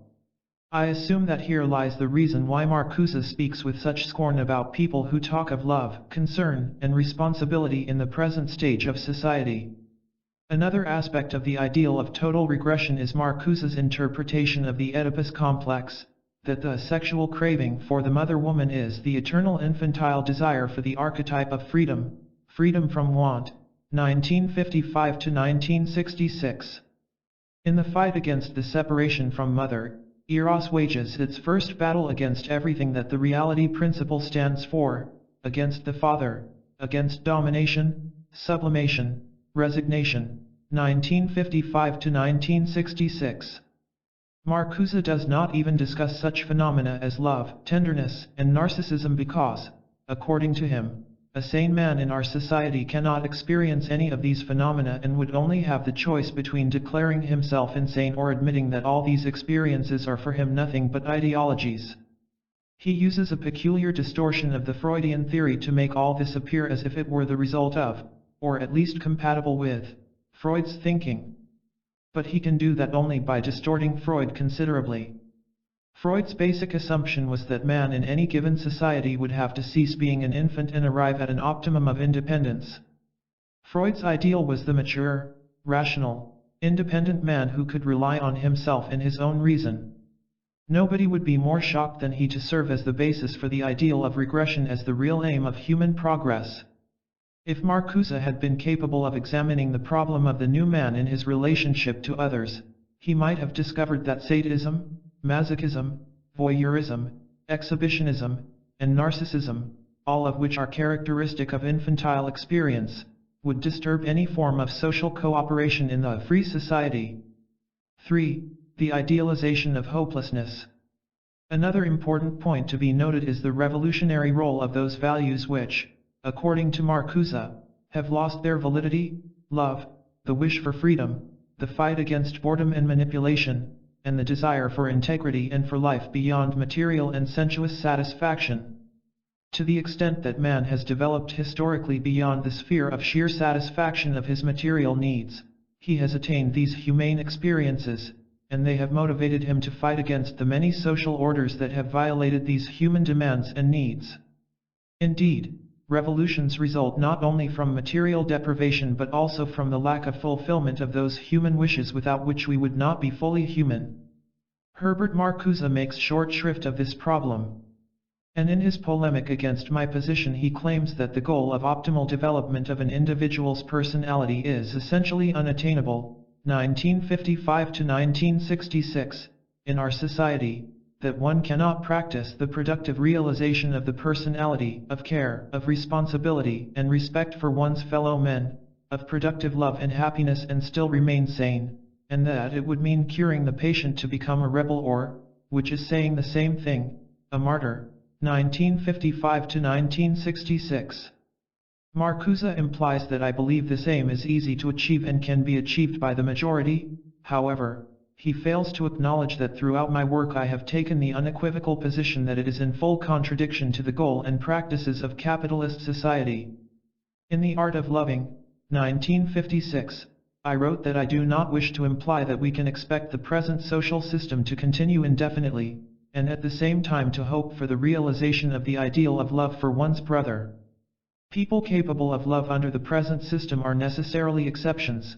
Love is by necessity a marginal phenomenon in present-day Western society.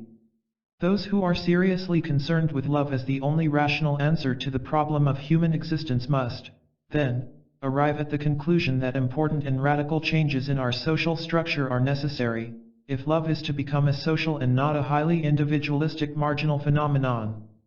But quite aside from the polemic involving me, what does Marcuse mean? That it is impossible for anyone, even a minority, to respect, care, and love? If this were so, it would seem to follow that one should not care, respect, and love, that one should not develop as a person but, instead, should wait for the revolution, when the new man will be born. If it were not possible today to transcend the dominant personality pattern, it would never have been possible, and human progress could hardly have occurred. With such a conviction as that held by Marcuse, people in every age would have waited for revolution before trying to achieve a higher level of human development, and the revolution would have failed totally in its human goals, and not only partially, as was mostly the case, because it was made exclusively by people who had remained slaves. The development of personality can and does take place in the most adverse circumstances. In fact, it is stimulated by their very existence. But this holds true only for a minority who, for a number of reasons, can free themselves to some extent from the social mode of thought and experience, and react against it. Marcuse and those who think like him do not for a moment deny this in the case of the radical, who can think what is generally unthinkable in his society.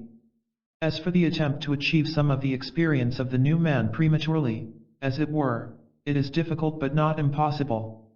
And it must be tried precisely by those who are opposed to present-day society and are fighting for a world fit for man to live in. Political radicalism without genuine human radicalism will only lead to disaster. What Marcuse advocates in his sophisticated but ambiguous way is basically a vulgar materialism in which the complete satisfaction of material needs plus the satisfaction of all libidinal needs, especially the pregenital ones, constitute the final happiness.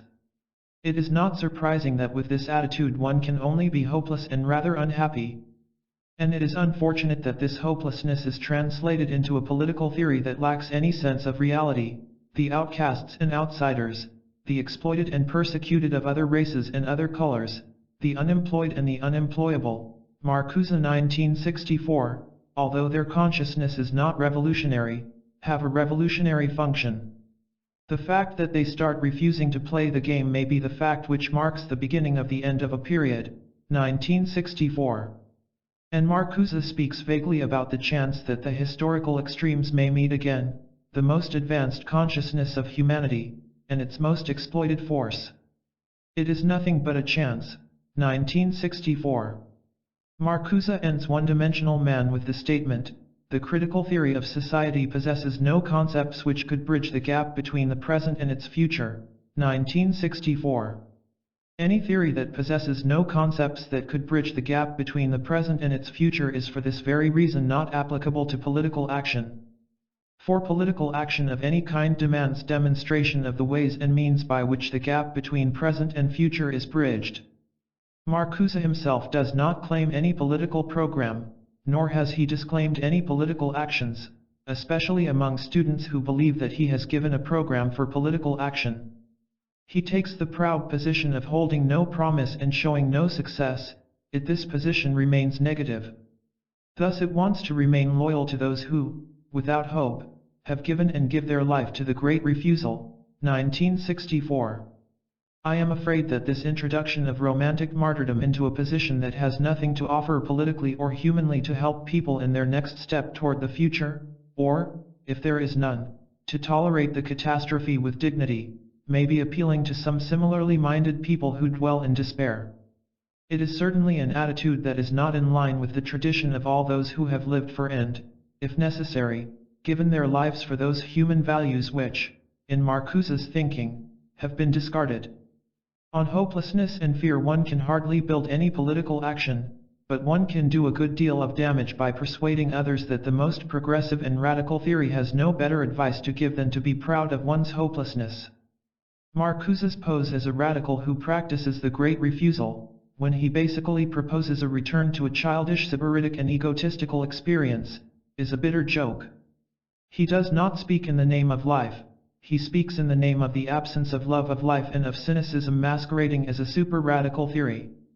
Since writing the above lines I have read Marcuse's recently published an essay on liberation, 1969, in which he presents views that are in sharp contrast to his previous writings. Here the power of the death instinct seems to have been reduced almost to nothing, the reactivation of pregenital sexuality and the perversions has been dropped, and Marcuse now suggests that those who fight for socialism must anticipate in their own lives the qualities of the desired goal. Exploitation must disappear from the work and general relations among the fighters.